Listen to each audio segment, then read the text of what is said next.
Wake Me Up Before You Cocoa, the Coffee Loft series. Written by Kimberly Monpetit. Narrated by Jessica Renee Ryan. Chapter 1.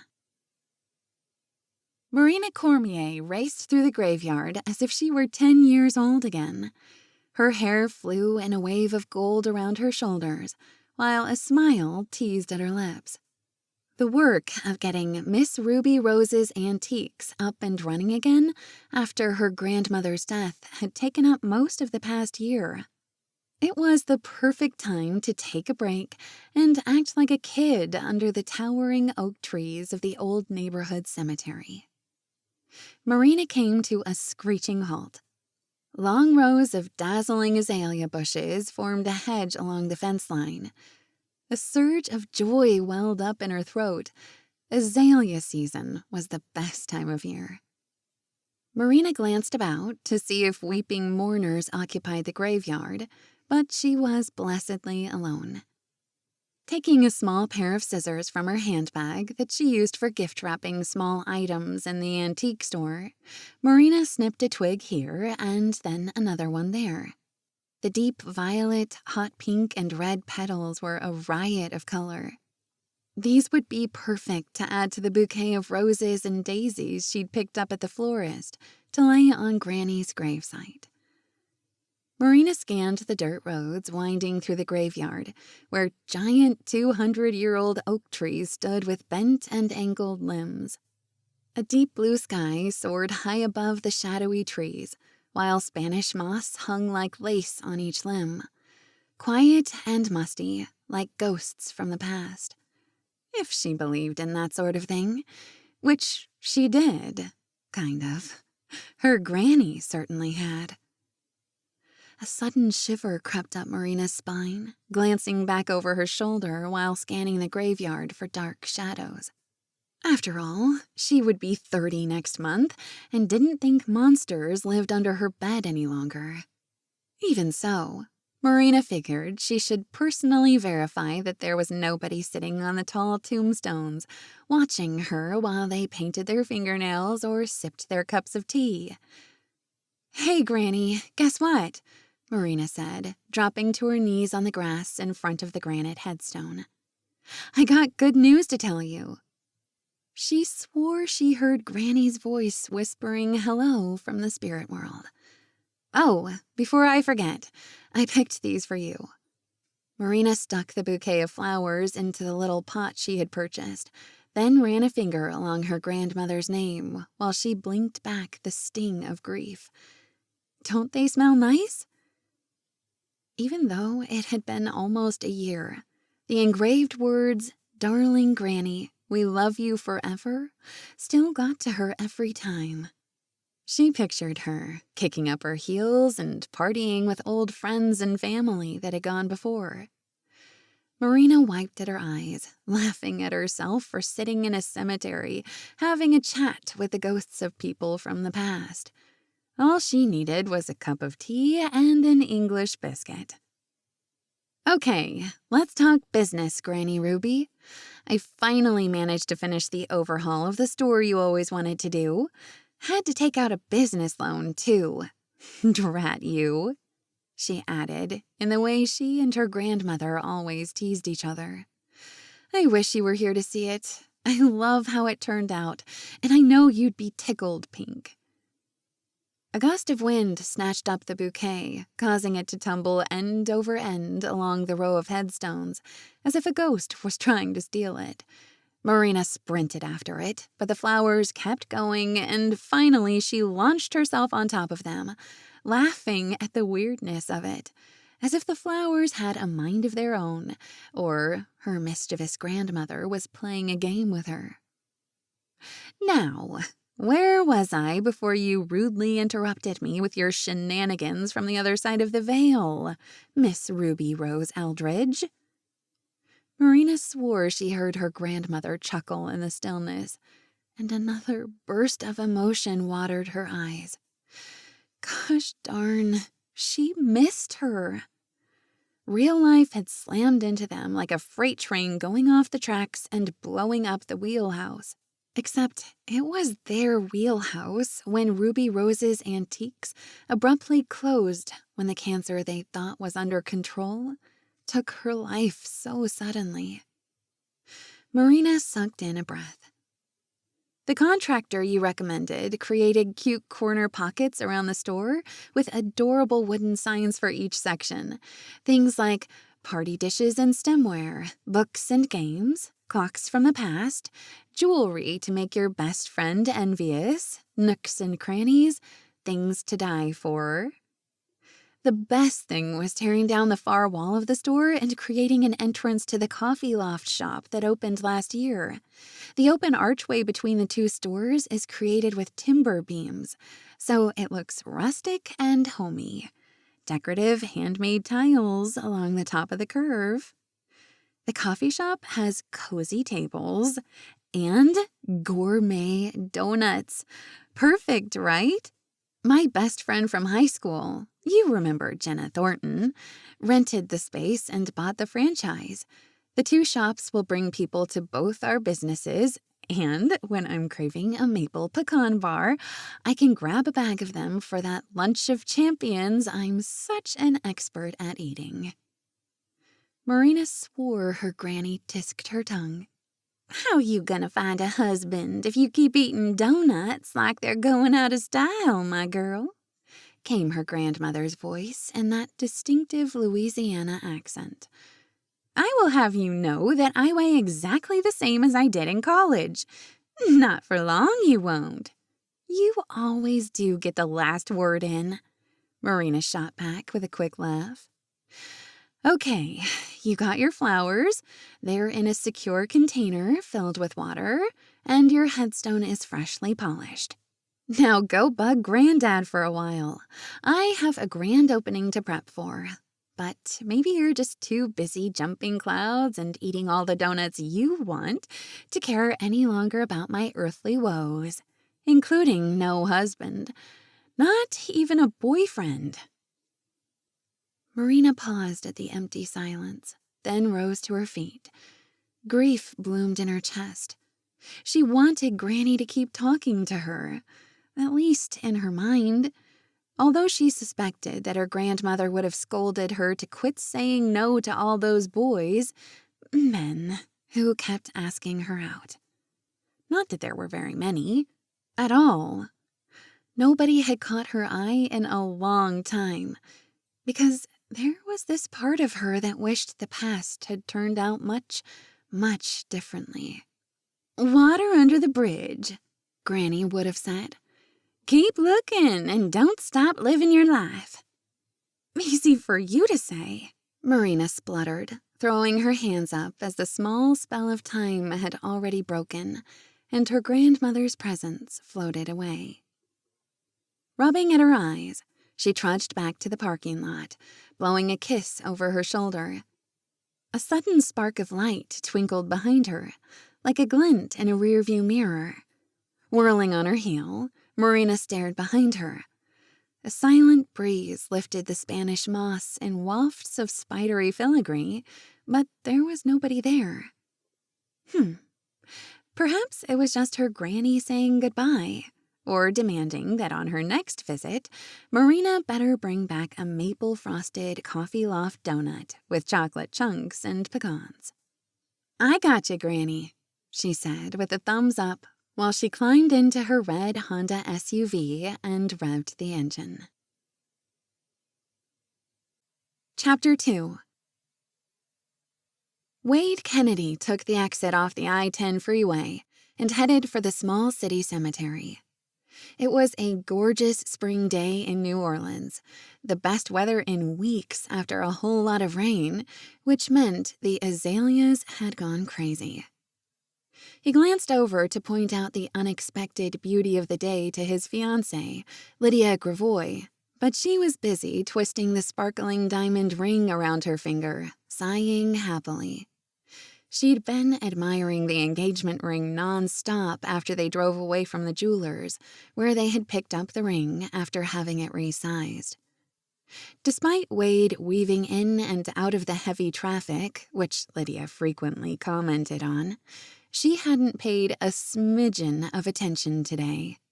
She had eyes only for that 3-carat stone, the biggest diamond Lydia could find in Welsh's fine jewelers. Yes, his fiancée had big eyes when it came to the perfect diamond, but since Wade had a big wallet, he didn't begrudge her. In fact, he liked pampering her, as well as other people and even strangers when he came across someone in need. "It is perfection on my hand, don't you think?" Lydia cooed. "Especially after my new manicure. I do love this shade of red. Blood red sets off the stone in a completely magical way." "Yes, honey, it's perfect," he repeated for the 3rd time that hour, grinning at her. She stuck her tongue out at him. "That was patronizing, Wade darlin'." "I'm merely amused at your enthusiasm," he assured her. Lydia's chin jerked up when Wade turned on his blinker and made a quick right turn, causing her to shift in her seat. "Where in the world are you going?" "Do you mind if we stop at the cemetery for a few minutes?" he asked. "A cemetery? I thought we were going home after our shopping trip." "We will, but I thought we'd stop here first since it's so close.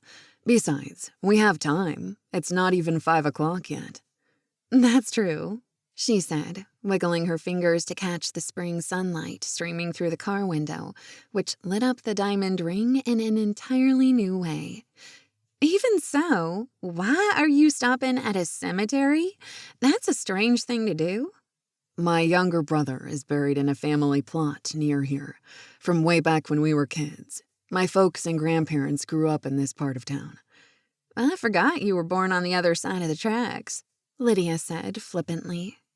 Wade knew she didn't like to think about that part of his life, the part where he was born in a tiny town in Alabama before moving to Louisiana in 1st grade, where they'd lived in the lower rent part of town again, while his father tried to get back into the university to finish his degree and go on to grad school. All she knew was the current Wade Kennedy, all-star football player, president of Kennedy Real Estate and Investments, and owner of one of the nicest historic Victorian homes in the Garden District. "How old were you when you moved to New Orleans?" Lydia asked now. "My parents moved here when I was 6. My dad was working for the railroad, but many years later he got his MBA and went to work for a big Wall Street company. They spent a lot of time in New York City and D.C. rubbing shoulders with all the right people. My mom loved that and got big into the social scene. They were mighty proud when I got a football scholarship to Alabama State, our old hometown." Lydia spoke up. "And then you made MVP All-Star player and went on to play pro ball for the Raiders, right?" she said, leaning into the window sunlight again. "Yeah, but only for 2 seasons when I busted out my knee. And then Josh." His voice trailed away. He didn't really want to think about football right now. That was so many years ago. His life was completely different despite how much he'd loved the game. Lydia was puzzled for a moment, then said, "Your brother? He was sick, right?" "Josh got leukemia," Wade said briefly, the pinch growing in his chest when he talked about the brother 4 years younger who'd been like a best friend. "Don't you remember me telling you about that?" Lydia twisted in her seat. "Yes, I remember. Sometimes I just forget details. Is that what the flowers are for in the back seat? To put on his grave? I was hoping they were a surprise for me to celebrate the fact that we are finally, officially official. Ring and all now," she added, watching it sparkle through the windshield. She leaned past her seatbelt to take Wade's arm in a partial snuggle, as if trying to make up for her lack of compassion. With a small smile, he patted her hand, then spun the wheel to turn into the cemetery's entrance to find a parking spot. After turning off the engine, he jumped out to open the door for Lydia, who shifted in her seat, stretching out her long, tanned legs to show them off. He was on to her sexy shenanigans, but what was funnier was that she had told him she did it on purpose to entice him into letting her move into his new house before they set a wedding date. Wade kept making excuses to hold her off, and he couldn't figure out why exactly.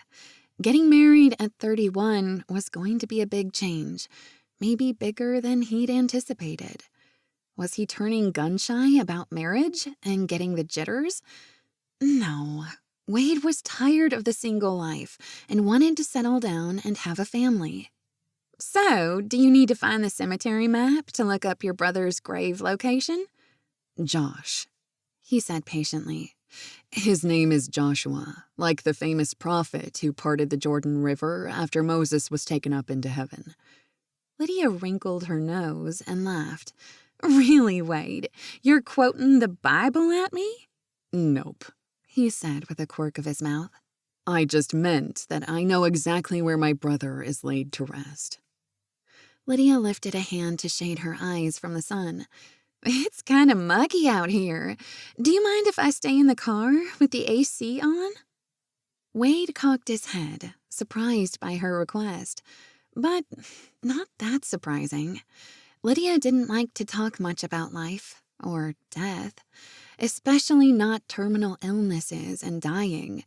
That was for the movies and other people. Sure, staying in the car will keep you cooler than hiking the cemetery in the hot sun, was all he said now, reaching back for the bouquet of flowers he'd picked up earlier. Give me 15. Okay, darling, she sang out. But if you find a big tree with some shade, we could do a little personal engagement ring celebrating, if you know what I mean. Giving a laugh at her innuendo, Wade shook his head. I'll keep a lookout, sweetheart. For now, sit tight. I'll try not to be gone too long. He climbed out of the vehicle and closed the door, giving Lydia a quick wink. She was probably just teasing him when she mentioned having a makeout session out here on the lawn. He was surprised she brought it up. This was a graveyard, after all. She didn't like picnics, and there was no blanket in the trunk of his car to spread out to keep her new dress from getting grass stains. Wade left her the car keys and blasting her favorite music.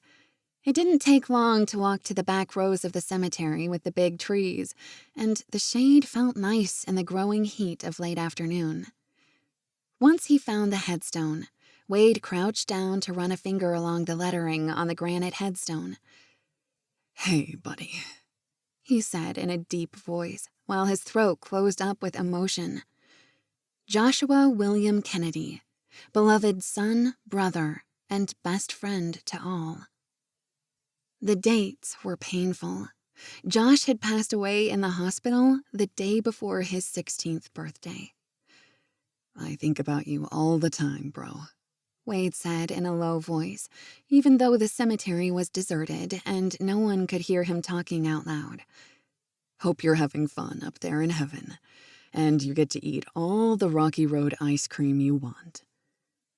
He took off the plastic wrap around the daisies and chrysanthemums that the florist had recommended and placed it in the green holder at the bottom of the headstone that was half filled with water, probably from yesterday's rain shower.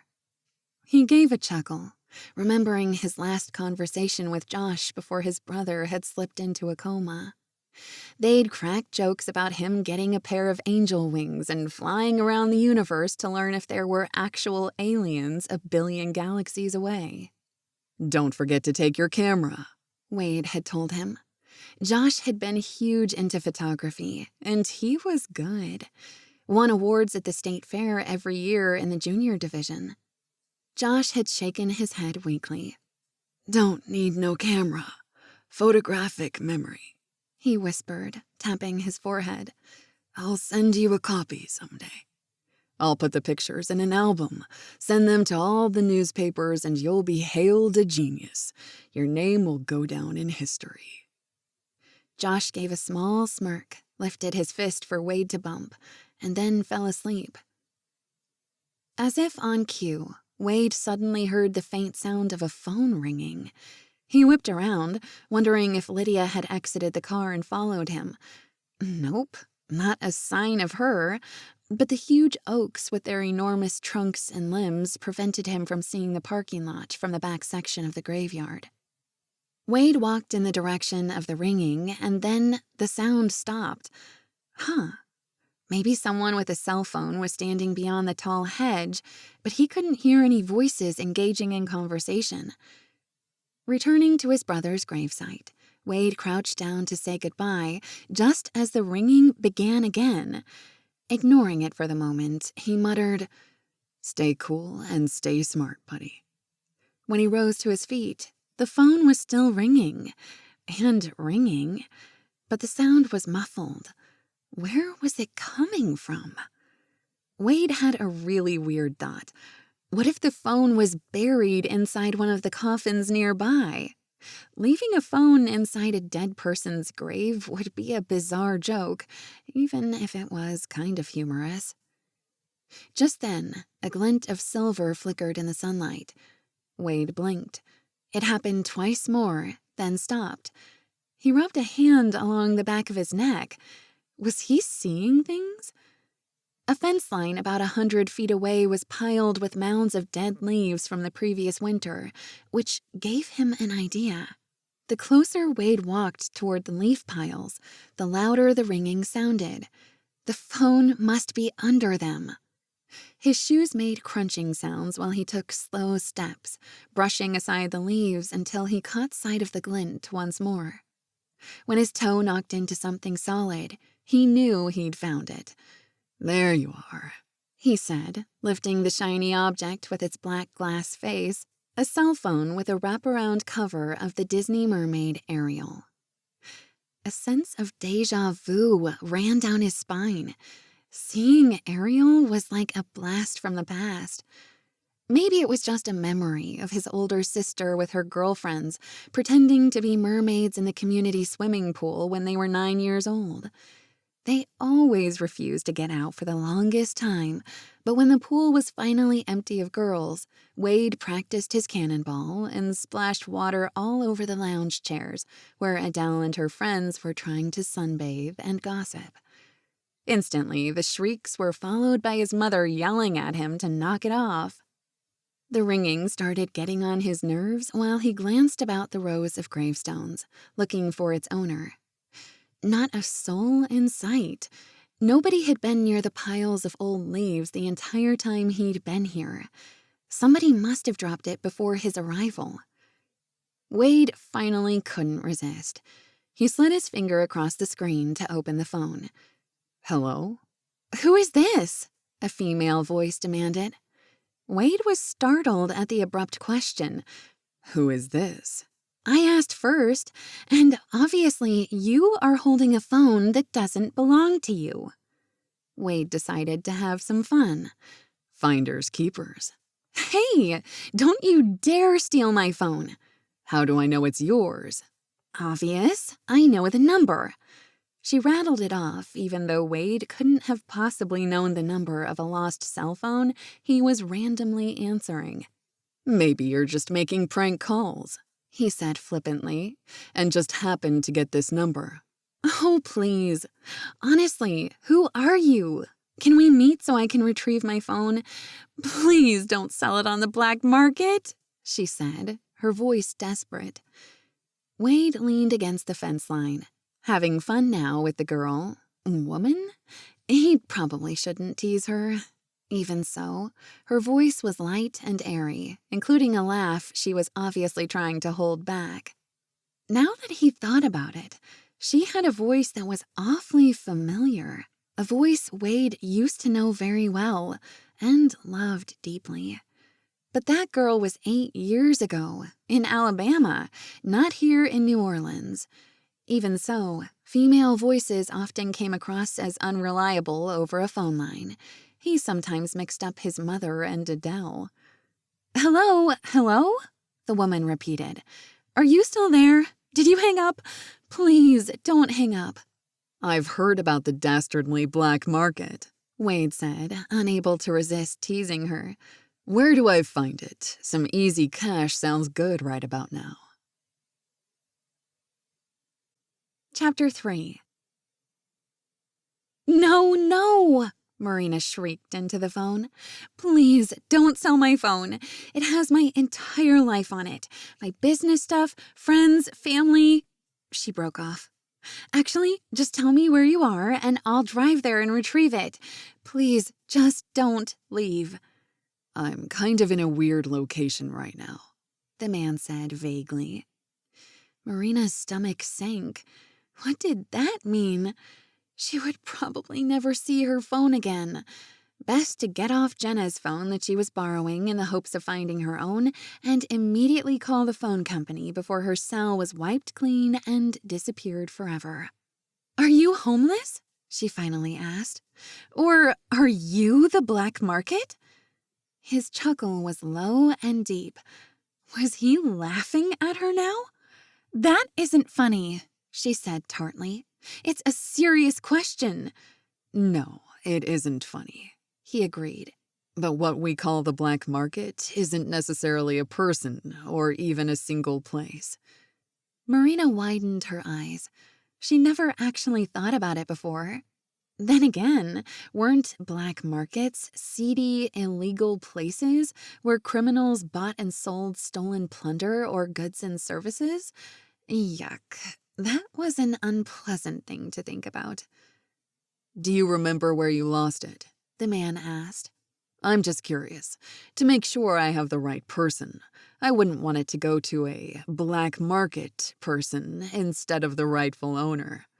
Ha ha, Marina retorted. That's not funny.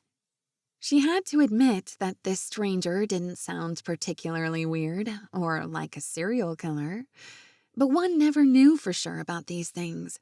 Even serial killers were loved by their mothers. I'm really not sure where I lost it.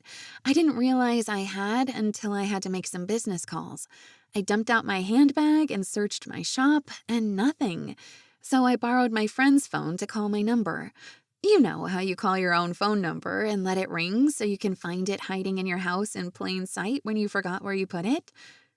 I can't recall that I have, he said slowly. I guess you're perfect then, Marina said flippantly.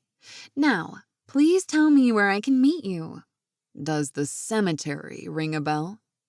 Marina held out Jenna's phone to stare at it. What a bizarre question. Are you drunk? Why would I leave my phone at a cemetery? A second later, she groaned, slapping a hand against her forehead. Yes, the cemetery. Her phone must have dropped out of her purse when she was visiting Granny. Or, more likely, it probably slipped from her back pocket. She had a bad habit of sticking it there instead of keeping it in her purse or on the shop counter. I can assure you, ma'am, I am perfectly stone-cold sober. Don't call me ma'am. I'm not your mother. He chuckled. As you wish. Marina froze, as if she'd turned into an ice cube, or maybe a pillar of salt. Someone else used to say that to her. Someone long, long ago. Someone she had spent a good deal of time trying to forget. Nope. This guy's voice just had the same deep timbre as that man. Or it was his teasing way of speaking. It wasn't the him from the past. Last she heard, that guy was some snobby billionaire living high on the hog in New York City. Of course, that was at least 7 or 8 years ago. He was probably married with 6 kids by now. Well, maybe. Nope. If he was a billionaire, he had most likely become a selfish dude who went through women as fast as his daily showers. The guy spoke again, interrupting Marina's random thoughts. You keep mentioning a shop, so why don't you give me the address of where you work, and I can bring your phone to you. It'll be a public place. No threat. But then you'd know where I work. Name your spot. I really don't need or want your phone. I can be in the French Quarter in 20 minutes or less if that works for a public place to meet. Oh, I know, Marina suddenly said. I'll meet you at the Coffee Loft. It's in the strip mall near me. Of course, that wasn't exactly true. The coffee shop was right next door, but he wouldn't know that. The coffee shop would be completely neutral, and she'd have her best friend, Jenna, as backup, since she managed the coffee loft. It was the perfect meeting spot. See you in 20 minutes, the man agreed. Chapter 4. Wade pressed the off button on the Disney mermaid phone and chuckled to himself. The owner of this whimsical cell phone was a bit of a spitfire. He turned the phone over once more to see if there were any other identifying clues he'd missed. That's when he noticed a small decal on the back corner of the case with fancy lettering spelling out Ruby Rose's Antiques. The woman had given herself away. Too bad he hadn't noticed it earlier. He could have just driven to the antique store and found her. That's where she worked, or had a relationship with the owner. Or maybe it was just her favorite antique store, which would then mean absolutely nothing. Even so, was her name Ruby Rose? It was a bit of an old-fashioned name. Wade did a quick search for a Ruby Rose in New Orleans, and of course, the first thing that came up in the search engine was the antique store. The second was an elderly Ruby Rose who had passed away a year ago. He scanned her obituary, and sure enough, she had been the owner of the store. Was the antique store still in operation, or had it gone out of business when Miss Rose had passed away? Wade was so lost in his thoughts, he didn't hear Lydia calling out to him. When he glanced over his shoulder, he saw that she had climbed out of the car and was stalking toward him in her wobbly high heels. "What in the world are you doing, Wade Kennedy? I've been waiting and waiting. Even with the air conditioner running, the car is hot. I'm actually perspiring. You know how much I hate heat and sweat," she told him, as if the word was a dirty one and she was cussing. Wade forced himself not to laugh at her. Instead, he whirled around and engulfed his fiancée in an embrace, grinning at the delicate choice of words to describe her droopy hair and makeup. "I'm so sorry, honey. He was about to say that he'd forgotten about her when he got sidetracked by the lost cell phone, but decided that was probably the worst thing to say to a woman like Lydia. "What are you doing? Just standing there," Lydia went on, sticking a hand on one hip and glowering. "Aren't the graves over there?" She flung a hand out to indicate the dozens of headstones lined up in neat rows. Wade shrugged. "I found a cell phone in those piles of old leaves by the back fence and was trying to figure out how to locate the owner when the phone rang." "So, who was on the phone?" "The owner," Wade said with a big smile. "She was looking for her lost phone and called it, hoping someone would pick up, and I happened to be in the right spot at the right time." Lydia looked at him from underneath her long eyelashes. "That's convenient." "It's called fate, I guess," he said with a shrug. "A woman?" "Yep," Wade murmured nonchalantly. "Do you know her name?" "No, we didn't exchange names. Kept it anonymous so she didn't get nervous about a strange man." "I see. Then did she give you an address to mail the phone to her?" "I'm taking it to her friend's coffee shop. Faster and cheaper than the post office." "Okay," Lydia drawled, tilting her head at him. "What are you waiting for?" "I was just on my way to get back in the car with you, sweetheart, and drop it off. Perhaps we can get a drink at the coffee shop while we're there. Cool you down." She widened her eyes and blinked. "What is that supposed to mean?" Wade slipped the phone into his front shirt pocket and reached out to take her hand. "I think a cold drink in an air-conditioned shop will make us both feel better after standing out here under the sun." He gripped her hand and tugged her along behind him. At first, she was slow to move, then much happier once they had returned to the car and he helped her inside. Wade cranked up the AC and gave her a quick kiss before buckling his seatbelt. "Are we still on for our celebration dinner tonight?" "Of course. I've been planning on it for days. But I need to shower and change, you know." "Of course. Me too. We're still going to that French restaurant across town we like so much? Yes, but you can't rush me, Lydia said with a small sniff. Tonight is a big night, and I want to look so gorgeous you'll never look at another woman again for the rest of your life. Wade wasn't quite sure what to say to that. Instead, he suggested, "Why don't I take you home to get ready while I drop off this phone to the owner? Then you can take all the time you need." I guess so, Lydia sighed. But don't stay too long. I don't want to be late either. Chapter 5. It was the weirdest thing in the world to think she'd been talking to a stranger, a man, on her own phone. Thank goodness he hadn't tossed it into a trash can before she called the number. She would never have found it again after the battery died. Marina decided that as a gesture of gratitude for bringing her phone across town, she should offer him a drink from the coffee loft. Of course, that might look like a date. Nope, she would suggest a coffee or drink for takeout. With a donut, of course. His choice. Although, if he asked for recommendations, she would urge him to choose the giant maple frosted donut with chocolate and pecan chunks on top. It was to die for. Did he sound nice on the phone? Jenna asked when Marina handed over her borrowed cell. How old do you think he was? Marina laughed. I have no idea. It's so hard to tell with men. You think they have a warm, deep voice, and when you meet them, they're 70 years old. Jenna shrugged. Very true. Oh well, one can only dream. Oops, back to work for me. I see customers coming through the door. Ever since we remodeled, there's hardly ever a break. I just love how it all turned out.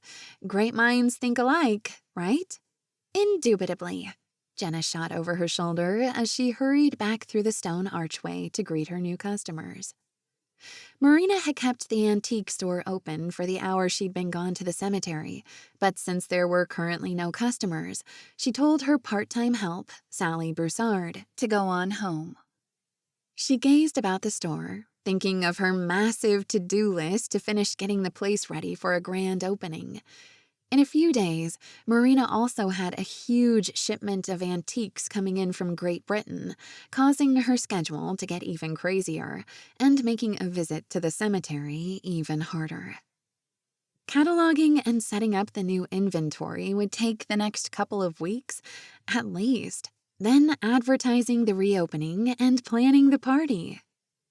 Marina walked the store, tidying displays that had been pawed through by earlier shoppers. After that, she wound the weights and pulleys on the row of grandfather clocks clustered in the far rear corner. She adored grandfather clocks, and these antique ones with ornately carved wood and delicate chimes were one of her favorite items. If only she could afford to take one home, although her apartment was nowhere near big enough for one of these grand old things. At the customer service purchasing desk, Marina organized files, went through the sales tickets, and was tempted to cash out for the day and close up early, but she had to wait another few minutes while she waited for the guy with her phone to show up. He would show up, right? He sounded normal. He said he would come, but maybe he decided to sell the phone on eBay, or felt returning it was too much of a bother and toss it into a garbage bin. Marina glanced up 2 minutes later, when a cherry-red Bentley Continental pulled up and parked in one of the empty spots in front of the coffee loft.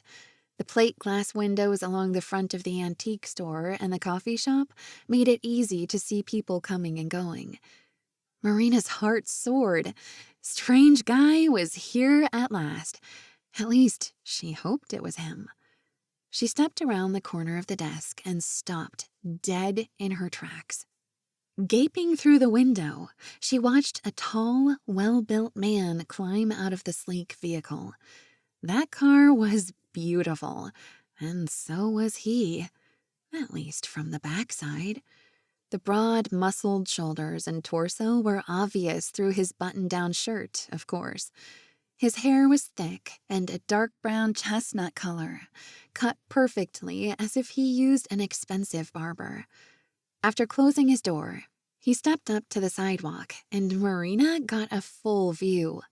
The man was sporting a business casual shirt with a deep blue tie and jeans that fit him so perfectly it took her breath away, as if he'd been dressed by a handler. Was this the guy? The man with her phone? No, it couldn't be. It was impossible. Here, in an ordinary neighborhood at an ordinary coffee place? The next moment, a shock wave hit Marina. She knew this guy. She knew him. Marina's temperature shot to the roof, her palms got sweaty, and her heart thudded like a hammer against her chest. The guy striding toward the coffee loft door was no stranger. He was Wade Kennedy, her boyfriend from their Alabama college days nearly a decade ago. The man she had never been able to get out of her head and heart, no matter how many years had gone by. The man she thought she would never see again. What was he doing here? Marina froze in place when he walked toward the antique store's double doors. Then she fell straight to the floor, crawling behind the desk so he wouldn't see her. She couldn't face him. What in the world would she say to him? She had no idea he was back in the New Orleans area. Why? Oh, why hadn't she already locked the front door? There was nothing to do but hide. The faster, the better. He'd see her at the desk in 10 seconds. Crawling on her hands and knees, Marina backed away from the customer service desk. Keeping one eye on the door, she scrambled to the far corner, then slid behind the biggest grandfather clock in the store. This lovely, gigantic clock would hide her. She pressed a hand to her chest to slow the pounding of her heart, taking deep breaths so she wasn't gasping out loud. The 5 o'clock chime began to peal. Good. The sound would hide her panicked breathing. It was perfect. Marina crouched in a huddle, arms clasped around her knees while the Westminster melody played through the entire tune and then slowly struck the deep top of the hour bell 5 times. She was safe at last. Surely Wade wasn't coming in here. Or maybe he was? After all, he might not be the man who had found her phone, right? Except Marina knew he was. That's why his voice sounded familiar. It was the only explanation. But he wouldn't see her here. He had no idea this was her store. He was supposed to go to the coffee loft to meet Phone Girl, which made Marina pray that Jenna would intuitively know to pretend to be her and accept the phone from Wade. Although, why would she do that? Jenna, her longtime high school bestie, wouldn't recognize Wade Kennedy, a.k.a. old college boyfriend. Stay calm, she reminded herself. He'd leave the phone with Jenna with instructions and drive away. He probably had important things to do, places to go, people to meet, or a girlfriend in that gorgeous car of his. Marina couldn't think about that, because maybe he had a wife behind those dark-tinted windows, and 3 children sitting in the back seat. Marina tried not to groan aloud. Instead, she placed her head between her knees, remaining hidden. This shadowy corner wouldn't betray her.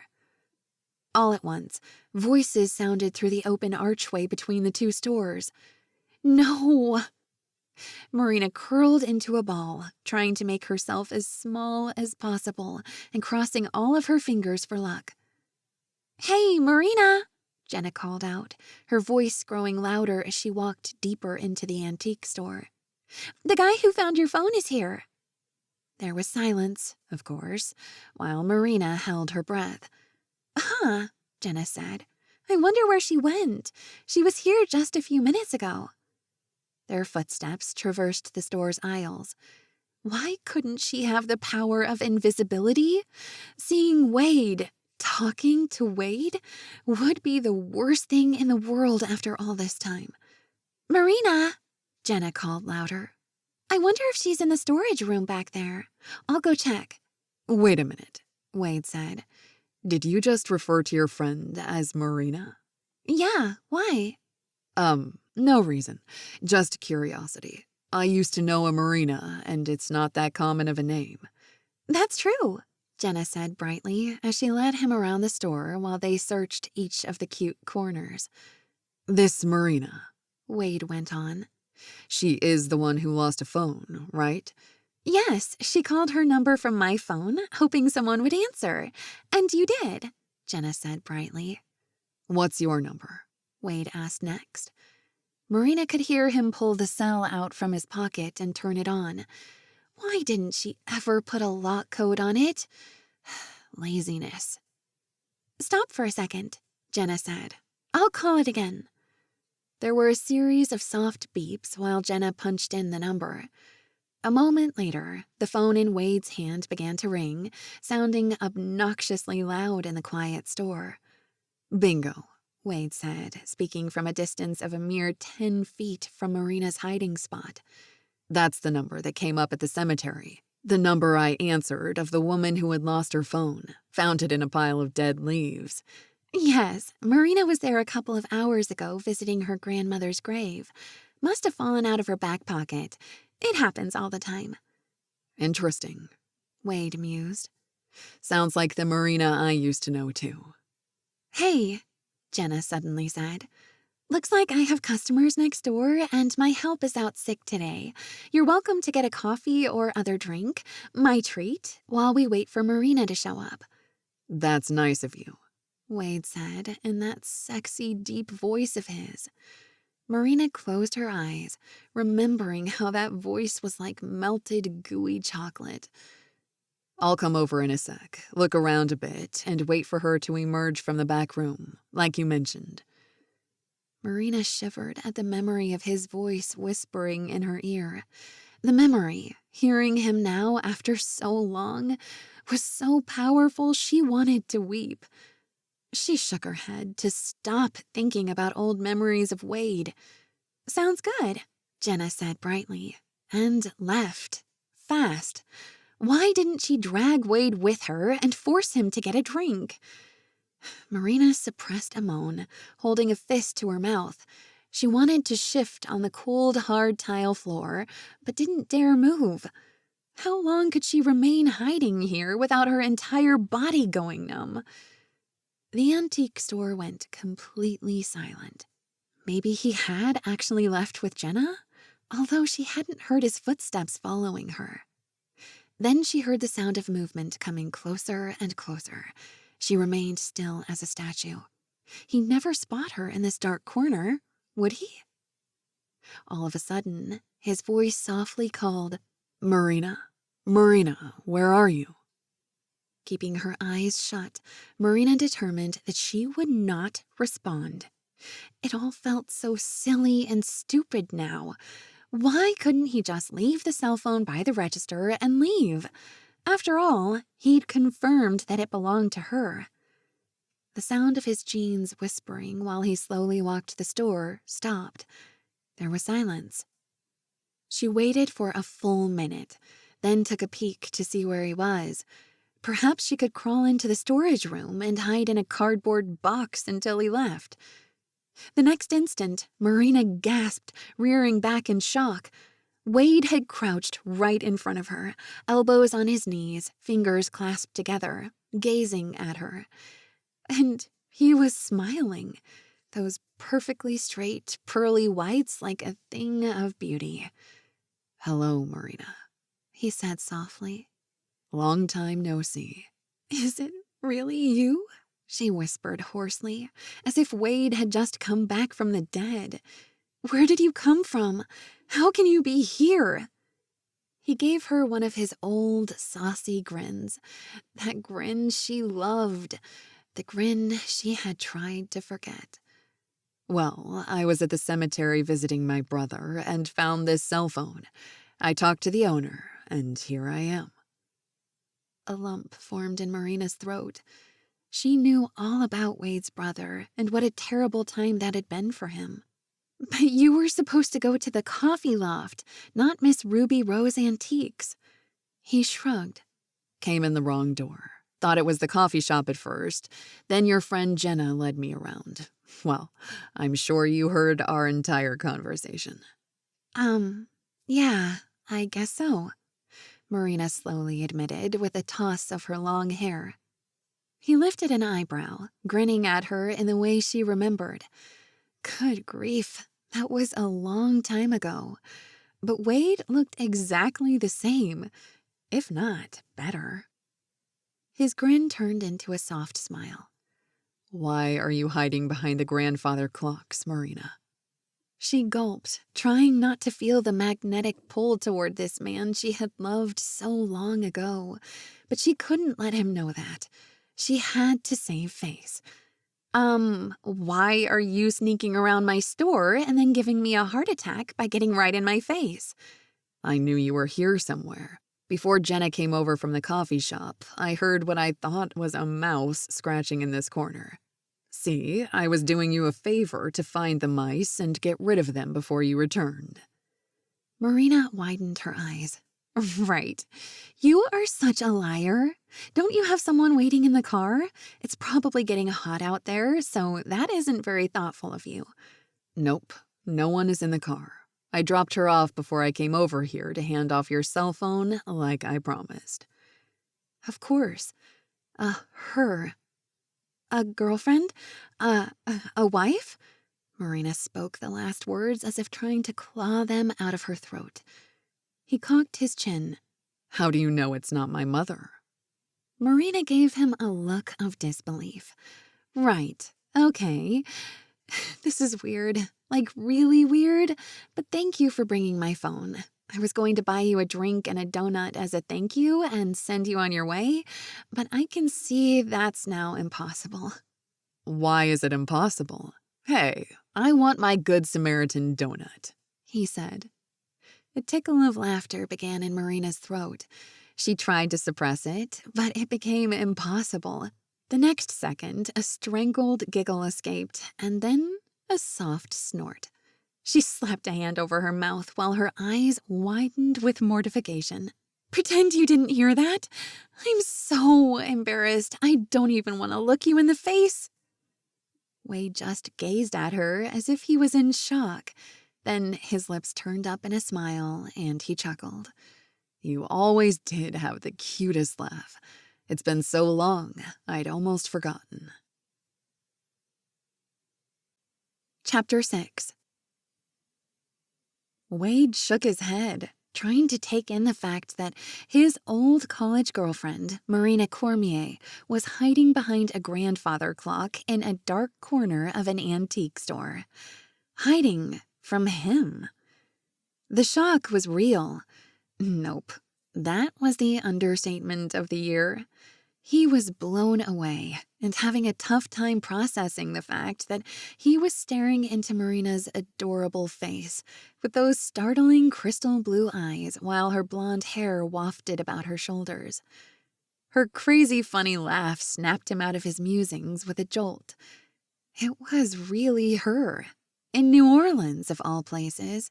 He would have sworn that years ago he'd heard that she married some disgustingly rich guy and lived on the West Coast, like Santa Barbara, where you had to have a cool $1 million just for the down payment on a regular old house. Or maybe it was Scottsdale, Arizona, in one of those communities with perfectly manicured golf courses and candlelit dinners every weekend at the country club, with a party of 6 and a dozen bottles of wine. Hey, he finally said.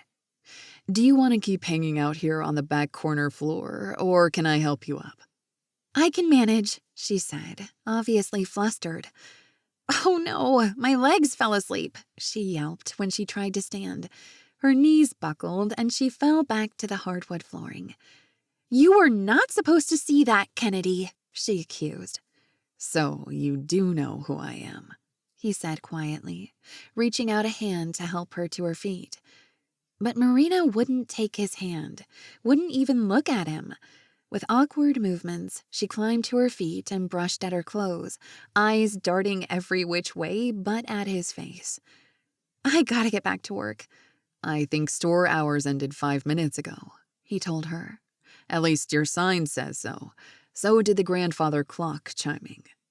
You heard that, huh? Well, I, have to close out the register, clean up the place, restock. When you own your own business, the work is never done. Very true.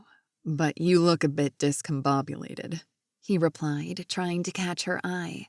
She was looking everywhere but at him. Haven't heard that word since Granny died, she said lightly, almost flippantly. It was obvious Wade was making her nervous, so he tried some empathy. I'm sorry to hear about your grandmother's passing. I remember that you were close. She has a super cool antique store. I think it's great that you're running it now. Okay, thanks. Just finished a big remodel. She bought the place after I graduated college and finished my art history degree. I joined her and we built the place up and ran it together. Until a year ago. I remember you were majoring in art history, he said softly, college memories flooding his mind. Homework dates, movie dates, studying dates, football games. She never missed a single one while he was quarterback, and the sweetest, most tender goodnight kisses. Marina's eyes seemed to widen in panic, as if scrambling for something else to say. And there was a moment of silence while Wade took the time to take in the fact that the girl he'd loved so long ago was standing right here in front of him. She looked just the same. No, she looked even better, if that was possible. But Marina wasn't a college girl any longer. She was all woman now. Still slender, but with sexy womanly curves and great legs he'd tried not to stare at, while her bright blue eyes still sparkled like a Christmas tree, just as he remembered. The strands of her hair shimmered soft gold under the store's lighting. She still wore the same style of clothing as she did during college, as if she'd found buried treasure in an upscale Goodwill hand-me-down store. Back in the day, Marina had called herself a fashion junkie with a vintage flair to her clothing and outfits, perhaps because she took after her hippie grandmother, who was a flower child in the 1960s in San Francisco before moving to Louisiana to raise a family when she married a Cajun fisherman and fell in love with the bayou. Marina's wardrobe consisted of free and easy, colorful skirts and blouses, but he always loved that she knew her own mind and was happy in her own skin. Wade, on the other hand, had spent his teen years in a staid and strict household with a corporate father who began making money hand over fist, and a mother who turned into a social butterfly and knew how to dress and spend money. Wade remembered that one of the reasons they broke up was due to his parents' pressure to marry a girl from his own social and economic class, as his mother put it. Even his older sister Adele had predicted future unhappiness to be tied to a girl that had come from a backward country upbringing. Despite living in New Orleans after she graduated from college to help her grandmother run the antique store, Marina had originally come from small-town Fairhope, east of Mobile near the Gulf. He'd hated having to part ways with her, but he was thrilled to get drafted for a national football team like the Raiders. It was a dream come true. His parents had pressured him to leave Marina behind. They were much too young to get married, just as his career was beginning. Take the $1 million offer, move to the Bay Area, and leave his college girlfriend behind with barely a decent goodbye. A guilty sensation came over Wade.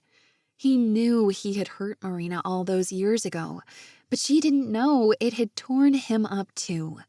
He'd succumbed to the pressure. Weren't they too young to get married? By the time he'd played 2 years, pocketed a couple of million, got injured and had to quit, his social life had changed to a completely different circle of society. Women threw themselves at pro football players, but they were all so superficial. Lydia was different. She wanted a family like he did, although sometimes he wondered if she just said the right things to capture his heart, and the diamond ring that went with it. It was a terrible thing to realize about his own fiancée. And now his heart was falling through the floor of Ruby Rose's antiques. He'd had a broken heart as well once the graduation ceremonies and parties were over, but Wade had never told Marina that because she disappeared after the terrible night they broke up. Then he lost track of her when she canceled her apartment contract and changed her phone number. Back then, Wade had to face reality. She was gone forever. He needed to make the best of things and move forward with his move to California. But now, unbelievably, Marina was standing right here in front of him, like a mirage or a dream. When Marina finally lifted her eyes to his face, a jolt of lightning passed between them. He blinked in shock, but she turned away as if seeing him physically hurt her. Or maybe she was furious with him. But why? It had been more than 8 years. Hadn't they agreed to go their separate ways? That they were too young to make their relationship permanent? He didn't like seeing her this way. The Marina he'd known was happy, smiling all the time, always wanting to explore and enjoy life to the fullest, while also remaining grounded and a thoughtful friend. The rush of memories was about to knock him straight to the ground. Finally, he came to, as if waking up from a coma, and lightly touched her arm. You okay, Marina? I'm super good and getting better, she said, straightening her shoulders and sidestepping him as if she didn't want him to touch her. She strode toward the customer service desk without looking back. Wade followed, enjoying the music that the bangles on her wrist created while she moved. Hey, he called out, have you got a few minutes for my payment? She whirled on the ball of her foot, and her eyebrows shot so high they disappeared into her wispy bangs. Payment? What are you talking about? He grinned slyly. You promised me a fancy drink at the coffee loft and a donut for bringing your phone back. She turned her head back and forth. Where is my cell? Nope, right here. Wade slipped the phone out of his pocket and handed it over, their fingers brushing. I knew the mermaid case reminded me of someone. Big coincidence. She shrugged. The only coincidence is that we happened to be at the cemetery on the same day. Nothing more. People visit loved ones at the cemetery all the time. I hadn't seen Josh's grave in at least a year. Well, okay. Maybe not all the time. There was a sudden moment of silence. Wade lifted his chin. Come on, buy me a drink for old time's sake. You owe me. I had to make a special trip, he added, teasing her. She fluttered her eyelashes in mock outrage. That's mighty presumptuous of you, Mr. Wade Kennedy. Marina paused to take a breath, studying him. But I did make a promise. We'll go pick out a donut, eat them quickly, and be on our merry ways. As you wish, he said, unable to stop himself from grinning. Marina briefly closed her eyes as if she was in pain. Hey, are you okay? He asked quickly. What did I say? She bit at her lower lip and gave a little shrug. I haven't heard that saying in a very long time. A jolt from the past.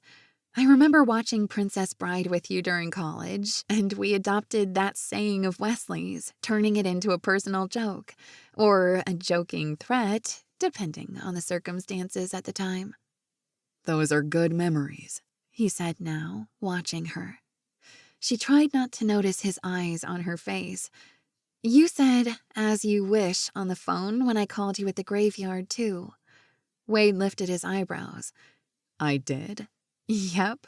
It struck me at the time that I hadn't heard it since you, I guess. And it sounds like my Ariel mermaid phone case did the same thing for you. Jogging memories. It did, Wade admitted. Maybe I instinctively repeated the Princess Bride because there was something familiar in your voice. I never expected the woman on the phone to actually be you. Frankly, I'm still in shock." She didn't respond to that, just shrugged as if it was nothing. "Guess it's nice to see an old friend," she remarked casually, as if their encounter was nothing, as if they had been classmates in grade school decades ago. Wade knew this unexpected meetup had to be nothing. It couldn't be anything more than that, of course, because of Lydia. She was the woman he was going to marry. Even so, he and Marina had a history, a good history, more than just a close friendship. They had loved each other, had made plans to marry, but fate and his family had intervened, changing the trajectory of their lives forever. Marina appeared to be ignoring that, or forgetting that, or pretending it never happened. Why? Wade was confused. "Come on," she ordered now, moving toward the archway entrance to the coffee loft. Flinging a hand toward the counter, she flippantly said, "Order at will." The place wasn't too busy, but a few tables were occupied, and Jenna was scurrying about doing what looked like filling to-go orders. A few minutes later, they were seated at a rear corner booth under a brick archway, so Marina could keep an eye on her store. Even though she'd locked up the outside doors, it was still open to coffee loft customers. She hadn't pulled down the divider yet. Marina quickly said, "I am grateful to get my phone returned. It could have been so much worse. My whole life and business are on that thing. I panicked when you answered it. I'd been hoping it was hidden under the seat of my car or dropped inside one of the grandfather clocks," she said with a small smile. "Fortuitous, Marina," Wade replied. "Sometimes fate does very nice things in our lives." "That's true." She cut a small bite of her donut with a fork and ate it, closing her eyes with pleasure and an expression of pure bliss. Wade bit his lips to keep from chuckling out loud. She'd always been a major donut lover. But then he took a bite of his own donut and gave a start, sitting back with a thud. "Wow, you're right. This donut is fantastically decadent. It's a good thing I don't own a coffee loft franchise because I'd be having daily sugar overdoses." "I have to limit myself to 3 a week," Marina confessed, her lips twisting into a smile. "I don't eat lunch on donut days, and I run an extra lap at the gym." "It must work because you look pretty good." "Huh," she scoffed. "Pretty good for an almost 30-year-old? I hate thinking about leaving my 20s, like our best era coming to an end." Wade shook his head. "Nope. I think each decade just gets better, if you make it that way." He stirred his mug of hot chocolate, loaded with marshmallows, and then blew across the top of it to cool the scalding drink. Marina stopped nibbling at her maple pecan bar and was staring at him. He cocked his head. "What's that look for?" She shook her head, her hair swishing back and forth over her shoulders. "Nothing." "Come on, tell me. You look like you just saw a ghost." "It's nothing. Just an old college memory, I guess."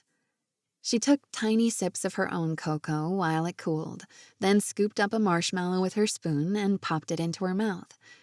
Without having to ask, Wade knew exactly what she was referring to. "I hope it's a good memory," he said softly. "You're having déjà vu, aren't you?" "What does that mean?" Marina asked flippantly. Wade wasn't fooled. She knew what it meant. She was just denying their past. He chuckled, giving her a knowing look.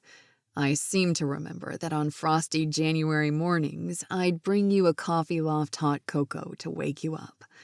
"Pretty trivial now, don't you think?" she said quickly, brushing it off.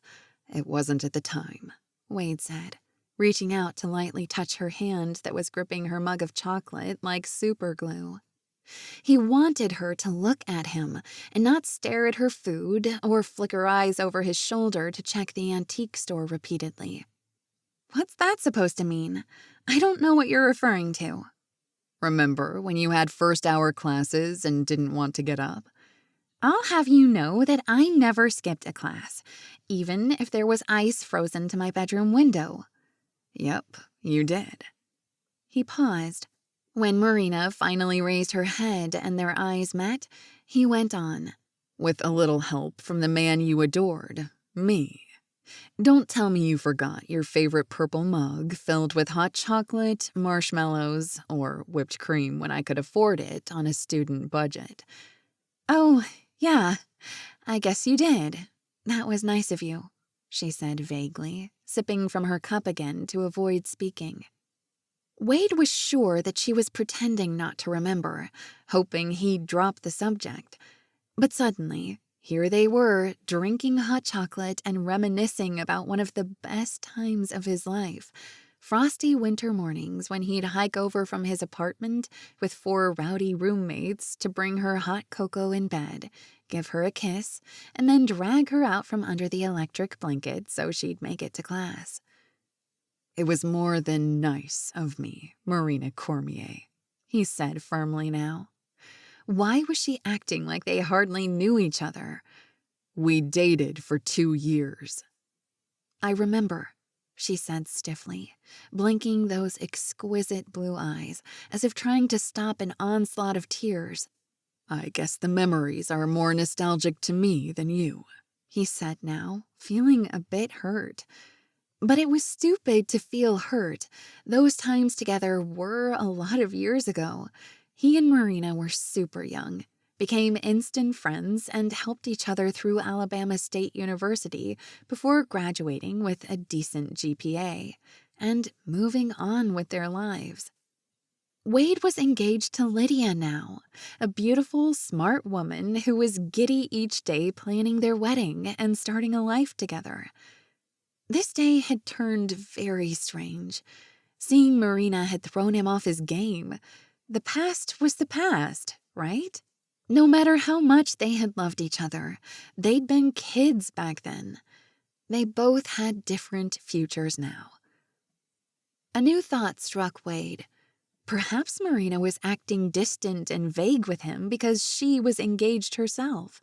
Or married, which meant she'd moved on long ago and forgotten him. Chapter 7. Marina couldn't believe the words coming out of Wade's mouth.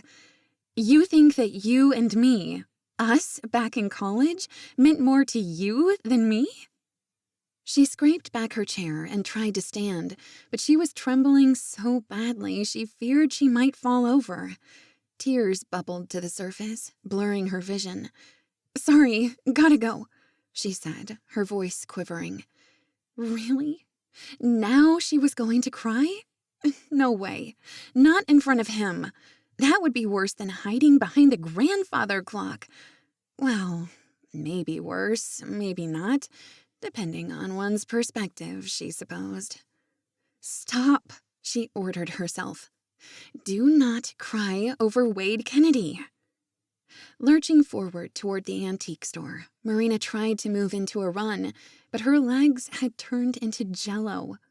Instead, due to her lack of vision, her hip banged against the table, her pastry plate flipped over, exploding into splinters of white ceramic, and the sprinkle of candied pecans on top of the half-eaten maple pecan bar flew through the air, landing on the table next to them and in some woman's freshly styled salon hair.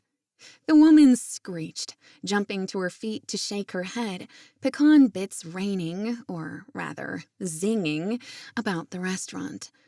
Marina babbled an apology, and then raced for the brick archway back to the refuge of her store. Instead of finding a safe, quiet harbor, she merely slammed into another brick wall. The wall of Wade's chest. Oof, she gasped, her head jerking up. Wade held her in his arms to steady her, and his eyes gazed into her own, a rich brown color, mysterious and full of questions. Whoa, Marina, hang on. You're going to hurt yourself, or others, as the case may be, he murmured in that deep and sexy voice of his. He sounded like a cowboy who had just roped his biggest steer. Well, no, he sounded like the ex-football player that he was, who just landed a touchdown and was purring his enthusiasm like a pro player at the Super Bowl. His brow creased with concern. What's going on? Is there a 5-alarm fire? Of course not, she mumbled, pushing him away.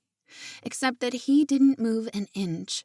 The muscles in his arms merely flexed their grip around her shoulders. I need to go clean up the mess. Behind her, Jenna's voice came loud and clear over the excited customer voices behind her, who were moving out of range of Marina. Got it all under control. Brooms, mops, trash bin in place. No one is hurt. She raised her voice a notch. Free drinks for everyone. Just head to the counter, please, and we'll take your orders. There are clean tables on the far side of the coffee loft. Thanks, everyone. Marina twisted around to give her friend a wan and grateful smile. Thank you, she mouthed. Jenna ignored her apology. Instead, she lifted her chin. You and this guy go next door while I clean up, please. Now. Yes, ma'am, Wade said firmly. Marina really hoped he wouldn't salute. Thankfully, he didn't. As soon as he headed back to Ruby Rose's Antiques, Marina quickly pulled Jenna in tight. I'm so sorry for the broken dishes and the uproar. It was an accident. I'm so flustered. I know it was, Jenna said, giving her a quick hug. It's all good, honey. That man would discombobulate me faster than a bullet train, too, she joked, jerking her chin at Wade, whose wide and muscled back that rippled underneath his shirt caused every female in the coffee loft to turn and stare. Can you say hubba hubba? She added, lowering her voice. We're still on for our dinner celebration tonight, right? Marina asked, trying to tear her own eyes away from Wade Kennedy. Did you make a reservation? Of course we're going to dinner, Jenna assured her. Girls only, and we're going to be footloose and fancy-free. Our amazing remodel turned out fantastic. We've only been talking about having an official celebration ever since the painters left 2 weeks ago. I'll pick you up in about an hour, and we will toast our magnificence with champagne. Wear something chic and fun. Seconds later, Marina stumbled back to the customer service desk while Jenna's assistant dropped the metal wall divider between the two businesses, and the antique store grew quiet at last.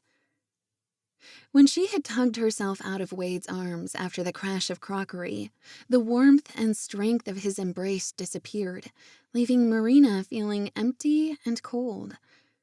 She already missed it, had missed him. Obviously, he hadn't missed her. Their breakup decision at graduation had been one of maturity. At least, she had tried to tell herself that at the time. They were only 22. They didn't know where their careers would take them, or what they really wanted out of life. They had convinced themselves that getting married was foolish and impetuous. At least, it seemed so at the time. So why had Marina never forgotten Wade? Why did she still dream of him sometimes? Why had she missed him so much all these years?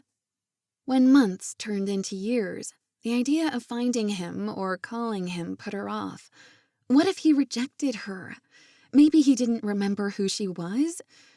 That would be mortifying. Maybe all her worries meant that she had loved him more than he loved her. Those were questions she hadn't wanted an answer to.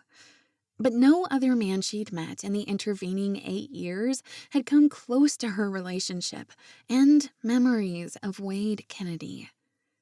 Instead, she moved forward with life and kept her romantic and trivial daydreams to herself.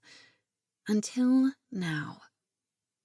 This afternoon had knocked her for a loop. Wade finding her hiding behind the grandfather clock was mortifying, humiliating, and illuminating. When he gently spoke her name, she had melted into a puddle of gooey butter. When his eyes locked onto hers in the dusky light of the store, a sensation she had forgotten punched her in the stomach and rose up like fizzy water through her chest, throat, and nose, which was what had caused the sudden tears of emotion. Nearly an hour ago, Wade Kennedy had found her, here, in the flesh, crouched on one knee, his voice intense and deep, like a rich melted chocolate that matched the color of his eyes. Then to hear him talking about such precious memories, some of her favorites of their time together, the tears couldn't be held back. Marina, Wade said now. why are you ignoring me? She whirled around, so deep in her thoughts when the past had collided with the present, she didn't realize he was still here. When she jerked away from his embrace, Marina had expected him to get into his fancy car and go back to his own life. She hadn't exactly been very friendly over donuts and hot cocoa either. Now she bit her lip and gave a little shrug. I'm not sure what to say. I can see all your thoughts running through your expression. Ah, you're a mind reader now? No, I just didn't want to walk away without saying goodbye and find out if you're hurt. She frowned. What do you mean, hurt? I'm the one that threw dishes and pecans in some unsuspecting woman's hair. It's all cleaned up now. It wasn't as big of a deal as you think. An accident. Everyone is fine. I just wondered if you'd cut yourself on the broken pieces of the plate. She shook her head, widening her eyes to blink away the hot tears. Nope. Wade ran his eyes over her arms and hands. Your hand is bleeding. What? No. Probably red frosting from the donut. You were eating a maple bar. Marina lifted her arm and turned it over to examine her fingers. Sure enough, a trickle of blood had run along the side of her hand. It's drying, coagulating as we speak. I'll just get a tissue. Got a first aid kit in the back office? Well, yeah, on the shelf just inside the door. Wade was back in seconds, efficiently prepping disinfectant and a Band-Aid. Marina tried to tug away from him, but he kept her firmly at his side, wrapping one arm around her body and holding her close, cleaning the small wound and then bandaging it up. Should heal in a few days, he said. Broken ceramic dishes can be brutal when they turn into flying daggers. She gave him a small smile. Thanks. Guess it does sting a little, now that I'm not acting like a crazy woman. You know, Mr. Kennedy, you don't have to help me apply a bandage. I'm a big girl, and I'm sure you've got better things to do. Thank you for bringing me my cell phone. I guess we're done here. You can go home to your family. Wade eyed her, and Marina was aware of his magnetism, the sheer, overpowering manliness of Wade Kennedy. Not just his looks and his physique, but his entire presence. He gave her a soft smile, tenderness in his eyes. You don't have to run away from me. We've known each other for too long. She scoffed at that. Yeah, right. A lot has happened since we last saw each other. True, but I don't have a family, at least not yet. Oh, okay. How about you? I heard years ago that you were married with a couple of kids and living in Southern California, or Scottsdale, some upper-crust HOA complex. Marina burst into laughter, shaking her head at the preposterous idea. Where would you have heard something like that? Now that you mention it, I'm not sure. One of your old roommates? Or I saw your wedding announcement in the paper? My wedding announcement? Marina was getting whiplash now. But you were still living in Alabama when I came back home. Last I knew, the New Orleans Picayune isn't printed and delivered to Alabama. He pressed his lips together and nodded, giving her an amused grin. You make a good point. Maybe one of our old friends just made the whole thing up. I think, Marina said slowly, you're saying all this as a way to tell me that you are married with 2 sets of twins and another on the way. No, I'm not married, but... His voice trailed away for a moment. What? Just spill it. We've always been honest with each other. BFFs, right? BFFs? He repeated slowly. Honestly, I'm not sure our relationship was ever just friends. Marina lifted her head higher, letting out a slow breath to remain composed. I thought we were best friends. We did everything together. College was super fun, wasn't it? Super fun, Wade said, repeating her words. Yes, it was. But you meant a lot to me, too. I have to admit that there have been times I wondered if it was the right thing to do to break it all off so quickly at graduation. Marina sucked in a breath, her heart banging painfully against her ribs. She couldn't speak a single word. Going down that road all over again was not happening. It had been hard enough the first time. Wade took a step closer. Are you going to say anything about that, our decision? He let his voice trail away, his eyes filled with concern. She shook her head tightly. If she did speak, she might burst into tears. Holding herself stiffly, Marina swallowed hard. There was a single moment of silence that was almost too difficult to bear. Wade glanced away for a moment, then turned back abruptly. Marina, I'm not going to force you to discuss the past, but there's something you should know. It's not fair to keep it from you. I am engaged now. I have a fiancé waiting for me at this very moment, so I need to get going. She'll be wondering why it's taking me so long to return. There it was, the answer, the end of all things. It was obvious that this unexpected moment of colliding with her had been a simple errand on Wade's part, just a task to complete. Wade was a stranger now, just a guy to hand over her lost cell phone. Marina willed herself not to flinch, but hot tears burned behind her eyelids. Holding her fists tight to her side, Marina was terrified that the dam of tears might break free and stream down her cheeks. There was so much she had wanted to say, so many years of life and regrets and so much stuff.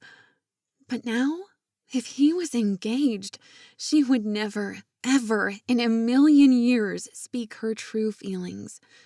This man she had loved so deeply and been stupid to let disappear from her life was truly gone now, forever. Any lingering hope from those long ago sweet memories was dashed completely. Chapter 8. Wade started his drive home, where Lydia was supposed to be waiting for him, but he was completely distracted after spending the last hour with Marina. Their conversation churned in his mind, while he still tried to grasp the fact that he'd run into her. Marina Cormier was living right here in New Orleans. Not married, not engaged, not in California, living the dream life at a mansion on the beach with a suave and romantic Italian billionaire. He laughed out loud at the bizarre place his brain had gone. But why was Marina hiding from him in the first place? It was obvious that she had seen him on the sidewalk and tried to disappear before he spotted her. Why was she so distant with him?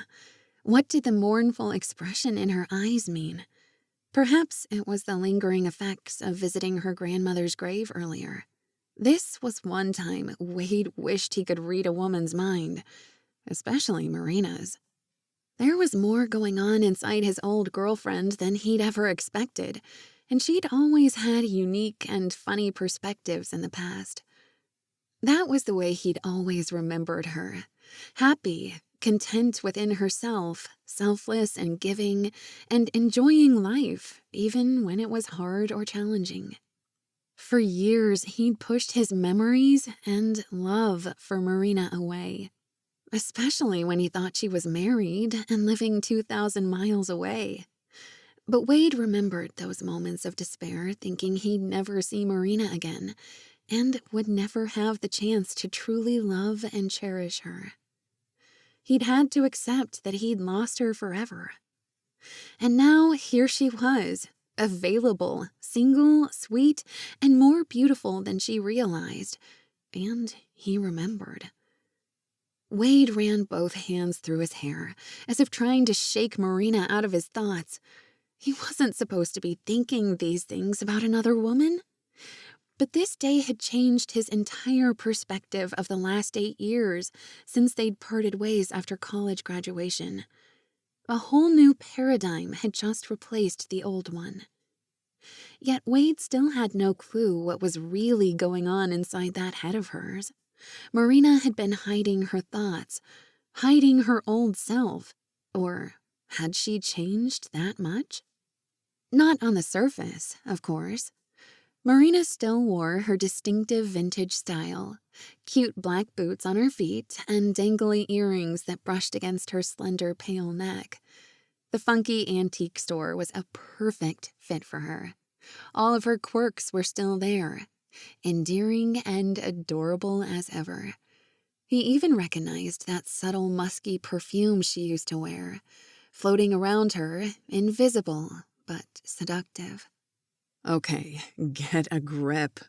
He finally spoke out loud as he almost ran a red light. Wade vowed to push the image of her away again.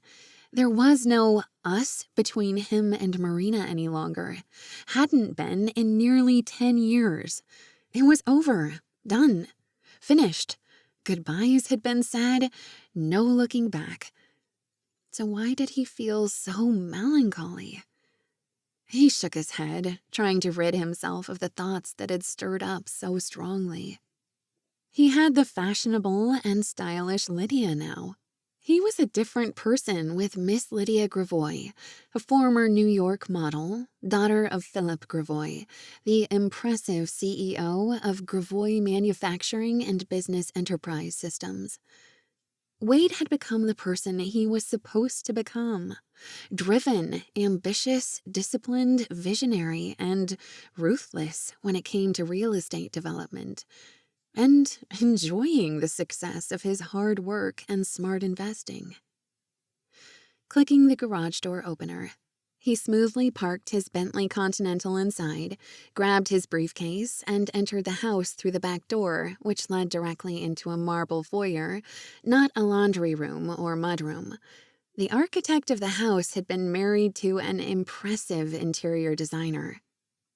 Entering the airy sitting room opposite the dining room, he noticed a pair of high heels sitting to one side of the sofa and a black Hermes handbag lying on the wide armchair. His heart sank for a moment. He needed time to unwind before dinner, his mind racing with the unexpected events of the afternoon. Finding the lost cell phone, seeing his college girlfriend after 8 years, and drinking hot cocoa together. It almost seemed like a dream now, but he knew it was real. Lydia, he called out, a bit more sharply than he intended. You here? He didn't like it when her mother dropped her off at his house earlier than expected. She had a bad habit of never informing him before changing plans. He loosened his tie, wondering where she was. Before he could turn around again, a pair of slender arms wrapped around Wade's torso as Lydia purred, "Hello, darling. Welcome home." She stood on tiptoe to nibble at the back of his neck while slipping around to face him, her hands on his chest and then up around his neck as she leaned in to kiss him, then leaned back to gaze at him. "There's more where that came from, Mr. Kennedy. But we don't have to wait for our wedding to get to the honeymoon. We could honeymoon tonight." Wade's entire body jolted at her words. He tried to hide his reaction by smoothing a hand down the back of his neck and giving a humorous grin. Hey, what can I say? He went on with a small laugh. I'm an old-fashioned guy, Lydia. I want a proper honeymoon after the wedding vows. If I recall, that's what we agreed to. Wade listened to himself, wincing at how formal his words sounded, talking like that to the woman he had committed to marry and spend the rest of his life with. Is that why you won't let me move into your big, beautiful house? You know how I adore New Orleans' historic garden district, and I do declare that you have the prettiest house of them all. Wade laughed at that. What you're describing is your parents' New Orleans house, the place you grew up, minus the years at the modeling agency. She lifted one shoulder and gave a sultry pout. I spent most of my time in smoggy Los Angeles or noisy New York City. She paused for a moment. Speaking of residences, I've already let my apartment go and moved my things to my parents' house. Daddy said I could live with them while Mother and I plan the wedding, unless you want to invite me to live here with you. We've already discussed this, Lydia, he said firmly. But by next year, I'll be living here as your wife. What difference does a few months make? We must all make sacrifices, he told her with a dry chuckle and changed the subject. Are you ready to head to the restaurant? I'm starving. Immediately, Wade thought about the fantastic and mind-boggling donut and drink he'd had with Marina at the coffee loft. He supposed he wasn't that hungry. He just needed a real meal. Don't say starvin', Lydia chided now. It's uncouth. I'm still a growing teenager at heart, I guess. Lydia purred, sliding her arms around his waist and tilting her chin up at him. And you grew into a fine specimen of manly qualities. Now you're embarrassing me. I only speak the truth, darlin', she said, slipping an evening wrap Wade hadn't noticed around her shoulders. I'm off work tomorrow to go wedding shopping with my mother, so you and I can stay up late and play, she murmured suggestively. You may have the day off, but unfortunately I don't. I have an appointment first thing. Lydia's face fell, and she frowned. What? I thought Fridays were a slower day for you. It's a new job I'm quite pleased about.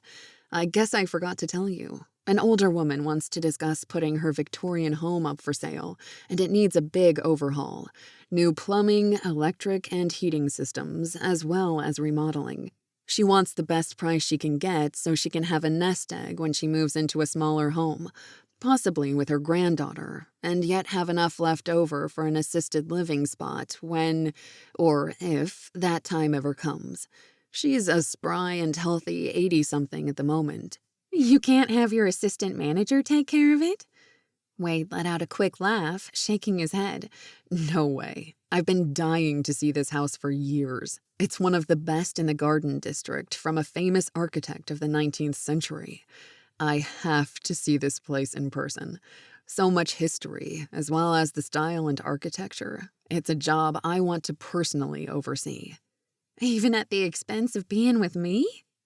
Honey, we're going to dinner right now and spending the evening together. We also ran errands all morning together. This has the potential to be a big project for my company, which helps pay for our wedding. She took a step backwards, her hands abruptly dropping from his forearms. Her eyebrows creased. But my parents are paying for the wedding. All of it. It's their gift to us. Besides, it's normal for the bride's side to pay for the wedding. The groom books the honeymoon. It was Wade's turn to look confused. But didn't you already book us a house in Paris for our honeymoon? True, and it's going to be fantastic, she said, looking up at him through her eyelashes. But you're paying for it, of course. Oh, remind me to give you back your Amex Black card. Okay, then here's your official reminder, he said, shaking his head at her. Hand it over, sweetheart, before you max it out and I end up in poverty. Lydia wiggled her shoulders at him. That's not very funny. It's in my handbag. I'll find it. Don't you trust me? Of course, I trust you, Wade said, holding out his hand for the credit card. She slid her arms around his neck, trying to bring him in for a long kiss, but Wade pulled back, giving her a raised eyebrow. Card first, please. he said sternly. Inside, he suddenly felt very strange kissing her when he'd so recently had a conversation with Marina, not to mention the deluge of memories that were attached so strongly to his old girlfriend. He'd buried those memories for so long that the strength of the emotions had caught him off guard. He was trying to push away the time he'd spent with her just an hour ago, bury it all again, even deeper this time. But it wasn't working. Not at all, which disturbed and worried him. Perhaps he would feel more normal tomorrow when he got back into his regular work routine. Right now, he would attempt to force this afternoon's unforeseen time with Marina away, so he could get through dinner without acting too strangely. Lydia abruptly dropped her arms and stepped back.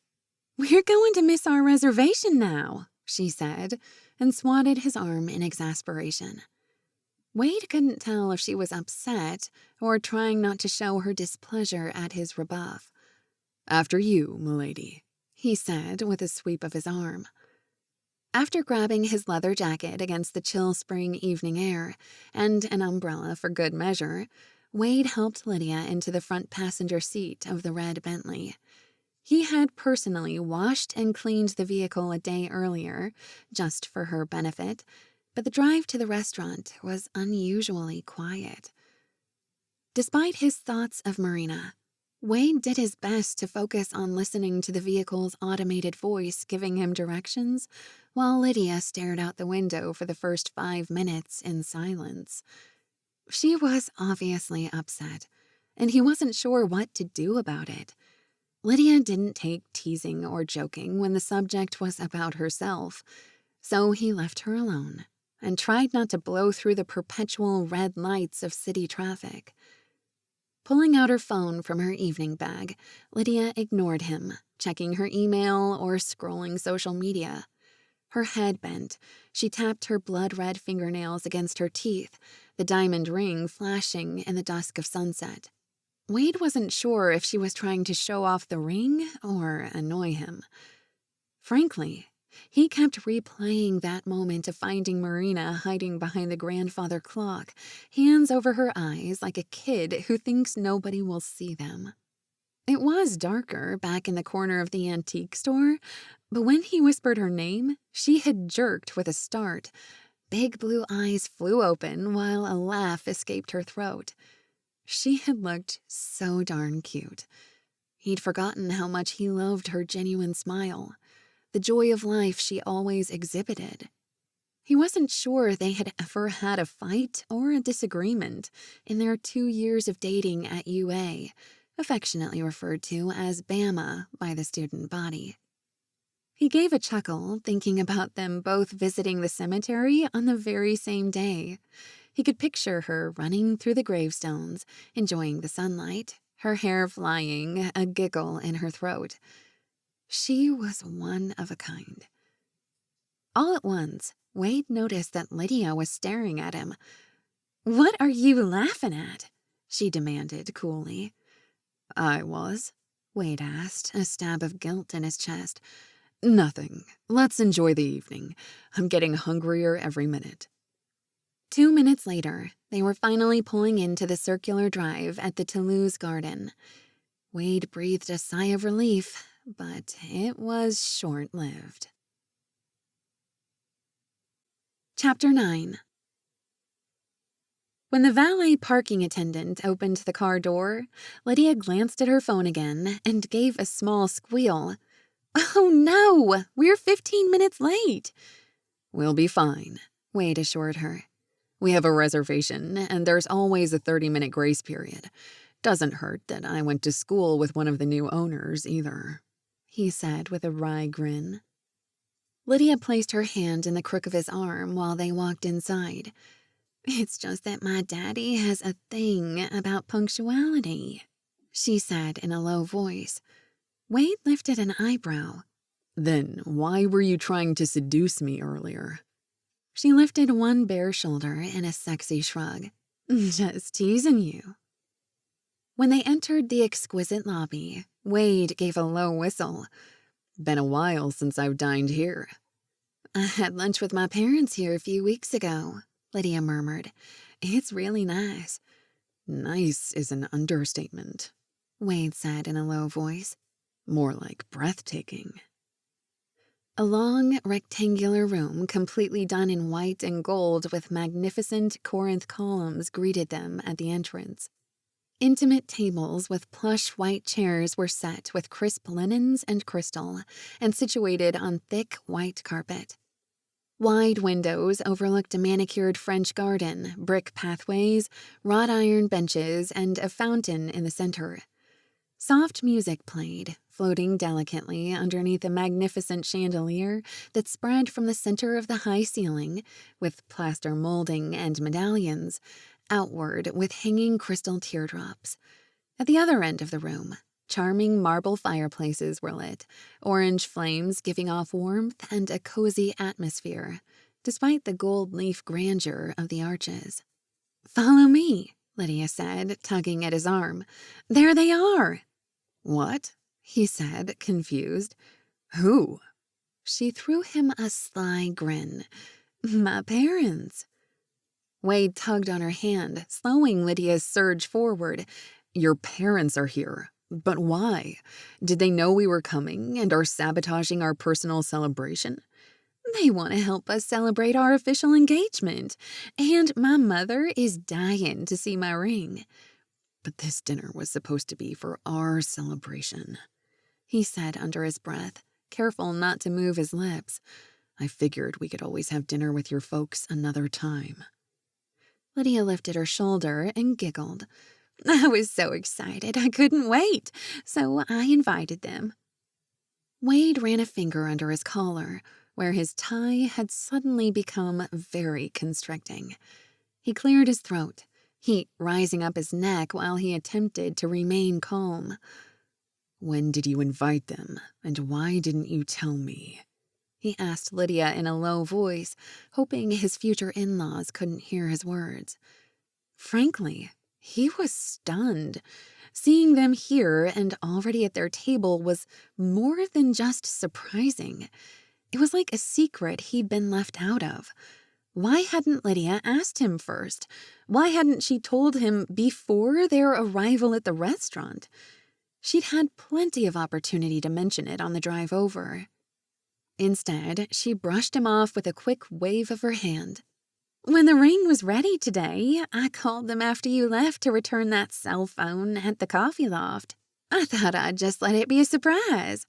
"Surprise!" she finished gaily, digging her fingers into his arm. Those manicured fingernails were sharp. At least he was wearing a suit coat, or she'd be drawing blood. Wade gave her a perturbed glance. "Oh, don't be a spoiled sport, Wade. It's just my parents."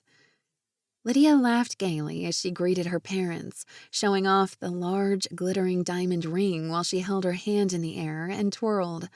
Then she kissed them both. Mrs. Gravois continued to gush, her eyes lit up like Christmas.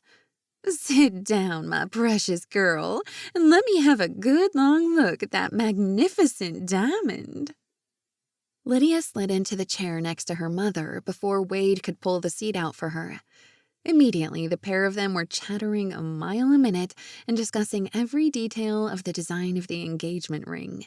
First, it was the cut and size of each diamond, then analyzing the lavish centerpiece to each smaller, decorative diamond set between rich red rubies. Wade tried to smile, but the entire scene was uncomfortable. He'd chosen the design, knowing Lydia would love it. He should have guessed she'd show it off to every friend and family member, probably strangers too, if he could make a prediction. Hopefully those times would be during the day while he was working. "It's perfect, darling," Mrs. Gravois gushed. Then she turned to Wade. "I must say, you did well. Or the jewelers gave you a lot of help and suggestions." "Oh, Mother, I'm pretty sure Wade did it all himself," she said, but her voice faltered. "Right, Wade, honey pie?" "At the moment, I'll plead the fifth," Wade said, trying to take amusement from the pair of them. Lydia was eager to show it off, but as the groom-to-be, he'd also slide into the background while the women drooled, even if the drooling and each stone cost analysis was beginning to annoy him. Mr. Gravois cleared his throat. Okay, my girls, you can stare at the ring all evening long. Let's get our menus and order before I drink another whiskey. Oh, Daddy, his daughter said with a wave of her hand. Sorry to be a little late. We just had a hard time leaving the house. She purred, giving Wade a secretive smile. Wade took a sip of the ice water that was now melting. The goblets had been brought to the table quite a while earlier. He could appreciate Mr. Gravois's patience running thin if they had been waiting for more than 30 minutes. Wade didn't appreciate Lydia's suggestive innuendos. The marriage relationship was private, solely between the two of them and not to be discussed with others. Why would she say such a thing to her parents? Besides, they hadn't even kissed, let alone had a makeout session on the couch. He pulled at his tie again and tried to relax, but tension was building in his shoulders and neck. Menus finally arrived with their waiter, who wore a pristine white apron, and passed the menus out with great flourish, speaking in a French accent. Then he launched into the suggested dinner items, which led to discussions and several changed minds. Orders were finally taken, and another round of drinks arrived. Wade ordered a soda as well as a glass of ice water and sipped it slowly. The waiter uncorked a bottle of red wine for Lydia and her mother, and Mr. Gravois was on his second whiskey on the rocks. They chided him for not partaking with them, but Wade held firm, merely shaking his head with a small smile. Lydia grabbed at his fingers in an attempt to subtly convince him to obey her wishes. A Coke? Really, Wade, darling? We're having an elegant meal, which calls for the best liquors. He frowned at her. Why was she acting this way? She knew that Wade had grown up with a mother who only reserved soberness for dressing up to attend society parties or the opera. Once, at 14, Wade had busted open her fancy liquor cabinet, thought every single bottle held the worst taste ever, and never touched it again. Even if he had no qualms, he wouldn't have partaken tonight. Placing his palm against Lydia's hand on the table to capture her attention, Wade spoke in a low tone. Early call tomorrow, so I'm remaining completely sober. Please don't bring it up again. Her eyes widened. An early call? You mean you have an appointment? I mentioned it back at the house, remember? I'm doing a consultation and need to be there no later than 7 a.m. Lydia blinked her eyes in shock. I'm barely hitting the snooze button at that hour. Mrs. Sutton is an early riser. She also mentioned an appointment at the bank later in the morning, and we don't want to be rushed. It suits me perfectly. I'll have the rest of the day to begin drawing up a quote and begin discussing the remodel with my architect. Wade made a note not to forget to bring his camera, so he could take lots of photographs to work from afterward. Memory was often faulty.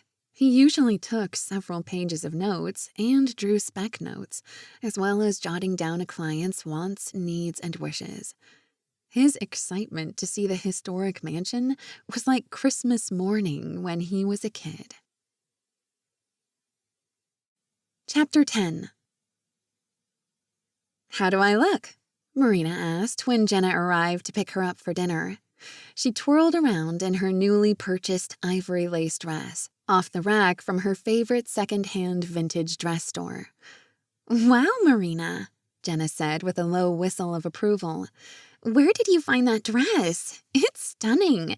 You look like Lady Mary Grantham from Downton Abbey, except you're blonde and she's dark-haired. Too bad we don't have any dates with us tonight so we can show off how fiery hot we are. Marina linked her arm with Jenna's and shook her head. Don't even go there. Men just complicate life. I'm looking forward to having a carefree dinner with my best friend. Did you make reservations or are we winging it? You look fabulous yourself. I mean," she added in an exaggerated New York accent, "you're the bee's knees, darling." Jenna giggled. "Why, thank you, Miss Cormier. We shall be two fancy-free dolls, as the old-time movies like to call women, and pretend it's 1935. Too bad there's no historic movie theater in town showing Casablanca or the Philadelphia Story," Marina lamented. "Hey, come over to my place. I have all the streaming channels and my big screen TV Christmas present with surround sound, courtesy of my techie baby brother. You got yourself a deal. I'll bring the popcorn. I hope my classic yellow VW Bug is good enough for you, Lady Grantham." "I'm sure I can manage," Marina said airily. "I'm not that much of a snob. Only on Fridays and Sundays, and it's still Thursday." Still laughing, they crawled into the small car and Jenna revved the engine. "By the way, where are you taking me tonight?" Marina teased. "I require sustenance, and not a McDonald's quarter-pounder with cheese." Jenna stuck a finger against her chest. "I made reservations at one of the nicest places in town. Just you wait. I figure, why not celebrate in style?" When Jenna maneuvered the car through the New Orleans city streets and pulled up into the circular drive of the Toulouse Garden, Marina let out a yelp. "Are you kidding me? This place is only for the rich and famous. They'll kick us out." Jenna pursed her lips in a pout. "Not tonight, I'm afraid, dearie," she replied with a posh British accent. "I have my brother's platinum Amex card. He lent it to me by way of threats to Mummy. He's such a dear, jolly fellow." Marina burst into laughter again. "You are too much. Okay, but it's almost 7:30 and I'm starving. Let's go."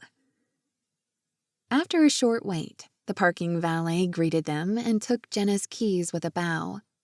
"He didn't even bat an eyelash over your antique beetle," Marina said, nudging Jenna with her shoulder. Her friend lifted her chin in a haughty gesture, trying not to giggle. "I'm sure that bug will be perfectly at home sitting between a Rolls and a Mercedes." "You sure know how to woo a girl," Marina said, laughing. "But I'm not sure I have enough in my bank account for dinner at this high-end eatery." "My treat," Jenna said simply. "Your overhead is quadruple what mine is, and it's such a relief to have a nice evening out that's not fast food, especially for such a big celebration."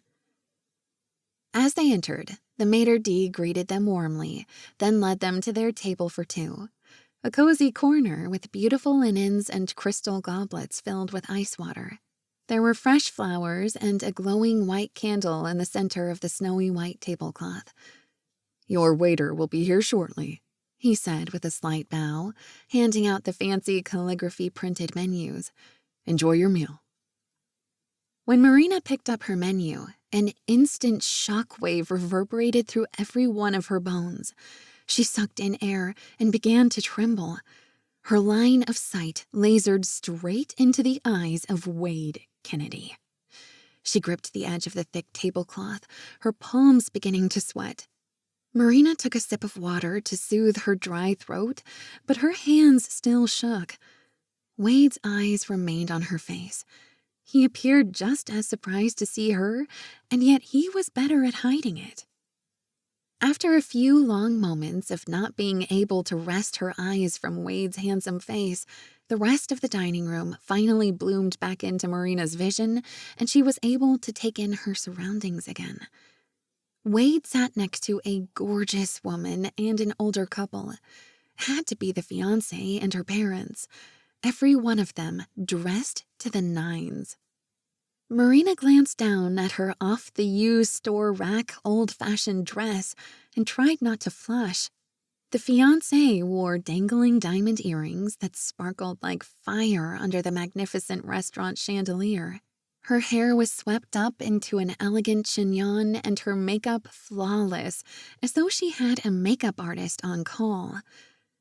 "I feel so out of place, Jenna," she whispered without moving her lips. We have every right to be here, Jenna insisted fiercely. My credit card is as good as anyone else in this place. You look fantastic, so stop fretting. I can't, Marina said in another tight whisper. Jenna frowned. What is up with you? We're supposed to have fun, and just for your information, I'm ordering the filet mignon, rare. Just then, Wade gave Marina a soft smile to acknowledge her. It was sweet of him, better than ignoring her, which she had fully expected. She gulped down more water. Okay, make those 2 filet mignons, medium rare for me. Immediately, her eyes went back to Wade. She couldn't help herself. It was hard not to when he was right there in front of her, despite the 30 feet between their tables. The proximity couldn't have been better if it had been planned. Wade's eyes seemed to dance when he looked at her again. There was definitely strong eye lockage going on. His presence excited her heart, but it was also like a calming balm to her soul. Tears pricked at her eyes, like burning needles of regret. She never dreamed Wade would come back into her life. She had pushed away the feelings for so many years and made so many assumptions that his appearance had disconcerted her more than she expected. She had never stopped loving him, and the knowledge that he loved someone else was about to choke her. That's the spirit, Jenna said in response to Marina's filet order. Then she stared at Marina's stiff gaze and followed the line of sight, giving a jerk when she realized who was across the dining room. Don't look, Marina said under her breath, grabbing at her friend's arm. You're kidding, Jenna hissed in a low tone. Isn't that the same guy who brought your lost cell phone to the shop? The one you had a drink with in my coffee loft and then broke my dishes? She added with a wry twitch of her lips. Yes, it's him, Marina admitted weakly. Her heart was rattling in her chest. Oh my gosh, I can hardly breathe. Do you want to change places? No, that would be too obvious. Wade's tender smile disappeared as he turned his attention back to his dinner companions. His fiancée was frowning at him and tugging at his arm.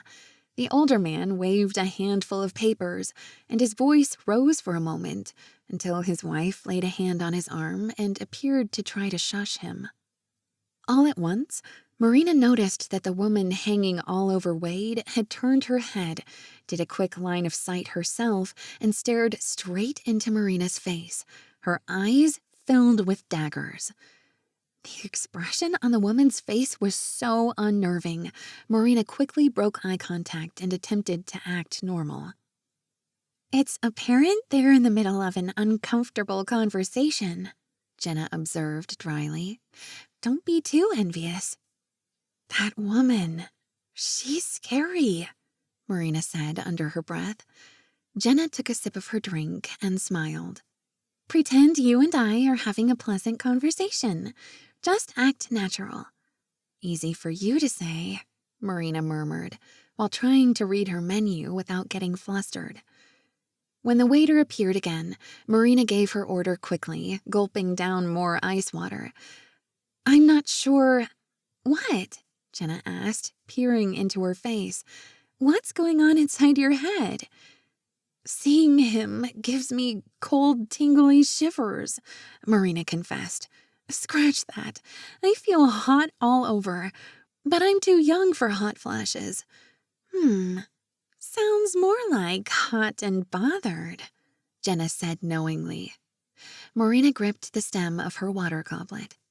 Seeing him, her, all together with her family makes me realize that I have no chance whatsoever. I must resign myself to that fact. He has this rich, close-knit family.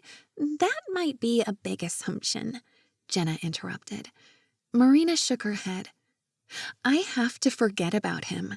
It feels like the universe is laughing at me. He appears after all these years, and at the same time, he's immediately snatched away. The timing is off all over again. I'm also out of his league, and that obviously stinkin' rich woman's too. I don't deserve him. Good grief, deserving him has nothing to do with it. Jenna peered at Marina more closely, lifting an eyebrow in a knowing smile. I don't think you ever got over him. You've just been hiding it all these years. Chapter 11. Mr. Gravois appeared to be getting tipsy. His voice went up a notch, even drowning out the classical music coming through the invisible speakers of the elegant dining room. His wife gave him a stern look and pulled his glass away. "Let's wait for our meal to arrive," she murmured in a low voice. Her husband pursed his lips and moved it back into place, his fingers twisting around the glass. "I think while we wait for our food to arrive, now is as good a time as any to take care of business." Wade's chin jerked up as he stared at his future father-in-law. "What business might that be, sir?" "I have it right here, son," Mr. Gravois said with a Cheshire cat smile. He reached down to retrieve a briefcase he'd placed at his side that Wade hadn't noticed, since he and his wife had arrived first and were seated before he and Lydia arrived. Clicking open the briefcase's gold clasps, Mr. Gravois pulled out a file folder with a sheath of papers at least half an inch thick. At the sight of the folder, Wade's alarm radar went on high alert. His back straightened into a steely rod. Mr. Gravois cleared his throat, took a pair of reading glasses from the breast pocket of his suit, perched them on his nose, and flipped open the cover. "This here is a prenuptial agreement for you and Lydia to sign tonight," he announced, his New Orleans accent growing thicker as if it added to his no-nonsense tone. "Before wedding plans go any further, we thought it best to have a frank and upfront conversation on a number of issues, both financial and familial." "A conversation or a contract?" Wade said, trying to keep his tone light. "Seems you came prepared for the latter before we even discussed the need for anything." Lydia widened her eyes at him and tried to shush him, placing a hand on Wade's coat sleeve. "It's just a simple agreement, so everything is fair, and nobody gets hurt down the road, darling. I'll bet you already have one filled out yourself." Wade turned toward his fiancée, looking her straight in the eye. "No, a prenuptial contract never even crossed my mind. Marriage, to me, is for the rest of our lives, for better or worse, in sickness or health, until death do we part." Lydia laughed softly. "You can be so old-fashioned, Mr. Wade Kennedy," she purred in a soft drawl. "That's one thing I love about you. But you're also very sweet," she murmured seductively before leaning in to kiss his lips. Wade flinched but tried to hold it in, pulling away as quickly and gently as he could to take a sip from his glass of ice water. He didn't care for such a public physical gesture, especially at such a high-class restaurant, or in front of his future in-laws who were staring at them with expressions of shock. Or was it societal disgust? Mr. Gravois pressed his lips together and gulped down the rest of his whiskey. When he cleared his throat, he also threw a pointed glance at his wife. Wade tried not to scoff at the entire scene. He was perturbed, but he also knew Lydia was 100% a modern woman with a mind of her own, and no shy, simpering Southern woman, even if she played one occasionally. But he had to remind himself that many Southern women could be manipulative and conniving, while pouring on the flirtatious charm and affection. With a shock of awareness, he swiftly knew that was exactly what Lydia was doing. "Now, young man," her father said, rustling the sheaf of papers, "I think you should know why we are insisting on this." Insisting? Wade tried not to betray his shock, but let the man keep going. If he tried to stop him, it would only result in a public argument or uncomfortable scene. Above all, he did not want to embarrass Mrs. Gravoy or Lydia. But perhaps they were in on it? He gave a quick glance around the table, and the two women appeared to be calm, smiling even.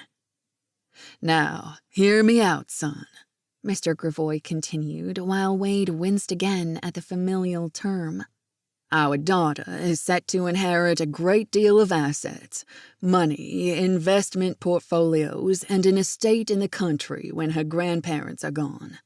"And they're not getting any younger," Mrs. Gravoy added, as if to emphasize the point that Lydia's inheritance could be sooner rather than later.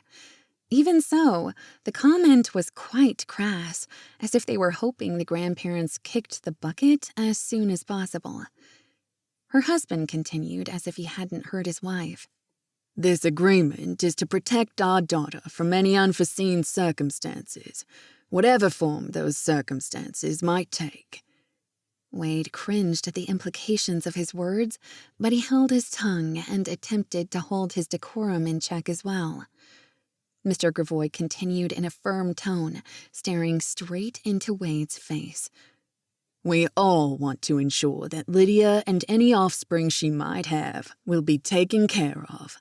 Prenuptials also make divorce courts simple and less painful for everyone involved, and assures us that our grandchildren of the future are taken care of." Tempted to punch the guy in the mouth, Wade gritted his teeth and finally spoke, trying to keep his voice calm and reasonable. "Lydia and I aren't even married yet. There is no firm wedding date set, and you're already talking about divorce court. I find your unfounded insinuations to be impugning my character." Philip Gravoy puffed up his chest.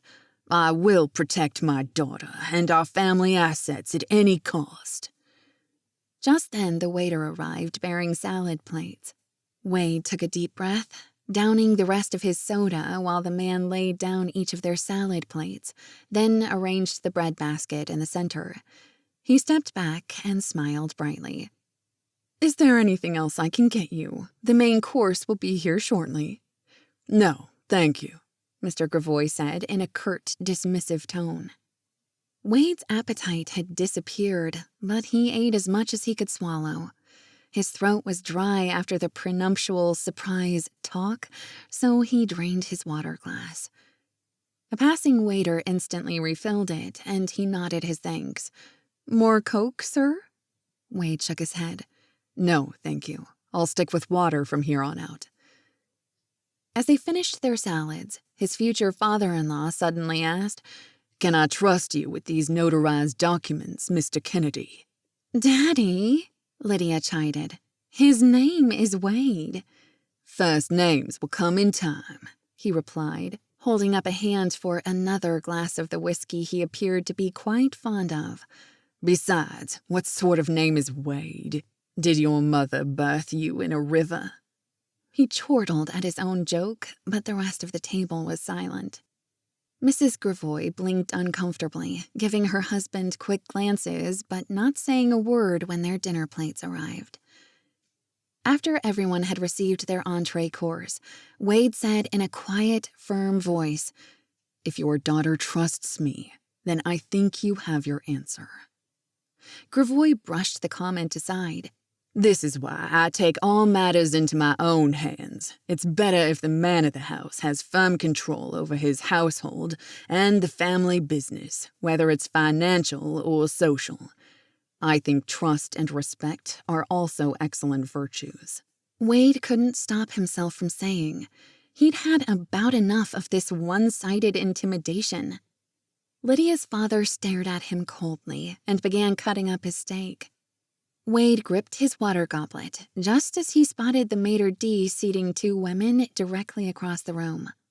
One was a slim blonde wearing a sexy lace dress from the 1920s era. Trying not to stare, he took a bite of his own food, but felt eyes on him. Glancing up again, he locked eyes with Marina, the woman wearing the sexy lace dress. He gave a start and sat up stiffly. He hadn't recognized her at first because she was the last person he expected to see tonight. but she was absolutely breathtaking. Marina was here with her friend Jenna from the coffee loft. At the Toulouse Garden? This could not be happening. Not tonight during the Gravois family dinner. When Marina picked up the menu to look at it, her eyes were in line with Wade's face across the top of the black folder. Her eyebrows lifted, and she gave a jerk, obviously startled when their faces zeroed in on one another. Wade couldn't help giving her a small smile. He took a deep breath, his pounding heart slowing. The aggravation from the prenuptial conversation seemed to melt away. All was still right with the world. Unfortunately, he was having a hard time unlocking eyes with her. He just wanted to stare and smile like a goofball. At that moment, Lydia pressed her lips together, pinching his arm. "What are you looking at? Why are you smiling?" She leaned forward to find the spot that he was looking at. As soon as she made the match, she cleared her throat, blinking her eyes rapidly. "Do you know that woman?" Huh? Wade tried to play dumb, cutting another piece of his steak. Who are you referring to? Lydia jerked her chin. "That woman, seated at the table across the room and wearing that ridiculous outfit.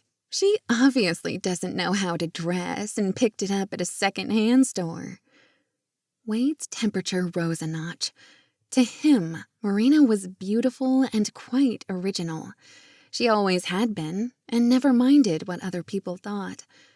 "That's not very kind, Lydia," he murmured. "Not everybody has a personal account with Brunello Cucinelli." "Are you trying to insult me?" She made a strangled sound in her throat. Rage was clearly in her facial expression, as well as obvious envy. "You don't need to get angry, Lydia.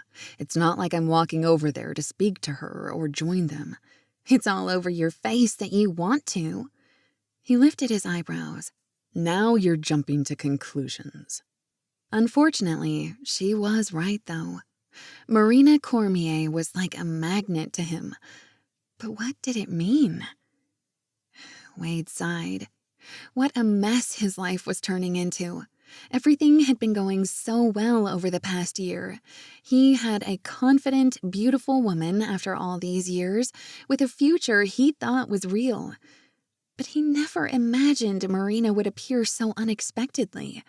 And, frankly, he wasn't in any mood to be lectured at, not after Lydia's father disrupted their evening, purposely cornering him with gross judgment and demands. Dessert and coffee were hurried, especially when Mrs. Gravois hid a yawn behind her napkin. Gathering their evening coats, Mr. Gravois pressed the prenuptial packet against Wade's chest in a confrontational gesture. "Read it and sign no later than tomorrow," he said firmly.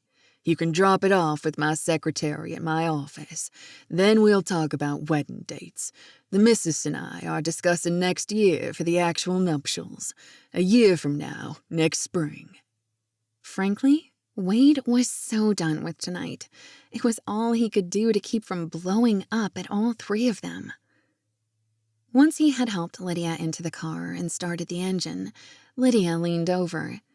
"You got so quiet tonight, darling. What's wrong? Was your food not up to par?" "The food was perfectly fine." "So, who was that woman?" Lydia asked, and Wade could feel her eyes zero in on him. "What woman?" "Don't play dumb, Wade Kennedy. I saw you looking at each other. Do you know her?" He shrugged nonchalantly. "She reminded me of someone I knew a long time ago." "Who? What's her name?" "It doesn't matter, Lydia," Wade said evenly. He would never discuss Marina with her, ever. "You don't have to get snippy. Is something bothering you about your job?" "Not at all. My company is fine. Great, actually." She rubbed her hand along the back of his neck, leaning in to kiss and snuggle before they pulled away. "Not now," he said in low tones. "Do you have any idea what an unpleasant and unfair thing your father did tonight?" "Other than drinking a little too much, what did he do?" she asked innocently. Impatiently, Wade pulled back to gaze at her, holding her wrist between his fingers and staring into her eyes to make sure she understood what he was saying. You set me up, Lydia. She let out a small gasp of hurt. What do you mean? First, you invited your parents without telling me, and then your father blindsided me. I personally believe that a prenup is private and strictly between the man and woman in a relationship. He had no business doing that. I was insulted repeatedly this evening. Oh, Daddy is an old softy when you get to know him. He didn't mean anything by what he said. He's protective because he loves me. Yes, I think he does love you, but I don't appreciate how he tries to control other people, especially other adult people. Our marriage is between us, not your parents. But extended family is important too, Lydia insisted. Try to see this from my perspective, Lydia, he said quietly. Tonight was uncomfortable, to say the least, and I was furious about the things he said and did and assumed. When, if we get married, we become a family. We are the most important part of our family, and we need to discuss and consult about issues and problems on our own before talking to other people outside of our marriage. That is a sign of respect, and respect is part of real love.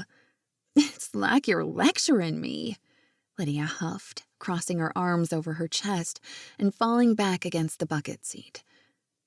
Wade gripped the steering wheel in frustration. She didn't understand a single thing he was saying. He didn't know whether to explain or throw his hands up in futility. I don't mean to, he finally said in an attempt to remain calm. I won't say anything else until I've read the prenuptial your father insisted I take with me. Then we can have a rational conversation about it. I'm not being irrational, Wade, she spit out, anger in her voice. Reaching over, she snapped on the radio and turned up the volume. I don't feel like talking any more about this. Just take me home. Automatically, Wade began to answer with, as you wish, but that reminded him of Marina. It had been their funny, silly, and romantic phrase all those years ago. It seemed wrong to say those words to his fiancée. Besides, Lydia would have no idea what it meant. Chapter 12. The next morning, Marina's alarm clock went off at 5:45 a.m., and she groaned. Shouldn't have stayed up so late, watching late-night television, while mulling over the strangest day she'd had in years. Scratch that. The strangest day in 8 years. Not only Wade Kennedy randomly showing up with her lost cell phone, but then seeing him at the fancy restaurant. So very weird and coincidental. Or was it fate? No matter what it was, the awkwardness of staring at each other across the room, despite the powerful tingles, was just so random. She had to resign herself to the fact that Wade's engagement was a done deal, and she should stop thinking about him. She could see and feel the weird vibe going on at that table and wondered what was happening. Wade did not look happy. At all. After all, she knew the man, inside and out. Despite nearly a decade of separation and his obvious success, he was the same person underneath.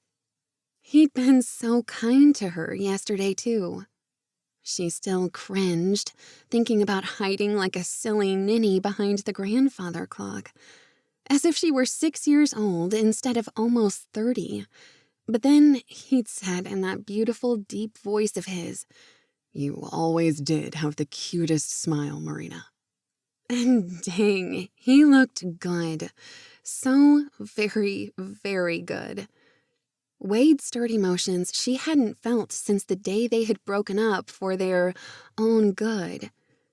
Marina shook her head. They had thought it was the right thing to do, convincing themselves their relationship was just a brief college fling. And yet, it had lasted a full 2 years. Deep down, she'd always missed him. Wade had never left her heart, and she had thought about him so many times over the years. She'd wonder what he was doing, where he was living, if he was married, all the things. He wasn't married, but he was very, very close to it, so Marina had to stay away. His engagement meant she had to stop thinking about him. Don't look up his address, she told herself, or his place of employment, and do not run into him again. She slammed the alarm off after procrastinating with the snooze button too many times, jumped into the shower, and quickly dressed for her appointment with Mrs. Sutton. The time had purposely been set so she could take care of the appraisal of the elderly woman's furniture and still open the antique store by 10 o'clock. But she was also a groggy mess after last night. Grabbing a cold Coke from the fridge, Marina gulped it down to shock her awake, which only made the memories of Wade come roaring back. Particularly those long-ago sweet moments when he surprised her on cold winter mornings by waking her up with hot cocoa and those cute bobbing miniature marshmallows so she could get to class on time. Marina sighed, missing those years terribly. By the time she was blow-drying her hair, sunlight slanted shards of yellow through the window blinds. No spring rain this morning, which was lucky. She wouldn't have to bring an umbrella or worry about her hair frizzing like a dandelion. Even so, her mind continued to drift to Wade. She found herself taking special care with her makeup, even though she knew she'd probably never see him again, despite the lightning sparks flying between them. She even managed to use the curling iron to create long, soft waves over her shoulders and the most perfect wispy bangs. The sound of the traffic roared louder behind the closed glass from the freeway overpass half a mile away. Okay, no more dawdling. Backing her Honda out of the garage, she hit the freeway and drove the 6 miles toward downtown New Orleans, stopping short of the French Quarter outskirts where her shop was located. Instead, she slowed down to enter the stately and pristine neighborhoods of the Garden District. It had been a long time since she had driven through the lovely neighborhoods. The fresh morning light lit up the cypress and oaks sprawling across carefully manicured yards. Spanish moss fluttered gently along the tree limbs in an invisible breeze, or an angel flitted to and fro through the gnarled branches, blowing bubbles to cause the moss to sway, like a game of hide-and-seek. The district was filled with grandiose mansions, colorful Creole cottages, and shaded lanes, a beautiful corner of New Orleans. Even the few apartment buildings resembled mansions from a bygone era, luxuriating in the breathtaking oak-lined streets and magnificent houses, wraparound porches, and the filigree wrought iron balconies that made the French Quarter so distinctive. Here, the front and backyards were larger than the rest of the city, but also interspersed with narrow shotgun cottages painted bright purple or yellow or green. A streetcar whirred down First Street, while local college students strolled the sidewalks with backpacks or sipping coffee loft drinks. A woman pushed a double baby stroller with adorable twin girls with flaming red hair. Marina had just passed a park, so she assumed that was their destination. She slowed her car, peering through the windshield while consulting her GPS. "Here we are, just up ahead," she murmured. Parking along the curb, Marina exited her vehicle and halted on the sidewalk in awe. She faced a pristine, white, 2-story mansion surrounded by wrought iron railings and porches that wrapped around each side. White columns graced the front porch, while hanging baskets of greenery and lilies and roses overflowed. The house was partly in shadow due to the mature trees in the large front yard. A manicured rose garden with bright reds and pinks graced one side. Stone walkways had been laid to stroll between displays of wild, overgrown azaleas and flowering bushes. Marina sighed happily. She had always dreamed of living in a house like this in the Garden District, but it was a wild, unattainable dream. That was for sure. Only the rich and famous lived here, and the homes were well over a century old, built in the early to late 19th century. The upkeep must be particularly costly. Taking a breath, she climbed the brick staircase to the front door in the center of the wide porch. Rocking chairs and rugs and more flowers adorned the area. The passing vehicles, commuting neighbors on their way to work at this early hour, seemed to fade when she rang the doorbell.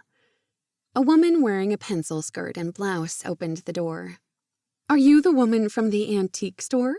she inquired. "Yes, I'm Marina Cormier from Miss Ruby Rose's Antiques. I hope I'm not too early." "Not at all. Right on time." She smiled pleasantly. "I'm Natalie Dixon, Mrs. Sutton's assistant.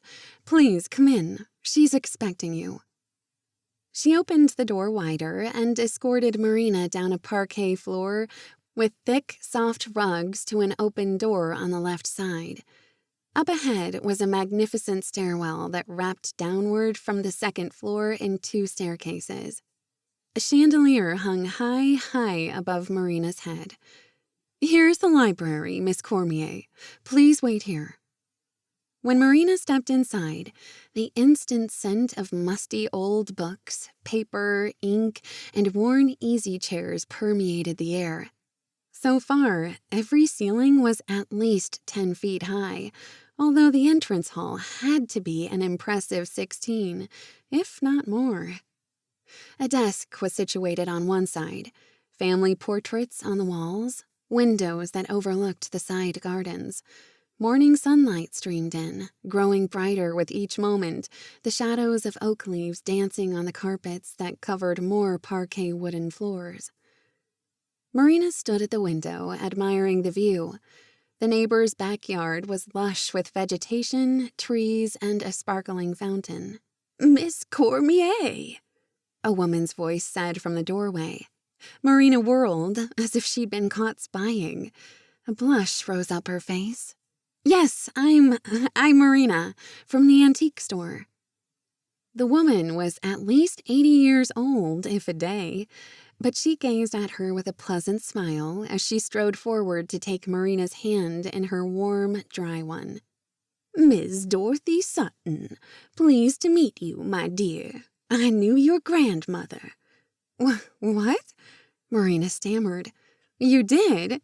That's lovely. Wonderful. I had no idea when I got the call to do a Garden District estate estimate." "Oh my, yes. We go way back to high school days, if you can believe I was ever in high school, with all these wrinkles and leaning on a cane I wish I could just break into and toss in the trash bin," she joked with a sly smile. Dorothy Sutton was remarkably self-effacing and seemed to be enjoying herself. Dressed in trim slacks and a cream-colored blouse with pearl earrings and necklace, only the flats she wore on her feet belied her age, and the cane, which Marina only noticed when Mrs. Sutton called attention to the physical assistants. "Ruby and I palled around and got into mischief like all young people, teenagers now. I was at her funeral, you know." Marina chewed on her lips. "I'm sorry, I don't recall." "I wouldn't think so, since we had never met in person before. You were like a second daughter to Ruby, and you were in mourning, quite overwhelmed with grief." Marina nodded, struggling to keep the emotion from filling her eyes at the kindness in the older woman's voice. She was my world for most of my life. Mrs. Sutton peered into her face, nodding knowingly. Because of the early deaths of your parents. I even held your mother when she was a newborn. Our families go way back." "That's so strange to me," Marina said, trying to picture her granny as a young married woman, Mrs. Sutton as her best friend, and her mother as a baby. "Oh, I probably have a photograph somewhere in the bowels of this house, but," she continued slowly, "I can take a guess at what you're thinking. How did a woman who obviously comes from old money become friends with a wild spirit like Ruby Cormier?" "No," Marina protested weakly, although it was exactly what she was thinking. "Since the French Quarter and the Garden District are so close together, the young people ended up in the same high school. Ruby and I had math together, and choir, as I recall." "Granny sang in the high school choir?" Marina exclaimed, shocked. She loved country music and listened to the radio all the time, but was always off-key. I liked to tease her about it. "That, my dear," Mrs. Sutton chuckled, "was most likely on purpose. She only took choir class to get close to the boys. One in particular, a bass with a naturally beautiful voice. They took a shine to each other, and then she made him chase her. But choir class got him to notice her, and he did. She was quite popular. I was the shy one." Marina smiled at all the memories. It had been a long time since she had been able to talk about her granny. "I miss her every single day." "I'm sure you do, honey," Mrs. Sutton said with a soft smile. Marina could see the shyness in the elderly woman's gaze, the softness of her voice, southern genteel, but she suspected there was an iron rod running straight down her back. "Would you like to see the house, my dear?" "I'd love to, thank you. I must confess, I'm not sure why you asked me to come. I assume you want appraisals of your antiques?" Marina let the sentence drift off. She didn't want to assume anything more than that. "First, appraisals of the antiques, then the house. Then I sell." "You want to sell your home? It's so perfect." Mrs. Sutton glanced about the library and then beckoned Marina to follow her into the grand foyer, then across the plush rugs into the loveliest of sitting rooms on the other side of the hallway. "The upkeep is wearing me out. I'll be 87 next year. I must downsize sometime," she teased with a trill of laughter. "No way," Marina said under her breath, but the woman caught her words. "My hearing is still perfect," Mrs. Sutton said with a smirk. "I adore my house, but my daughter just bought a lovely property in Boca Raton, but far from the tourists and crowds, mind you." Her voice quieted. "It's quiet. My grandchildren and great-grandchildren are close by, and good hospitals and doctors. A mighty big concern when you reach my age." "You'll miss this beautiful place," Marina murmured, tempted to examine and touch every beautiful thing she saw. The vases, the cherry wood end tables, the burled oak desk, the intricately carved white columns stretching high above them at each room's entrance, and the old piano from 1895. So much beauty and artistry and history within these walls. "Oh, yes, I was born right here, an upstairs bedroom, in fact. My great-great-grandfather built this house in 1881 when he struck oil, added on bedrooms and the second story as his family and wealth grew. But I must face reality, and—" Mrs. Sutton let her voice trail away for a moment. "I do love my great-grandchildren, too. My last years should be with family. Not worried about the next item to break in this big old house. Had to replace plumbing last year. Next winter it will be the furnaces. I have a small army of electricians, plumbers, gardeners, and repair people that march through here monthly. It is a big job. I can totally understand. So what exactly would you like me to do? Marina asked. If it's not imposing on you too much, I'd love for you to go through each room, make a list of all the antiques, catalog them, give me appraisals and estimates. Then I can decide what to take with me, what to leave here, find potential buyers for certain items, and what to sell with the house. Do you have a timeline or deadline?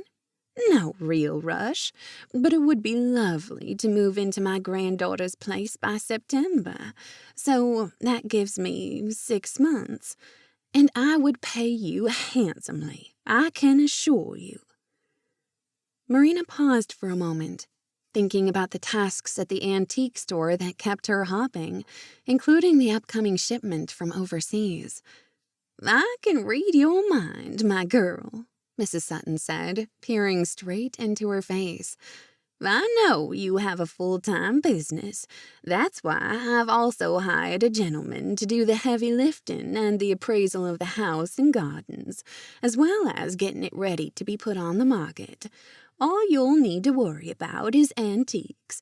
If you need more time or an assistant, we can certainly arrange that. I hope this will be just a temporary part-time job. Marina smiled. Well, I must admit, I'm dying to explore your home, drool over it all, and appraise everything. That's definitely my favorite part of my job. Wonderful, Mrs. Sutton said with a small clap of her hands. I'm delighted to have you work for me. It will be such fun, and keep my sad heart from mourning over leaving this place forever. She reached out and took Marina's hand in her warm ones, pausing to gaze into her eyes. I see Ruby in you, my dear, and I'm looking forward to this adventure very much. At that moment, the front doorbell rang a soft chime that tinkled in the air. Mrs. Sutton leaned in close to whisper, I believe that is my real estate agent. I hear he is quite handsome. Let's go meet him, shall we? Before she could finish her sentence, Mrs. Dixon swiftly rounded the corner from the dining room. I'll get that for you, she started. Mrs. Sutton held up a hand to stop her forward stride. Marina and I will receive our guest. We're perfectly capable. Go about your business. As you wish, madam, Mrs. Dixon said, quickly pivoting to return to her tasks. As you wish, Marina thought.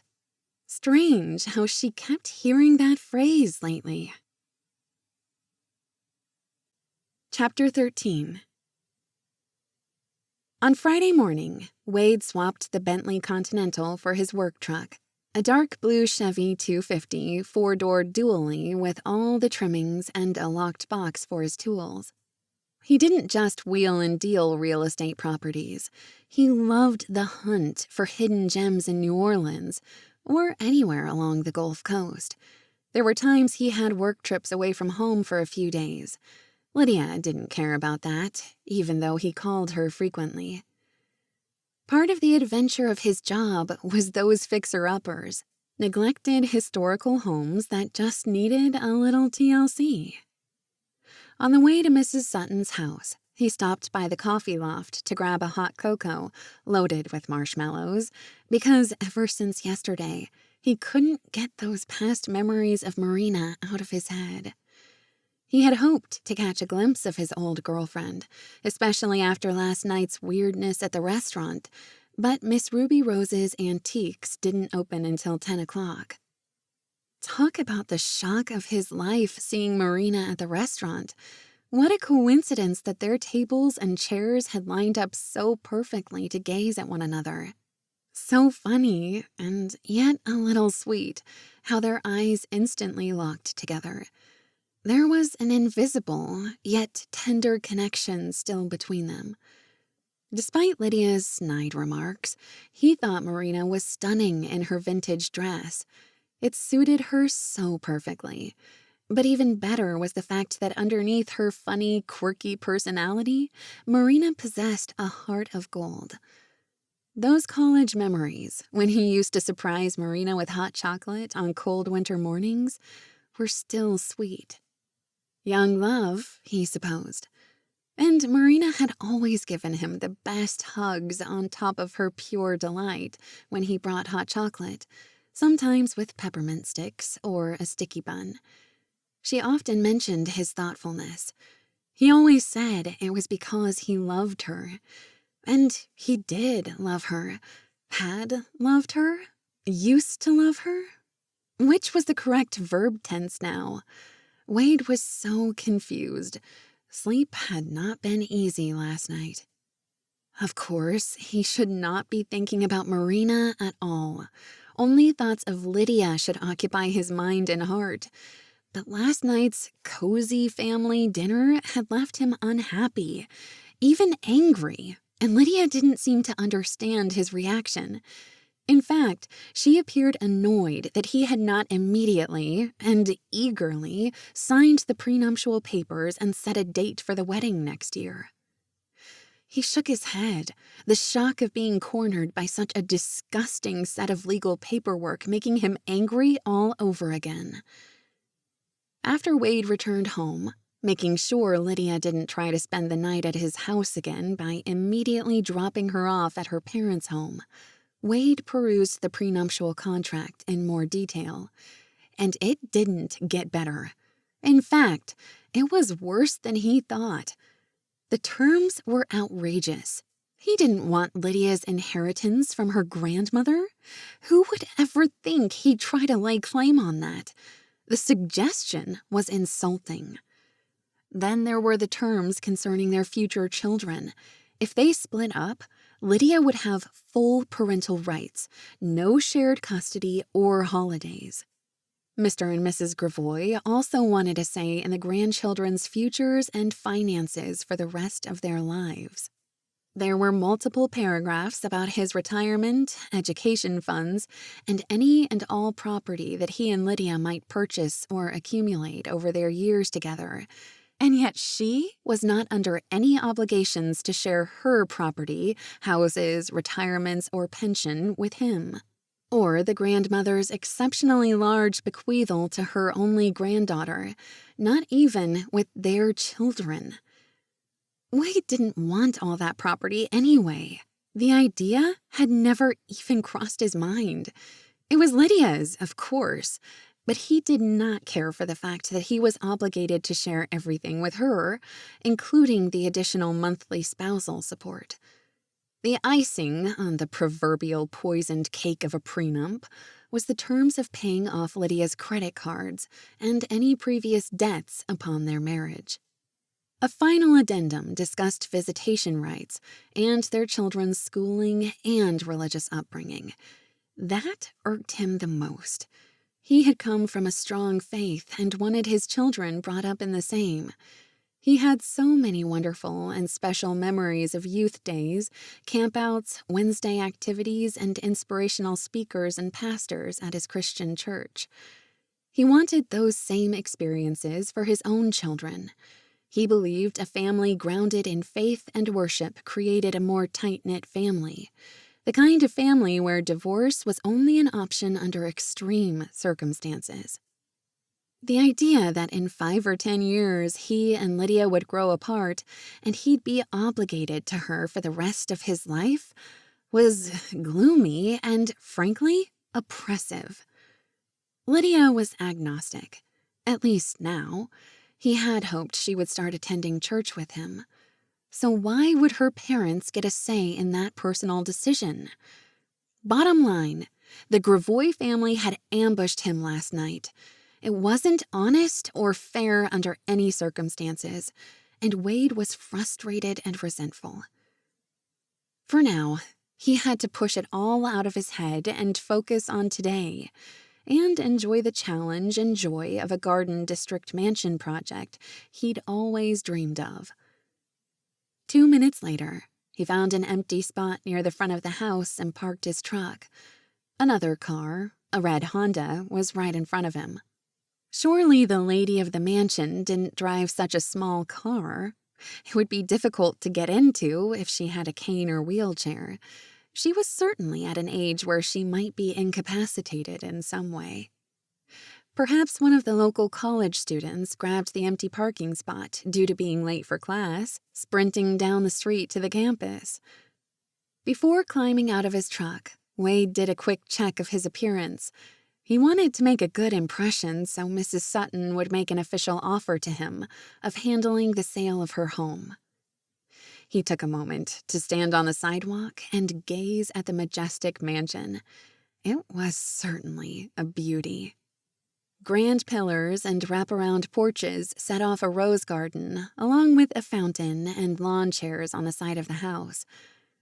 "Magnificent," he said under his breath, then strode to the front door, jumping the brick steps and crossing the porch to knock on the mahogany door. Within seconds, the heavy door swung wide. Marina stood before him, one hand still gripping the inside doorknob. Her eyes widened in shock. "Wade?" she stammered. "It's you," he said softly. "Who would have thought? But after yesterday, I probably should have predicted it." She laughed softly, shaking her head in disbelief. An elderly lady came forward. "You two know each other?" she asked, glancing between them. "And who are you?" she asked Wade, blinking her eyes. Wade stepped forward. "I'm Wade Kennedy, ma'am. We have an appointment to meet to discuss your estate." "Yes, of course," Mrs. Sutton said with a smile, as she glanced between him and Marina. "How do you do?" she asked, extending a hand which Wade reached out to shake. "Dorothy Sutton." "Pleased to meet you, ma'am. Thank you. I trust you're well this beautiful spring morning." "Perfectly. Please come in." Mrs. Sutton stepped back while Marina opened the door wider and Wade stepped inside. The elderly lady continued. "You didn't answer my question. Mr. Kennedy, Marina?" "Yes, we know each other," Marina said, a small smile on her lips. "From a very long time ago." "What happened yesterday?" Mrs. Sutton asked next, obviously referring to their brief conversation when Marina opened the front door. Wade realized that the owner of this home had all her faculties perfectly intact. "We ran into each other yesterday, at Marina's antique shop, and then at a restaurant last night." Mrs. Sutton's eyes glittered with intrigue. "How unusual! And you met up for the first time in a long while, then?" Marina nodded. "A very long time, since college in Alabama." The older woman smiled, her eyes crinkling at the corners. "How perfectly wonderful! No need for introductions, and we can all work together splendidly. Let's begin, shall we?" Mrs. Sutton spread her arm, indicating the open library doors off the foyer, where the original house plans lay on the desk. She sat in a wing-back chair, while Wade and Marina huddled around the desk, gazing down at the layout of the 3-story home, as well as the original architectural plans that included the plumbing and heating layout and the location of the 6 fireplaces. Wade gave a low whistle. "This is stunning. I love seeing all the behind-the-scenes details that went into building such a beautiful home, including the faded notes written in handwriting from 150 years ago." "It can be hard to read, even with my glasses," Mrs. Sutton said with a wobbly laugh. "But I like your enthusiasm, Mr. Kennedy." "Please call me Wade, ma'am." "Done," she agreed immediately. "But I've been Mrs. Sutton for so long, I'm not sure I'd answer to my given name." She gave a small chuckle, then went on. "I've commissioned Marina to take care of all the antiques, including the appraisals and potential buyers. There is so very much to get rid of, or shall I say dispose of. There are one-of-a-kind pieces and a few things I will give to my grandchildren and great-grandchildren. I'll mark those next time you come, if you will help me, Miss Marina." Wade glanced up from studying the old house plans. Did both of you already know each other, or am I being presumptuous? "Your instincts are partially correct. I knew Marina's grandmother, the famous Ruby Rose of the antique store. We were classmates and secretly became friends back in the time when people from different societal status did not mix much." "That's fascinating," Wade said. "Even big cities can feel like a small town at times." "You are quite correct," Mrs. Sutton agreed. "I know this will be a time-consuming task, but I hope we can finish within 6 months. My old bones long for a rocking chair overlooking the ocean." 6 months, Wade said with a start of surprise at the quick time frame, and he inadvertently gave a low whistle. "Sorry, ma'am, that was my gut reaction." Mrs. Sutton had a sly grin of her own. "I haven't heard a man whistle at me in decades. No offense taken. I do understand we may find more things that need overhauling than not, but just do your best and keep me apprised. I will give each of you a key to come and go around your personal work schedules, but Mrs. Dixon will be here even if I'm not." "When would you like the initial list of repairs?" Wade asked. "And an estimate of cost?"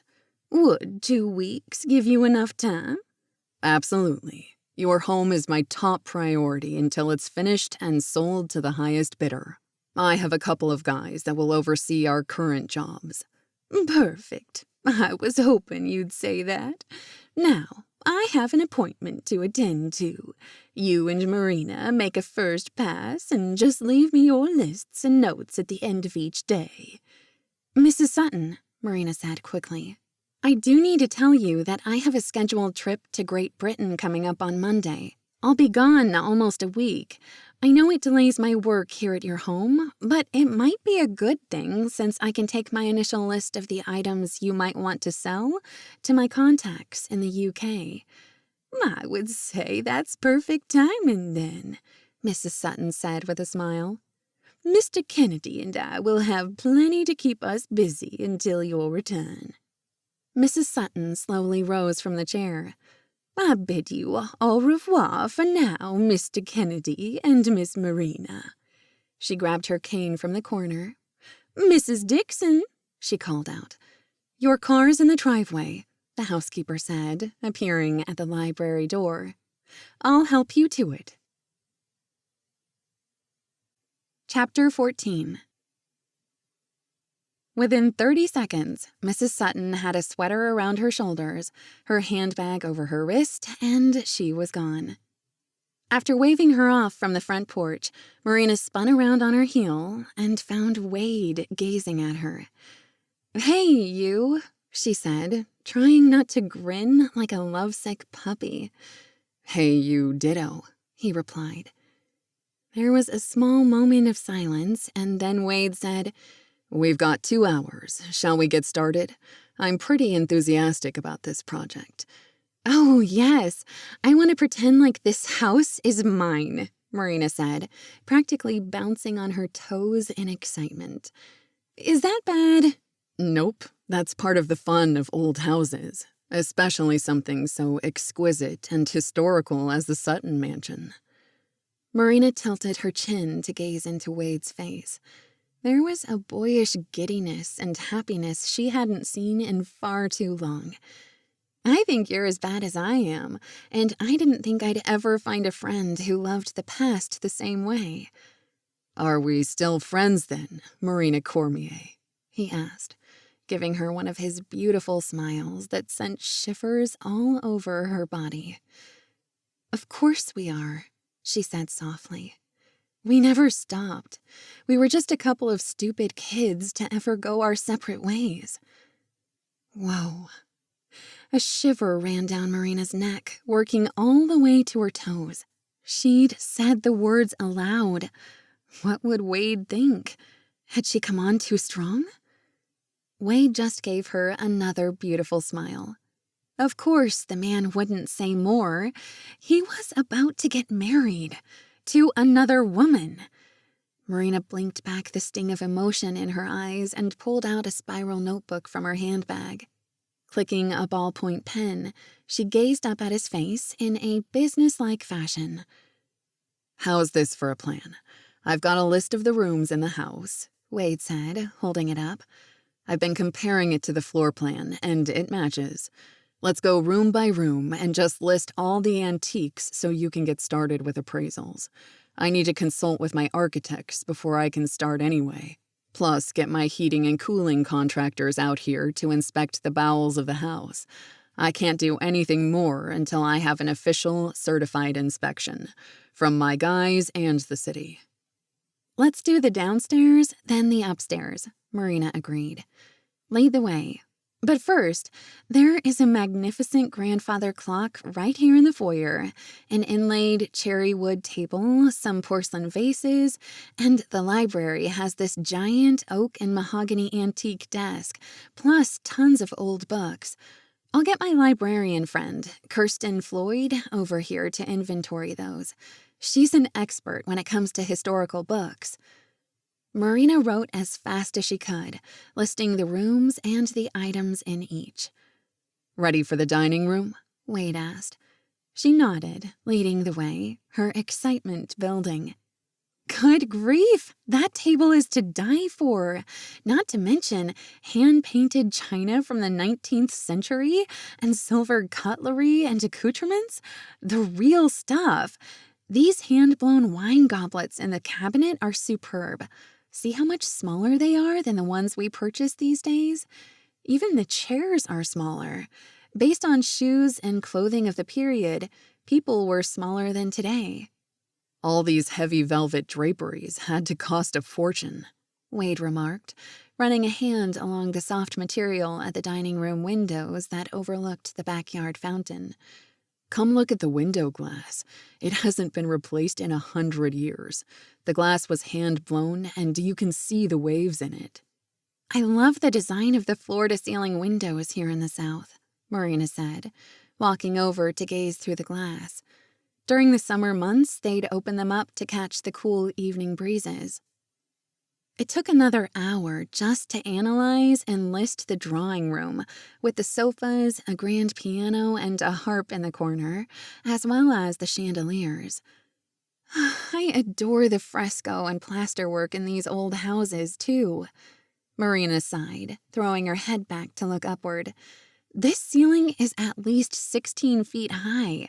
And don't you love the crown moldings, the decorated cornices, and the medallions where the chandeliers hang?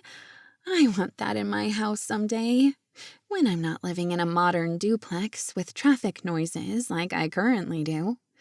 "I hear you," Wade agreed. "Okay, here's a question. I admire all the windows these old homes have. Tons of natural sunlight would have prevented the expediency of having to use candles or lamps during the daylight hours. Of course, the cost of glass had to be exorbitant. But there's something else I've never understood. Why are the curtains and draperies in every room so long that they bunch up on the wooden floors? There must be at least an extra foot of fabric." "It would be expensive, right?" Marina agreed. "But it was done on purpose. The extra velvet or satin or lace showed a family's wealth. Simply put, they were trying to impress their friends when they had dinner parties or balls. We call them puddled drapes." Wade let out a chuckle. "That term's pretty darn accurate. Do you want puddled drapes in your house someday, Miss Marina Cormier?" "Of course," she shot back, then made a face.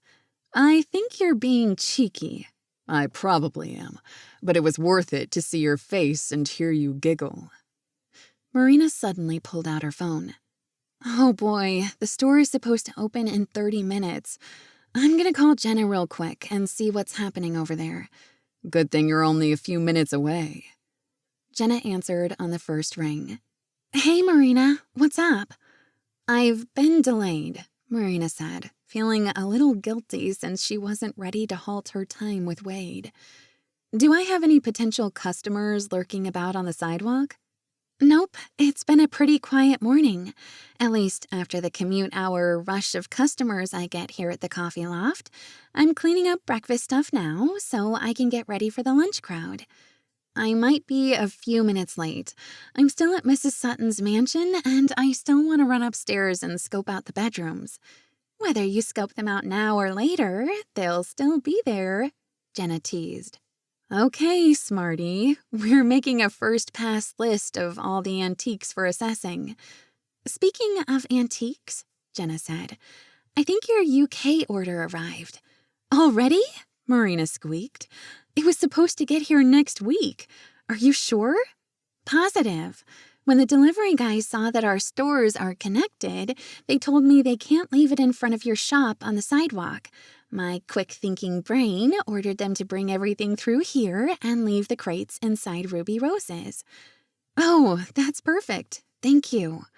When will you get here? I hope within the hour. I'll call Sally Broussard, my part-time assistant, and see if she can swing by for an hour. That's a good idea. Don't you get most of your weekend shoppers after the lunch hour anyway? Yes, but on second thought, I think I'll keep the place closed until I can unpack and figure out where to place all the new stuff. It'll be hard for customers to even walk around the store right now. Just then, Marina heard the coffee loft doorbell jingle through the phone receiver. Gotta run. See you soon, Jenna called gaily. When she pressed the off button on her phone and lifted her face, Marina found Wade gazing at her. Then her stomach rumbled with hunger, and she smiled weakly. Well, that was embarrassing. Nope, that means you're hungry, and so am I. Starving, in fact. No breakfast on an early call morning. I suggest we head on over to Café du Monde and grab an order of beignets before we head to work. Oh, I couldn't, Marina protested. We're only a few blocks away, he said. And yes, I'm tempting you. Beignets are very tempting.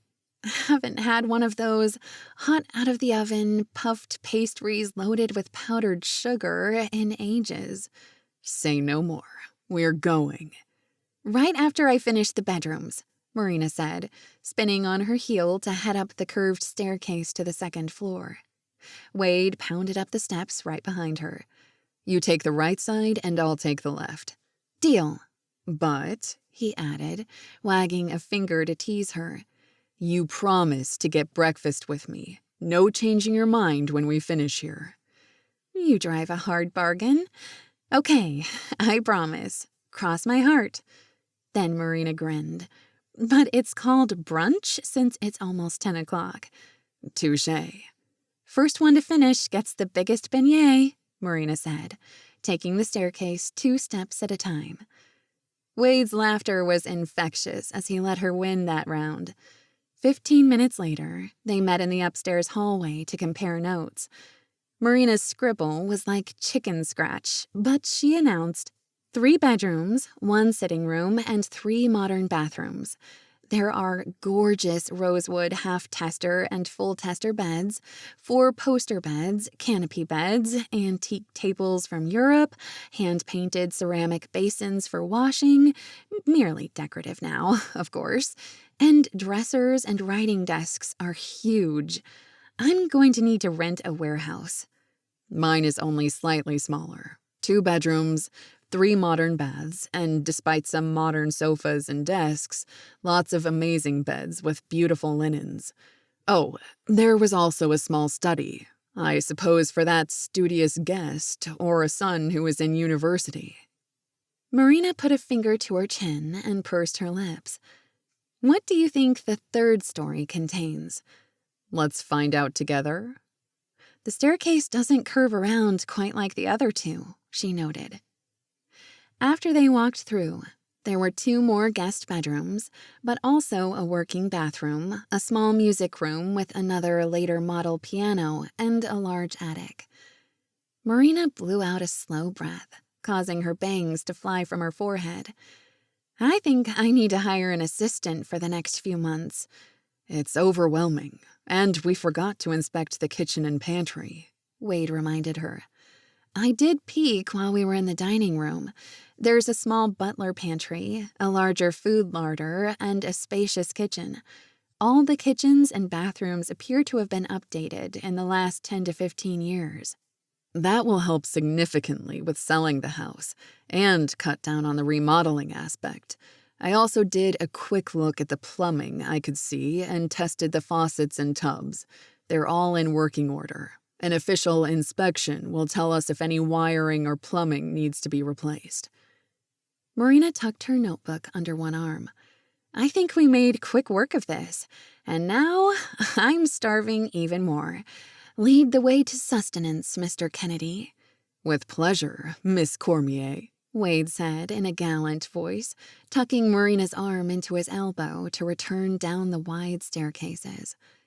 I counted 50 steps altogether. What a chore for the time of ladies' maids and housekeepers. Probably how they kept in shape, he said, chuckling quietly. Marina heard his words, but her brain had stopped working. The touch of Wade's warm fingers on hers sent an explosion of tingles through her arm, up her neck, and all the way down her back. At the bottom of the 2 staircases, Marina surreptitiously slipped her arm out from his. She had to keep reminding herself that Wade Kennedy was engaged to be married. She couldn't have too much fun with him, despite the ease with which they had picked up their friendship, exactly as they left it 8 years earlier. "Oh!" Marina burst out. "We forgot to peek out the rear door from the drawing room. Let's do that super quick, then go before I faint from lack of food." She paused with a hand to her forehead in a dramatic pose. "And this suffocating corset my maid pulled tight for 10 solid minutes." Wade laughed at her shenanigans. "If you do need to faint, I have 2 strong arms to catch you, milady," he assured her in a British accent. "I am most assured, kind sir," she said, fluttering an invisible fan along with her eyelashes. They were still laughing at their play acting when they reached the main floor again and moved through the drawing room. Wade stepped forward to open the large double doors, which actually merged into another room instead of the rear backyard. Marina sucked in a breath and pressed a hand against her chest as she gazed in astonishment at a spectacular garden sunroom. "Oh my, oh my, oh my," she repeated. "This might be the loveliest room of all." Overstuffed love seats upholstered in a fabric of lovely spring flowers sat about the room in intimate, cozy corners. Flower pots, crawling vines, and even miniature trees shimmered in the warm air. Glass surrounded the entire space, as well as a tall ceiling overhead where a blue sky shimmered.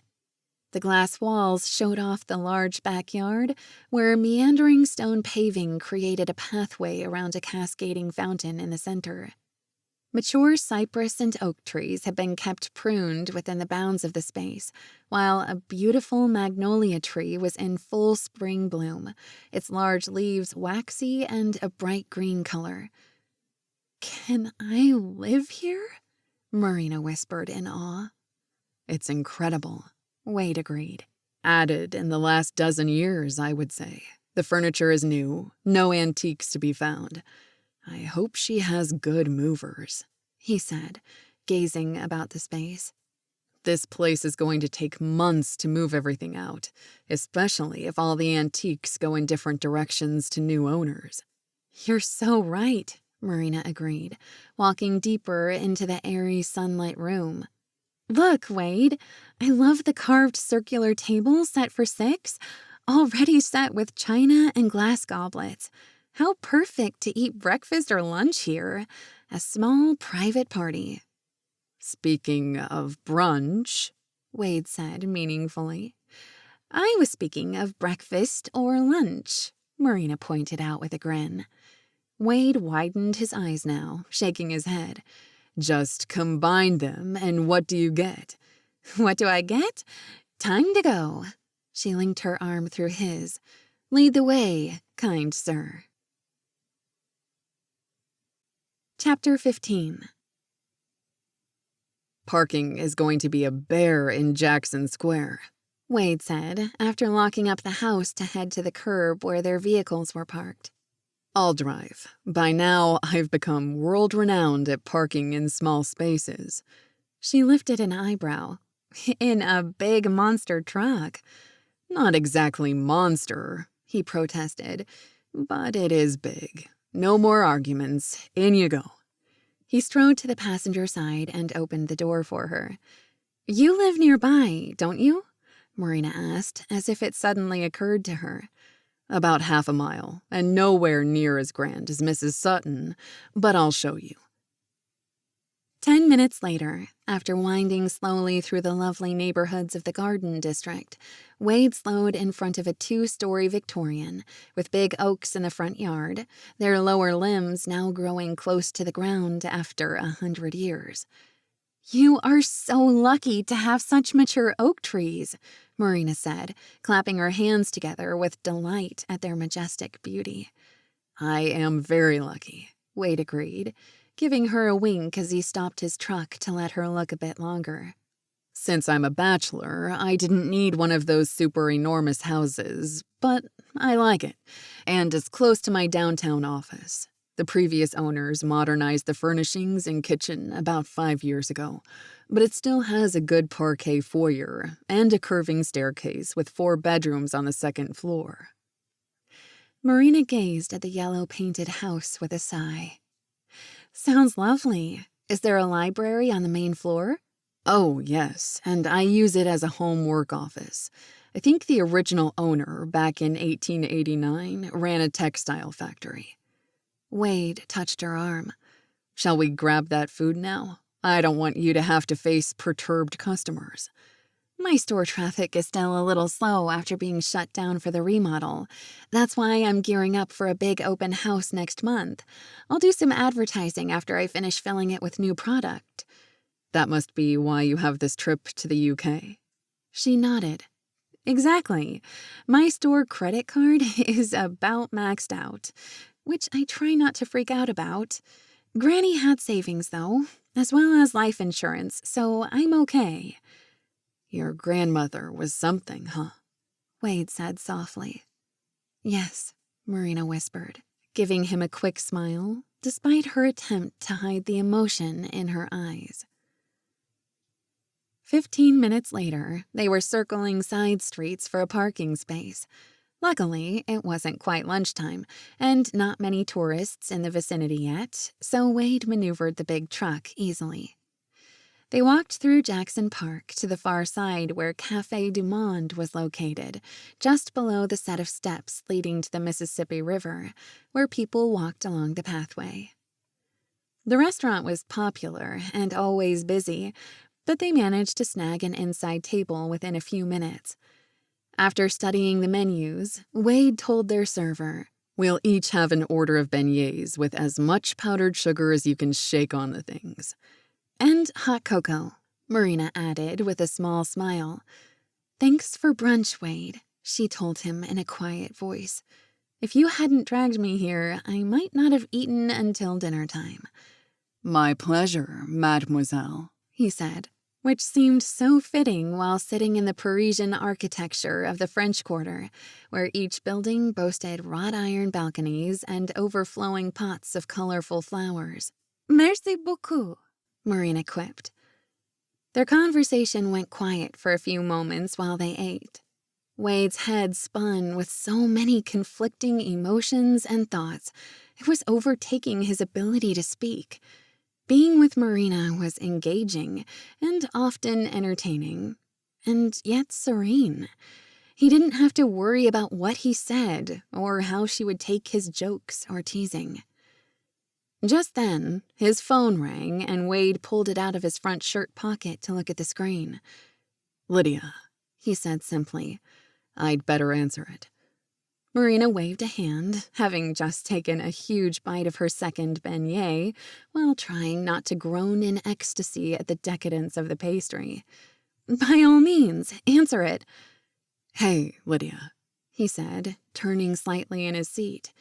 The place was getting more crowded, and the volume of the conversations grew in the small dining room. Where are you? Lydia asked immediately. What are you doing? I've been trying to call you. Sorry about that. I was at a new job and silenced my phone. Having, a snack in the French Quarter now.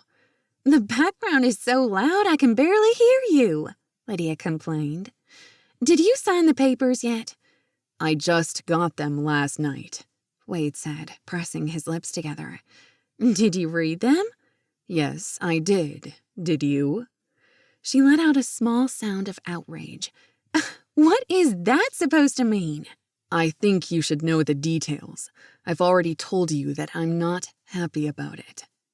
Let's talk about it on your couch while we snuggle, she suggested, her voice going low and sensual. Wade did not appreciate her attempts to use manipulation on him. He felt stupid for not seeing it sooner.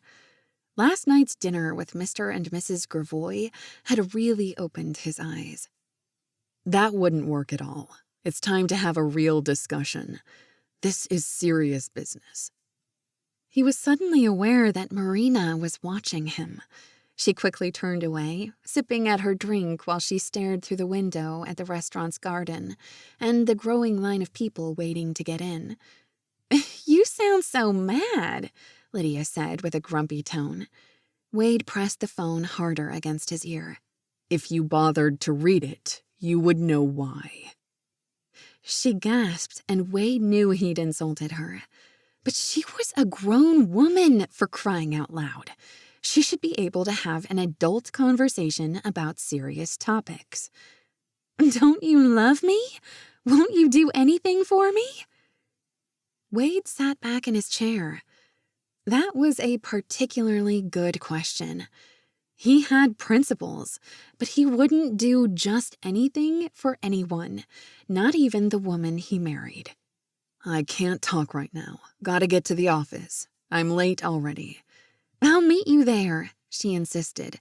We have to talk. Do not meet me there, Wade said firmly. Don't even suggest it. I have other employees, and this is not an emergency. Goodbye, Lydia. When he hung up, Marina was gone, although their beignets had just arrived. Wade glanced about. Had he offended her? It was all he could do not to let out a curse word and slam the table. Ever since he'd put that big rock on her finger, Lydia had changed into a different person. All at once, Marina appeared at his side and slid back into her chair. Sorry, I ran to the restroom. Gave you some privacy. Thanks, he said weakly. I apologize for that interruption. She shook her head, waving it off while she picked up a hot beignet loaded with powdered sugar and took a bite. A spray of powdery white sugar fell on her plate, her lap, and then exploded over her mouth. Marina began to laugh, grabbing up a napkin to wipe her face. I knew better than that, she said, coughing a little when the powdered sugar tickled her throat. She was so funny and so cute, like a little kid caught stealing a cookie, and so self-deprecating that it was endearing. Marina was the most unself-conscious girl he had ever known. She was easygoing, laughed at herself, and made life fun. Wade needed a little less stress in his life, not more. Good grief, what had he gotten into with Lydia? Then a wave of guilt washed over him for even thinking that, as if he was being disloyal. But weren't Lydia and her parents acting disloyal to him? Mr. Gravois had made it clear that there would be no compromise. The prenuptial had forced him into a corner. It was a horrible misery of a document, as well as underhanded. If he took it to his lawyer, Wade knew Gary would stare at him like Wade had lost his mind, then tell him to tear it up, burn the pieces, and run as fast as possible away. Marina reached out to touch his hand. You okay, Wade? You look like the entire world just fell on your shoulders. What's happened? Bad news from your fiancé? She said, speaking slowly as if the words were painful to speak. She blinked away a tiny tear and took a sip of water, attempting to smile again as if nothing was wrong. That's when Wade woke up to the fact that Marina might still have feelings for him. Could that be true? Wade blew out his breath, then gulped down his soda. Had she regretted that college graduation decision? The idea was like a punch in the gut. His phone rang again. He lifted it from the table and stared at the caller ID. It was Lydia. He also saw that she had left several messages while he'd been at Mrs. Sutton's house. "Lydia again?" Marina whispered. "Honestly, I can leave. Having brunch probably wasn't a good idea." "Why?" he asked now, a frown forming between his eyes. "We're friends, aren't we? And now co-workers," he went on with a quick smile to put her at ease. "At least for a few months." "Are you going to answer that?" Marina asked, as his phone continued to buzz. He punched off the phone and jammed it into his front pocket. "Nope, not now. I don't like talking on the phone while in a restaurant, especially when I'm with someone else. But with Lydia, it's usually better if I do, and then make it quick." "You're considerate and thoughtful," Marina told him. Then he watched her finish her second beignet with its exploding powdered sugar and dug into his own. "This is the best thing ever," he said when he finished the last bite. "I'm so full, you're gonna have to roll me out of here." "I get first dibs on that, buddy.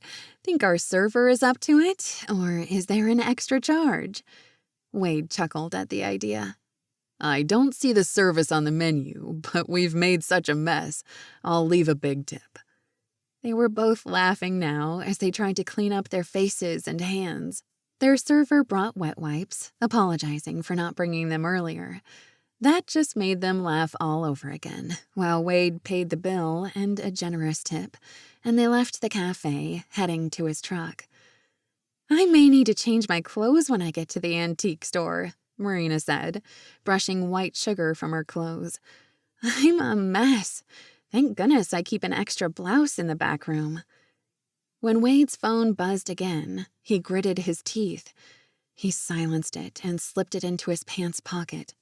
How deep had he let Lydia's claws into his heart and his day planner?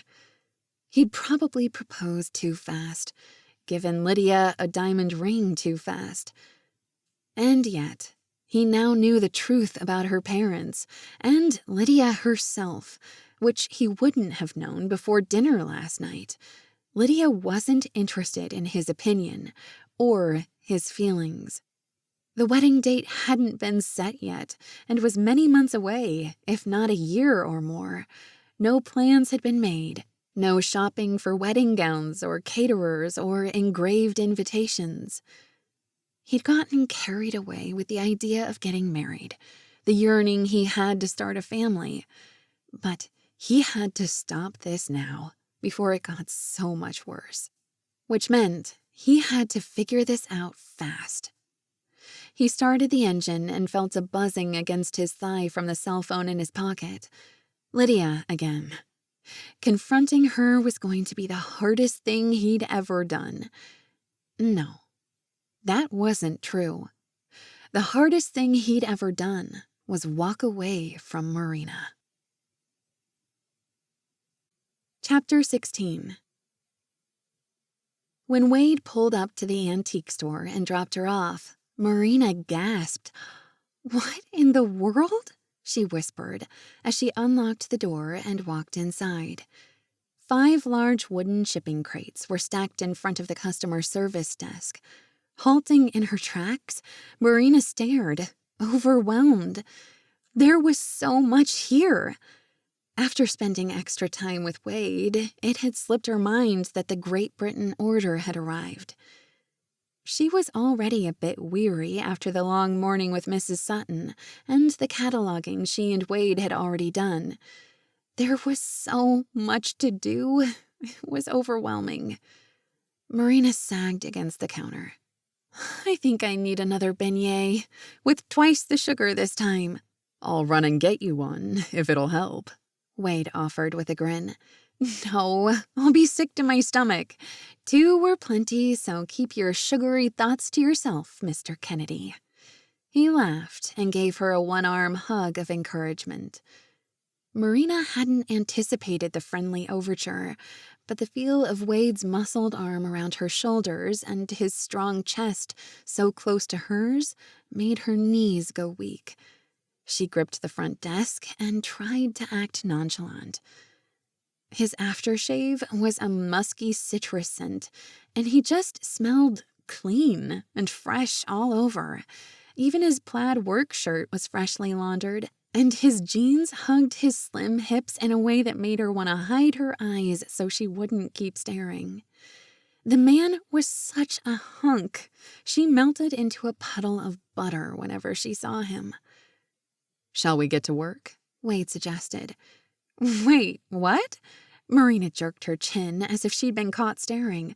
What are you talking about? I'll help you unpack. This looks like a lot. You got that right, but I'm sure you have tons of work to do at your own place of business. He shook his head and shrugged. With both of us working, it'll go fast. But first, where do you want it all? I have a storeroom in the back through that door. Some of these things will go on display right away. The small tables, the vases, the candlesticks. There's supposed to be some 19th century jewelry, too, and I have a case over there for that. I'll let you do the jewelry and small items while I lug the big stuff, so you don't have to break your back. I'll have you know that I'm pretty tough, Mr. Kennedy. See these muscles? I don't need to go to a gym. I work out right here every day. I see, he said, lifting his lips into a quirky grin. You're tough, Marina, and I admire you for getting into the antique business, for helping your grandmother with her shop, and then taking over and keeping it running. She shrugged. What else was I going to do with an art history degree? The perfect job for the most perfectly quirky girl I've ever known. Marina stuck a hand on her hip, eyeing him. Was that a backhanded compliment? Nope. It was the best compliment I could give you. Wade suddenly moved forward and brushed a finger along her cheek. Before it even registered, he stepped back again, lifting his shoulders in a shrug. Leftover powdered sugar. Oh, thanks. Guess I'd better clean up before customers come. Leave the closed sign in the window. We'll get this place organized, and then you can clean up before you open. I suppose I don't have customers banging at my door yet. Got a crowbar for these crates? Wade asked next. In the back room. I'll get it. She hurried to the rear of the store and washed the sugar off her face, although she secretly wished she could leave it so that Wade would feel the need to touch her face again. A moment later, she reappeared with the crowbar. Thanks for helping me. Delivery days only come every month or two, but they can be overwhelming with all the unpacking and inventory. I just want to cry or go home. Which one do you usually choose? He asked, gazing at her face. I cry while I unpack, then go home and sleep for 12 hours. Best way to deal with stress, Wade said with a lopsided grin to make her laugh. Oh, Marina suddenly said. I forgot to have you drop me off at Mrs. Sutton's house to get my car. I'll take you back to get it, but I'll help you unpack right now. Looks like you're reorganizing the store. I am. Sorry, it's kind of a mess. The place has been closed for several months during the remodel, of course, and I'm trying to get fully operational and back in business. But first, I must get each different section better organized. A grand reopening party sounds like a great idea. Granny, my grandmother, gives me lots of inspiration. Marina stopped, realizing the present tense verb must make her sound like she was nuts. I mean, remodeling the store was something we talked about before she died, but never got around to. Wade gave her a long, knowing smile. No, I think the truth is the first part of your sentence. How did she give you inspiration? Oh, well, you know, Marina said, chewing on her lips, wondering if he'd think she was totally weird. I visit her at the cemetery, catch her up on stuff, life, the store, and while I'm chattering away like an idiot, my head gets filled up with all these fantastic ideas. I honestly think it's Granny giving me little drops of thoughts from heaven. I think you're right, Wade said matter-of-factly. I think our families do watch out for us. I've felt that with my parents before, too. They always encouraged me to start my own business, and I love real estate and flipping houses. I watched my dad leave the railroad and go back to school to get his MBA in his 40s. Then he went into stocks and bonds, traded, loved the stock exchange world. My mother loved it because she loves high society life. Dressing up, going to the theater, dinner at all the fancy restaurants. I worried they were turning into snobs, though. He paused for a moment, and Marina knew instinctively he was remembering that his parents had pressured him to break up with Marina when he was headed to the Bay Area to play football. "How are your parents now?" Marina asked softly. They're good. They're fine, Wade said with a quiet smile. My mother discovered she has a knack for fashion she was never able to express during those years they barely managed to squeak out groceries. She ended up partnering up with a woman VP from Chanel, doing fashion shows in New York City. They're still there, living in Manhattan. That's the path to my meeting Lydia. She was modeling there for a while, although she's an original New Orleans native, of course. I remember you telling me about your parents changing their life when we were in college, after your father got his MBA and went to work in New York. It's a fascinating story. To alter your entire career and go for new dreams, to do something you love the best, to find your niche in the world. It's important. Marina's voice slowed when she realized that Wade had moved closer, catching her eyes with his while she spoke. Those deep brown chocolate eyes seemed to melt into her own. For a moment, they didn't speak, and Marina shivered from the top of her head down to her toes. He was still the Wade she had loved for so long. It took all her willpower not to throw herself at him, but she couldn't. She didn't. It would be so wrong when he was going to marry that woman, Lydia. Turning abruptly to hide the sudden tears swimming in her eyes, Marina walked to the counter where a stack of smaller boxes was piled and tore open the cardboard lid. "See?" she called out, lifting another smaller box and opening the lid to show him a pair of screw-on earrings inside. The kind of snap-on earrings women wore before they pierced their ears. "Jewelry. I love all this old stuff. It's so pretty and delicate, and so different and unique from the cheap stuff of today." Wade took the crowbar and leveraged it into one of the bigger crates on the floor.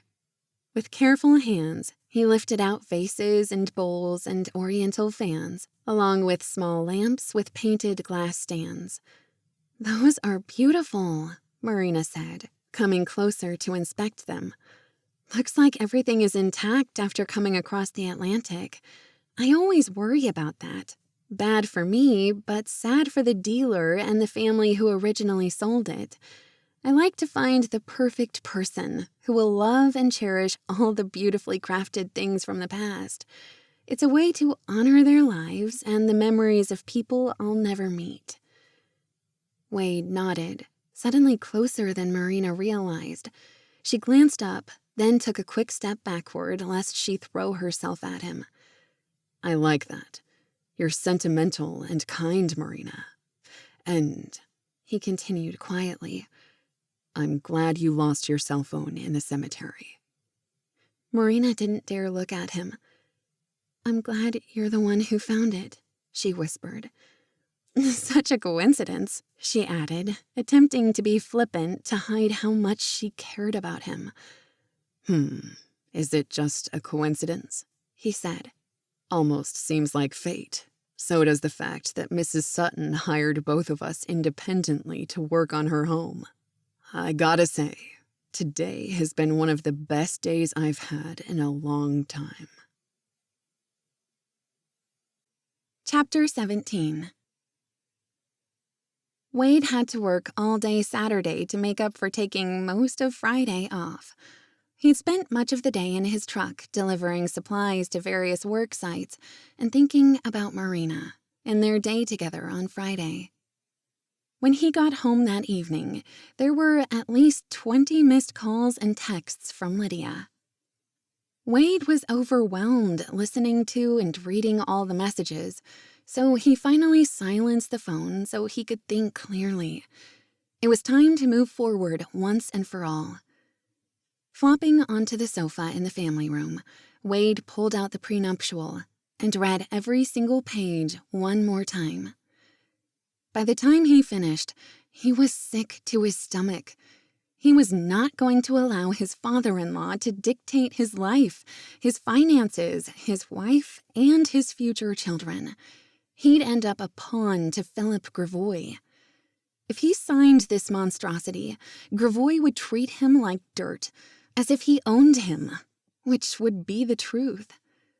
It was time to act, declare that he was his own person, definitively, for the last time. He would not settle for second place in any woman's life whose father had the ability to run their marriage, home, and future family. Wade was able to amply provide for his future wife. He certainly did not need or want her family's money, let alone Philip Gravois' dictates and orders. If Lydia married him, she wouldn't need it either. But he doubted she would see it that way. The prenuptial was something Lydia could, or would, hang over his head every day, whether as a sword of power or as a method of getting what she wanted, when she wanted it, and how she wanted it. Worst of all, Lydia would come to despise him for being a weak pushover. Imagining the interference from Mr. and Mrs. Gravois was enough to make Wade want to throw a chair through the window. But that wasn't fair to the window, or the beautiful red and purple tulips growing just underneath the set of picture windows that overlooked the backyard. Every muscle in Wade's body was knotted and tight. Even his mouth set in a straight, thin line made his jaw ache. This entire disaster waiting to happen gave him a headache, and he never got headaches. His decision was made, and in the long run, it hadn't been that difficult. Striding across the room, he opened the glass doors of the grate in front of his fireplace. One by one, he tore each page of the prenuptial contract in half and threw it onto the logs already sitting there. The pile was massive by the time he finished shredding and crumpling all the pages. Grabbing the box of matches on the hearth, he lit 3 of them, one by one, and touched the orange flames to the edges of the papers. A few seconds later, a roaring fire was growing. Heat washed over him in a warmth he hadn't experienced since spending the day with Marina yesterday. Wade spent a few more minutes using the poker to keep the massive pile of official attorney papers in place, but it wasn't long before they turned into ashes. A heavy burden lifted from his shoulders when he stirred the remnants of paper. The worry and weight of it all rose toward the high ceiling and then disappeared when he opened the back door to let in a wave of fresh spring air to clear the house of lingering acrid smoke. Wade let out his breath in a massive exhale. He gulped down a glass of water, then picked up his phone, punching the number for a specific contact. Lydia answered in 2 rings. "Hello, Wade, darling," she purred. "Finally you're calling me back." He clenched his teeth. Lydia, we need to talk. "Does that mean you finally miss me after all day? I only left 1 million messages." Wade didn't respond to her recriminations. We just need to talk. The sooner the better. Oh, you must be anxious, she said, her tone growing husky. Are you coming to my place? Oh, wait. I'm at my parents' house, of course, until the wedding. That doesn't give us much privacy. Although, they're not here right now, which means we can be alone. Which means we could have a kissing session. I haven't seen you in 2 days, not since our family dinner at the Toulouse Parisian. I called your phone over and over again all day long. Did you get my texts? Yes, I got them. So, what were you doing? I was on that job in the Garden District all day Friday and had to work my own job today to make up for it. Spring is a really busy time for us. I think I told you about the Garden District job 100 times. I can't help it if I forget. I have so much on my mind. Why didn't you call me or text me? She said with a little whine to her voice. When I got home, I spent the evening reading the prenuptial your father insisted I sign ASAP. I did a lot of thinking, and it's time to have a hard, serious talk. I'll see you in 15 minutes. Wade told her, then ended the call. He was so agitated he couldn't wait until the next morning. He had to see Lydia now. Chapter 18. As soon as Wade rang the doorbell to the Gravois mansion, Lydia flung the door open and rushed into his arms, throwing her arms around his neck in a tight squeeze. He disentangled himself, took a step backward, and gave her a severe look. "What's that glum look for?" she said with a pout. "Did someone stiff you, or did a check bounce?" Wade pressed his lips together and tried to hold his tongue, but it was impossible. I'm not your father, Lydia. Lydia stepped back and stuck her hip out. "What's that supposed to mean?" My day isn't ruined if someone bounces a check. I don't live for money. I can't understand how you haven't realized that about me. Sometimes it's like you don't even know me. That's not a very nice thing to say, but I refuse to talk about this outside on the front porch with the entire neighborhood watching. She grabbed his arm and pulled him inside. Nobody's watching. The street is quiet as a tomb. Besides, the front door is set far back from the road. He knew he was being contrary, but Wade had lost patience. His eyes were fully open, and he was wide awake. It was obvious that he had made such a mistake to have taken their relationship this far, almost to marriage. There had been signs for a long time, but he'd been so eager to settle down, he'd ignored the warnings. Lydia took his hand and dragged him into the living room, where she pushed him onto the luxurious sofa and began to kiss him. "My parents won't be home for another couple of hours." Wade gripped her arms and pushed her away. "Lydia," he began. "What is up with you? Am I not attractive to you any longer?" "Your attractiveness has got nothing to do with this." She stared him down. "So, what is this?" "You're a beautiful woman, but marriage must be more than that. We haven't had a meaningful conversation about our relationship or life together in a long time. If ever," he added. "Because you work all the time," she flung at him, crossing her arms over her chest. Wade sighed. "You know exactly what I mean. Don't pretend not to. I'm not happy, and I don't think I have been for a while. The family dinner pushed me over the edge. It showed me that our relationship is a fantasy. It's all about high society living, which is very superficial to me." "Is this about the prenuptial?" she demanded, blinking her eyes with impatience. "It was the last straw," he admitted. "I read it again the other night and was so outraged. I will not ever sign it. But your father made it clear that without it, he would refuse to set a wedding date or annul our marriage if we were to run away and wed. I can hardly comprehend the nerve to have that drawn up at all." "He just wants what's best for us. I cannot believe you didn't sign it. Did you bring it with you?" Lydia asked, as if she was going to forge his name on the document. No, I burned it. You what? That's horrible. Now you've insulted my father and entire family. It's the worst legal document I've ever seen in my life. I will not be controlled by your parents or you. This is not going to work.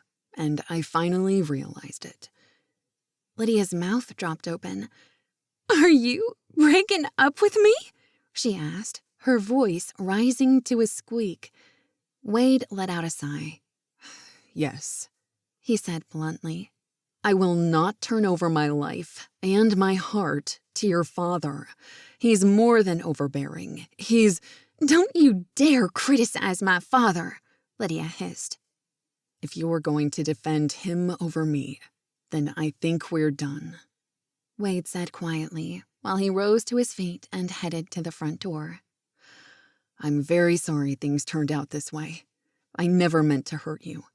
This is my life too, you know, she shot back, tugging at the back of his shirt to stop him. Then she burst into tears, wailing as if that would stop him. Her dramatic weeping had no effect on him. In fact, Wade thought she was being a pretty good actress. It was surprising and strange, as if his heart had a black hole inside. Do I have to give back the ring? She asked, pressing herself up against the front door as if to barricade him inside. No, Lydia, you can keep it. It belongs to you. Wear it, sell it, hawk it, I don't care. She sniffed and held up her hand to gaze at it. I suppose I can take the diamonds out and have a jeweler reset it into a new design. Shaking his head in disbelief at her concerns, Wade pulled open the door and closed it behind him, striding down the walkway. There wasn't another peep out of Lydia as he left, no crying or running after him. It appeared as though the ring had assuaged her pain. At the end of the driveway, he climbed into his car, surprised to find himself whistling as he drove out of the exclusive neighborhood and returned to the French Quarter. A great weight had lifted from his shoulders. It was a relief to be free of the stress and resentment he'd been carrying for so long. As soon as he parked in front of the antique store, Wade was struck by a terrible thought. He could not approach Marina yet. It would look terrible to run from Lydia's arms into another woman's arms. Despite his longing to talk to Marina, to confide in her, and to feel her embrace, he knew it wasn't the right thing to do. It would appear as though he had been cheating on Lydia. Even after so many years, Wade realized how much he was craving Marina's touch and her sweet smile. Mostly, he just wanted to be in her happy, beautiful presence. She was a calming, steady influence, and he should never have given her up. With a sigh, he put the Bentley into drive and pulled back out of the parking space. That's when he noticed that the full-length shades had been pulled down. A sign hung in the antique store's window. Turning the engine off, he jumped out of the car, dread in his heart. Was Ruby Rose Antiques going out of business? Was Marina ill? His throat went dry as he read the words. Closed until further notice. What had happened in the last few days? They were working on the Sutton mansion. How could she be closed? He ran down the sidewalk to the coffee loft, abruptly stopping when he entered the shop. His breath was ragged while he tried to get the world to stop whirling. Most of the tables were empty at the moment, but Jenna, Marina's best friend, was at the front. "Hey, Wade," she said when he approached the cash register. "Can I get you something?" Yeah, I'll take a Dr. Pepper with vanilla. "Big spender," she teased. He gave her a smile. And give me your most expensive donut, to go. "That would be the maple and pecan giant." Sounds perfect. Hey, I just saw that the antique store is closed, Wade said, trying to remain nonchalant. The place is dark. Where's Marina? Did something happen? "She's fine, if that's what you're worried about. She had a trip to London to meet with her customers there. She'll be back in a few days. Mrs. Sutton was here yesterday. They discussed her antiques and potential buyers in the UK. The pair of them yacked for an hour while I entertained her chauffeur with my famous lattes and endless donuts. Do you need her phone number? No. I'll just wait until she returns. Here's your food. Enjoy, Jenna said gaily. Chapter 19. On Monday, Marina finished organizing more of the new shipment that Wade had helped her unpack on Friday. The jewelry was now done, the rare books placed in their corner, and she now puttered about the store, arranging the new lamps and figurines, plus a couple of early 20th century telephones that were adorable and in great shape. Wade had done a phenomenal job placing the Victorian-era couches and the scrolled Chippendale tables. Marina was thrilled with those. Placing everything so the shop looked like a cozy 18th or 19th century British home was the fun part. A book on an end table with a pair of spectacles, pillows on an armchair, a porcelain doll on a rocking chair. This shipment contained a few pieces of artwork as well. Trying to hang art was a little tricky without a second person to make sure it was straight and the correct height. She hoped Wade might have a teensy bit of time to help her, but she really hated bothering him. He was so busy. Plus, he had his hands full with his fiancée. For some reason, Marina didn't even like to call the woman by her first name. She didn't like to think about her at all. But Marina knew she had to get over it. Lydia Gravoy was wearing his ring and setting a wedding date soon. She had to forget about Wade, even though they would be working together on Mrs. Sutton's home for the next several months. She had to think of him as a colleague, and their encounters strictly business. No more laughing over powdered sugar faces at Café du Monde. Just then, the door to the store swung wide, and in walked Mrs. Sutton. "Mrs. Sutton!" Marina cried out, hurrying over. "What a surprise to see you! I'm glad I left the door unlocked, since I normally lock it when I'm working on new inventory.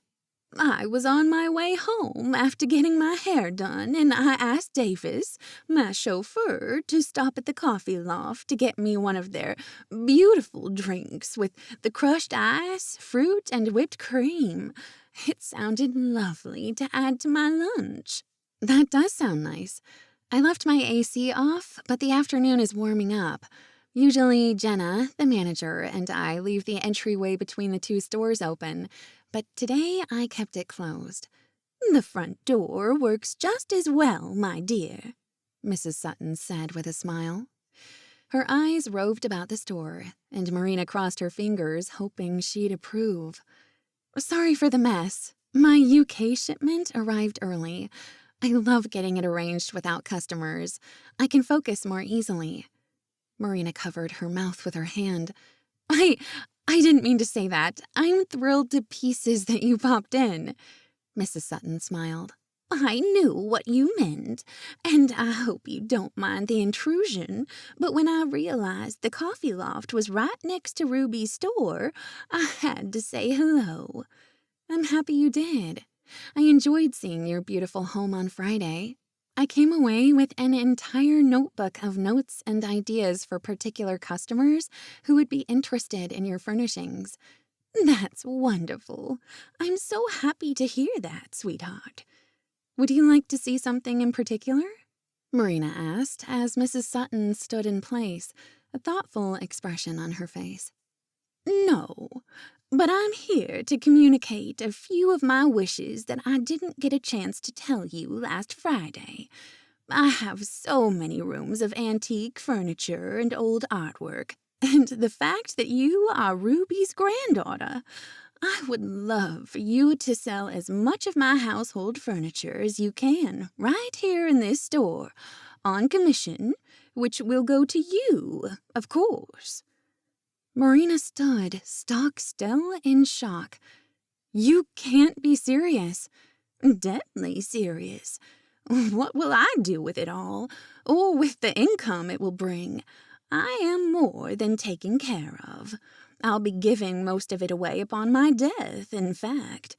After my grandchildren's inheritance, the rest will go to museums and charity. But I want to help you get started, my dear.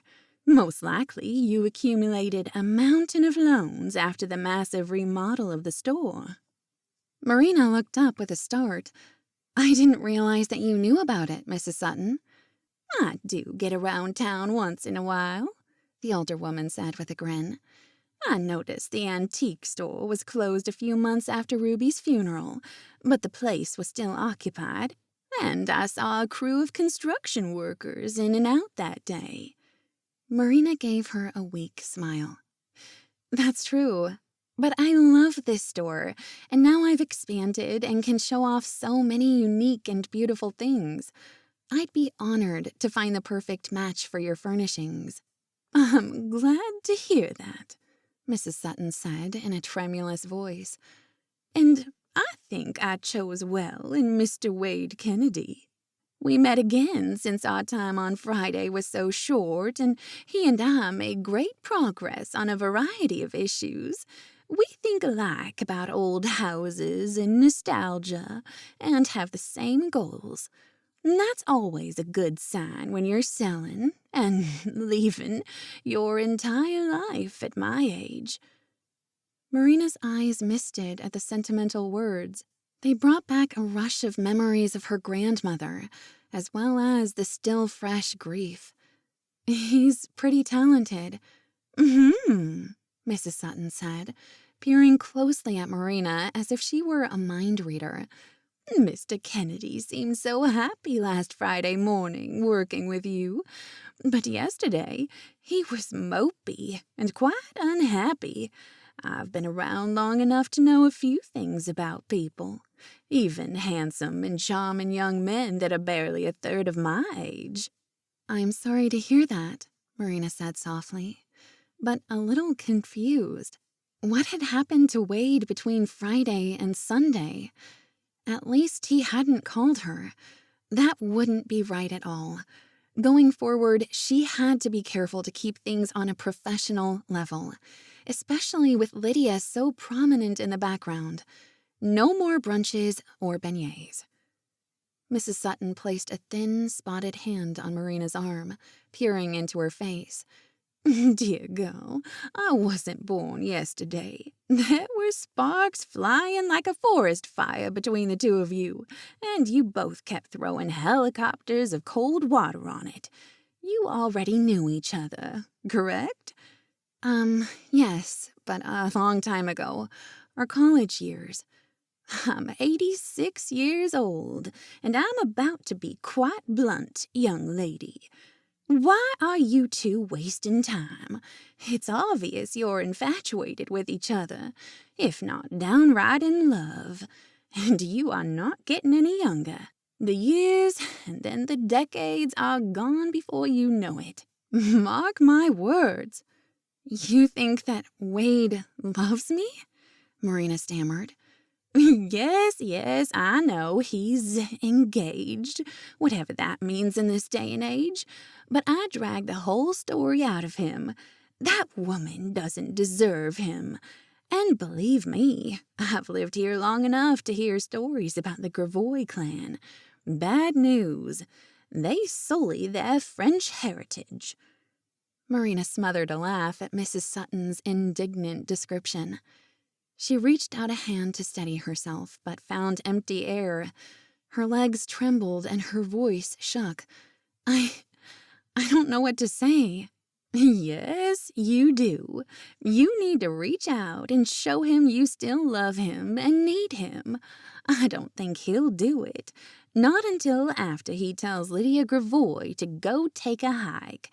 And even then, he might want to wait a respectable period of time, as they say." Marina stifled a laugh at the expression. "But I'm leaving town tonight." Mrs. Sutton had a puzzled look on her face. "Where are you going?" Marina lifted her shoulders in a small shrug. "Remember my antiquing trip to London? That's the biggest reason the store is closed for the next week. I was going to meet with my buyers and discuss your antiques. Some of their collectors might be interested." "Yes, yes, now I remember. Some days my memory just disappears." Mrs. Sutton threw up her hands and shook her head. "You certainly don't let the grass grow under your feet, Miss Marina." "I don't think it's my place to chase after Wade Kennedy," Marina said softly. "It's not the 1940s any longer, honey, but it might not matter. I don't think he's going to wait much longer to come after you, but he probably thinks today is too soon after calling it quits with that woman. Besides, he might not know your flight itinerary. He may believe you've already left town." A laugh escaped Marina's throat at that. Oh, why did she have this trip planned now? Of course, she hadn't expected Wade to show up out of the blue and storm back into her life. Were Wade's feelings true? Had he actually broken up with Lydia? Did he still love her? It seemed impossible and crazy and incredibly marvelous all at the same time. Chapter 20. On Tuesday late afternoon, after the arrival of her overnight London flight out of New Orleans via Atlanta, Marina found her way through the Heathrow airport, retrieved her luggage, got through customs, and then hailed a taxi to her bed and breakfast near London's historic district. Marina's phone buzzed the moment she inserted the key into her room lock. Hurrying inside, Marina tossed her suitcase onto the bed and unzipped to begin unpacking. Jet lag was hitting her like a brick in the head. She'd grab a quick dinner and go to bed. Appointments were lined up for the next 3 days, and she was excited at the prospects. Inventory was coming out of her ears. It should be a productive year with so much stock, and Mrs. Sutton's home as well. Not to mention the pure joy of finding so many fascinating, historical relics from the past. Reaching across the bed, Marina grabbed her cell phone. There was a text from Jenna. "This morning, Wade came into the coffee loft looking for you. I told him your shop is closed until you get back from London. He looked like he'd just lost his best friend. You must know that I think he's still in love with you. I saw it in his face a week ago when he showed up at your store. Have a great trip. XO." Marina blinked and reread the message. Jenna suspected he loved her? What did it mean? Wade looked like he'd lost his best friend? Bunching the pillow under her neck, she rolled over to try to go to sleep, but thoughts of him crowded her brain. If she wanted to actually get some sleep, she'd better turn off her phone so the notifications were silent.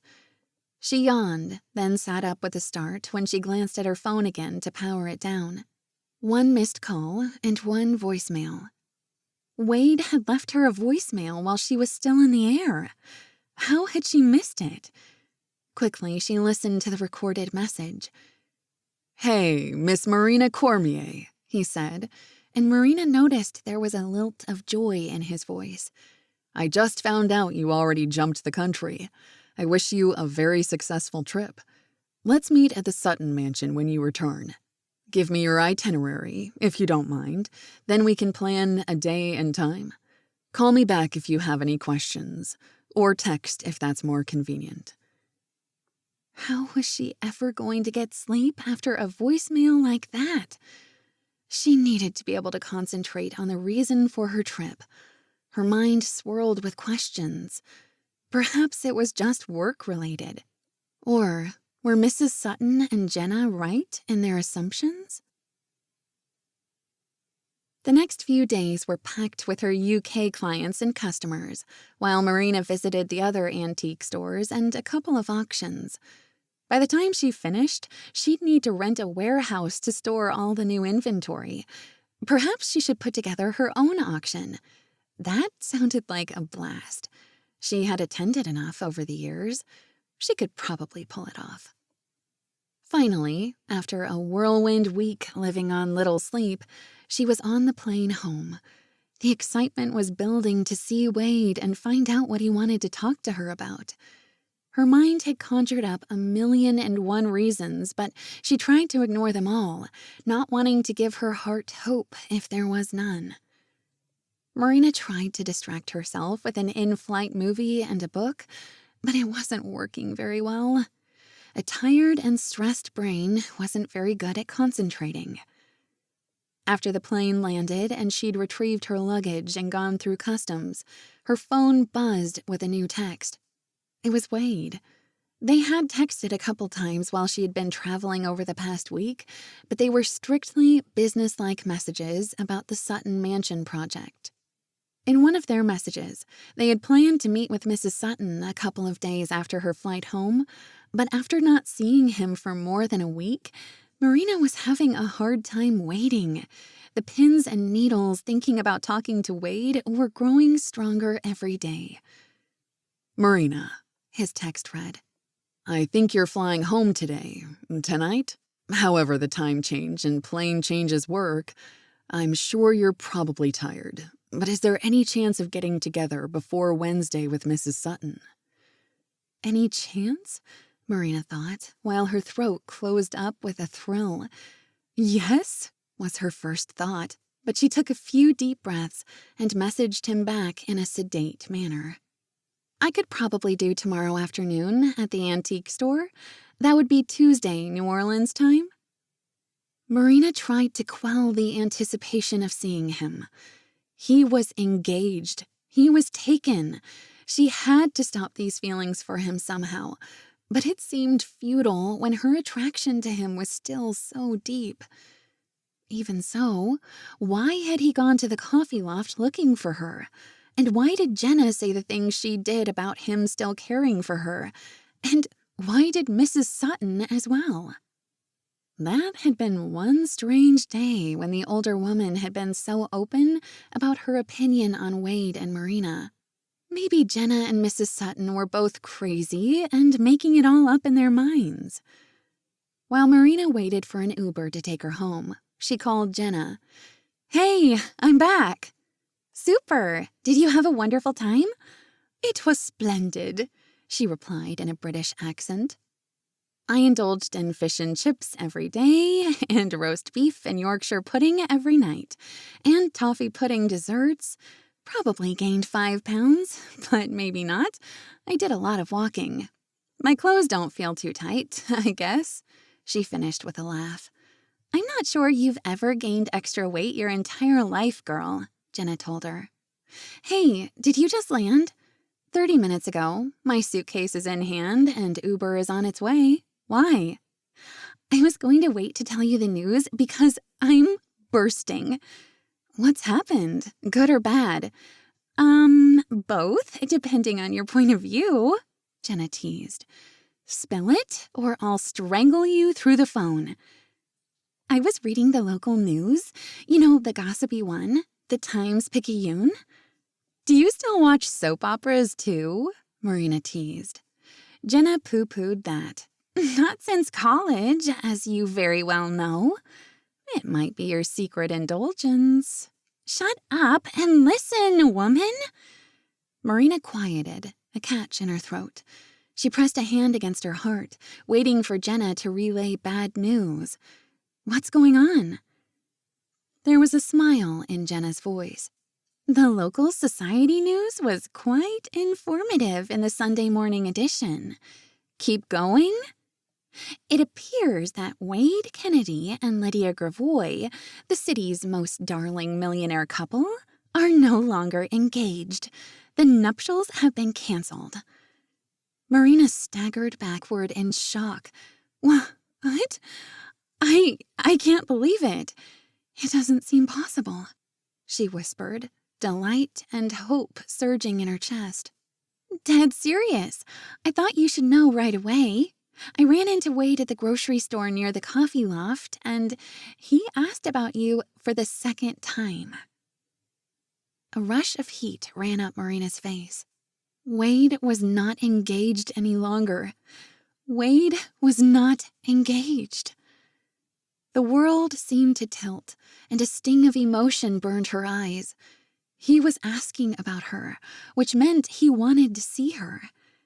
They were supposed to meet at Mrs. Sutton's house in 2 days, but that was too long to wait. Then a wonderful idea came to her.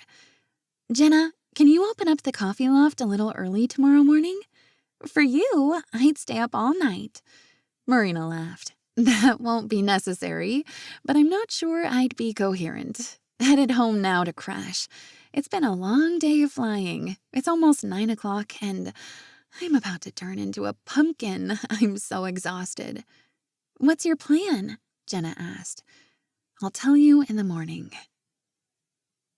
It was hard to sleep after Marina took a shower after a long day of overseas flights. After throwing a pile of laundry into the washing machine, she flopped into bed, but her mind raced with the news. Even so, she fell asleep with the light still on. When she awoke, it was dawn. A misty, rainy dawn. A cold front had moved in. Even in April, the weather was unpredictable. It was the perfect weather for her plan. A few snowflakes would be even better, but that was probably not very likely in New Orleans. She dressed swiftly, slipping into jeans and a sweater top, then tied her sneakers. Grabbing a light jacket, she drove to the coffee loft. It was strange to see Miss Ruby Rose's antiques in darkness with the blinds closed. She'd open later. Right now, she had the most important thing in her entire life to do. Jenna was yawning when she unlocked the door to let her in. "Why are you up so early? Do you really need caffeine that badly?" "I need chocolate," Marina told her. "The biggest, cutest mug of hot cocoa, with a pile of mini marshmallows." Jenna gasped and pressed a hand against her mouth. "Oh, I know what you're going to do! Best idea ever! Now I'm glad I got up early for it. You are brilliant. You know that?" "Shh, it's a secret," Marina whispered. "Do you know his address?" Jenna asked suddenly. "Oh, yes, I know exactly where I'm going." 10 minutes later, Marina carefully carried the hot cocoa to her car and headed to Wade's house. Jenna had even whipped real cream to top it all off. It was the best mug of cocoa ever.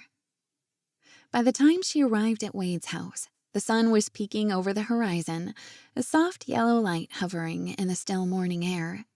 The world felt as if it was waiting for something momentous to happen. Perhaps it was her own eager excitement, and a little bit of dread. Despite Mrs. Sutton's visit a week ago and Jenna's text messages, she might have it all horribly wrong. Marina took a deep breath.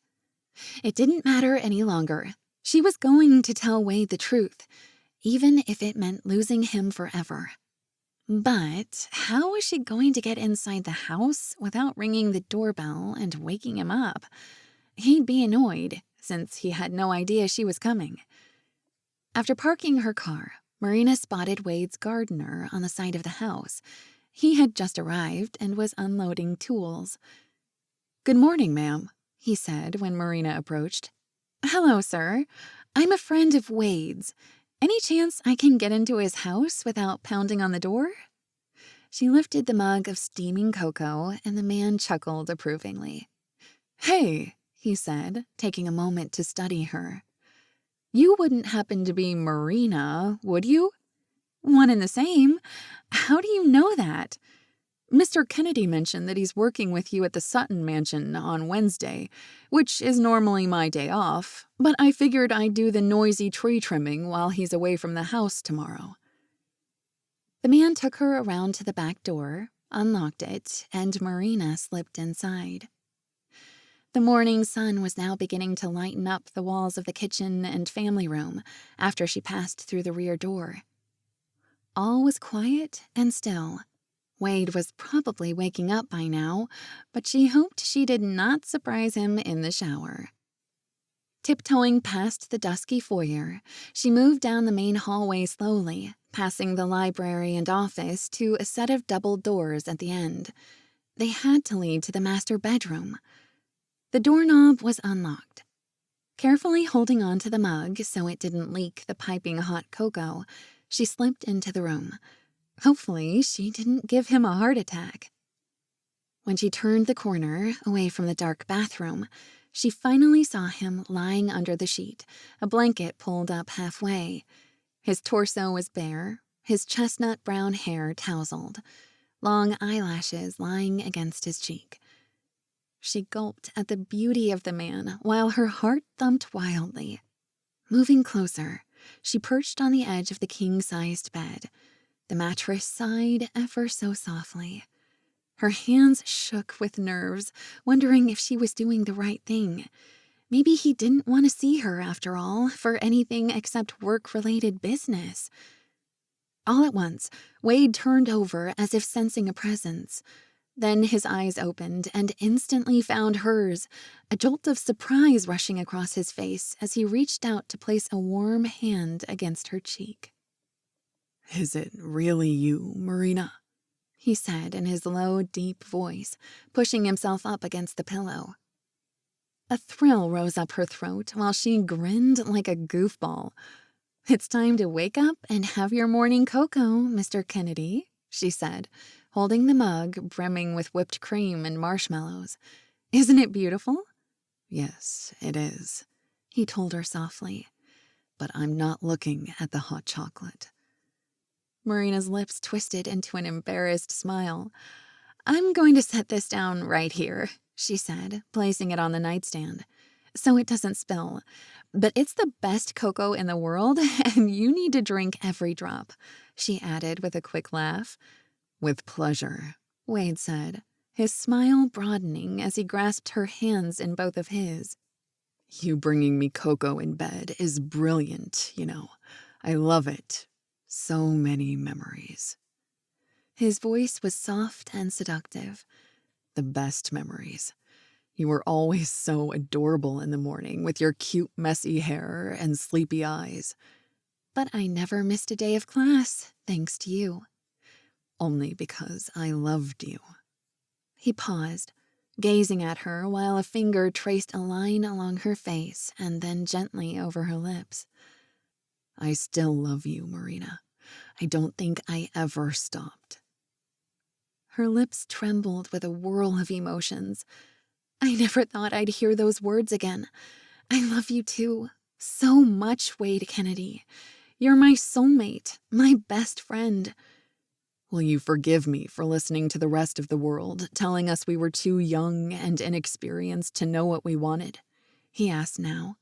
"That we wanted to build a life together, even if it was slow and hard. I've felt guilty ever since, like I threw you to the wolves of life. You've gone through a lot of pain and loss, and I wasn't there to share it with you. And I missed you through all the ups and downs I experienced, too."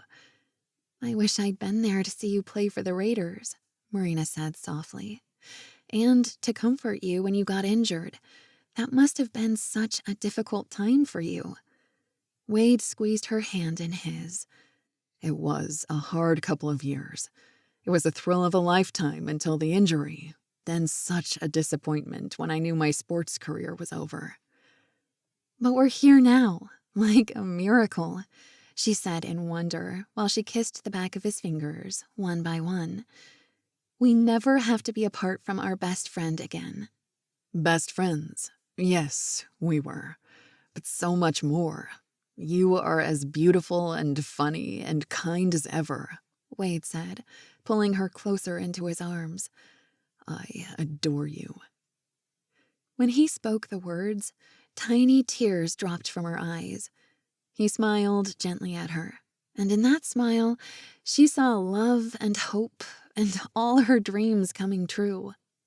Wade reached up to wipe the tears away, and Marina laid her cheek against the warmth of his skin, sure that heaven had just dropped down from the skies to engulf them both. "I don't want to wait any longer to be together with you. Let's get married. The sooner the better. How about today?" She pressed a hand against her chest and teased him. "Why, Mr. Kennedy, this is so sudden," she said in her best Scarlett O'Hara accent. Okay, woman, no more teasing. Come here and kiss me. I've waited too long to feel your lips on mine. He paused for a moment, a wild idea in his eyes. I suppose we can get married next week, but no later. "Just don't give me Lydia's diamond ring," she told him, widening her eyes to torment him. Never. I'm not a cad. "Well, okay then, just double-checking." Wade grinned mischievously. I let Lydia keep it. She'll probably sell it and buy a mink coat. "Let's have a toast to mink coats," Marina cried out with a silly giggle. "On second thought, maybe I'll make you go to Great Britain and find an antique diamond ring from the Queen Mother's collection." You got yourself a deal. We'll honeymoon in Scotland in August when the purple heather is a-bloomin'. "Now you're talkin', laddie boy," she murmured. "Now kiss me, you fool." Wade shook his head and laughed. As you wish, my love, he whispered. No more talking. I've waited too many years to feel those beautiful lips of yours on mine again. Marina leaned in to kiss the corners of his mouth slowly, softly, and then she wrapped her arms around his neck to bring him closer in a sizzling embrace. Wade's strong arms engulfed her entire body while he held her tight against him. Their lips touched softly and tenderly. After the long span of time between their time in college and fate leading them back together, kissing Wade was just as delicious and perfect as it was back then. No, even more so now. Because he was her home, her heart's desire. Pulling back for a moment, Marina tilted her chin at Wade in a sideways smile, her lips twitching with humor. "Mr. Kennedy, your hot cocoa is going to be quite cold by the time you get to drinking it." Wade chuckled, reached for the mug on his nightstand, and took a long sip, his eyes never leaving hers. Delicious. I'd better make sure to stock up on hot cocoa because this is my favorite tradition to be woken up with. Well, maybe second favorite, he added in a husky voice while leaning in for another kiss. "You still have a little bit of whipped cream on your lips," Marina murmured, brushing a hand against the sexy stubble on his cheeks. His citrus musk scent overwhelmed her with its familiarity, while her eyes welled up at how much she had missed him over the years. You'll have to take me as I am, Wade said softly.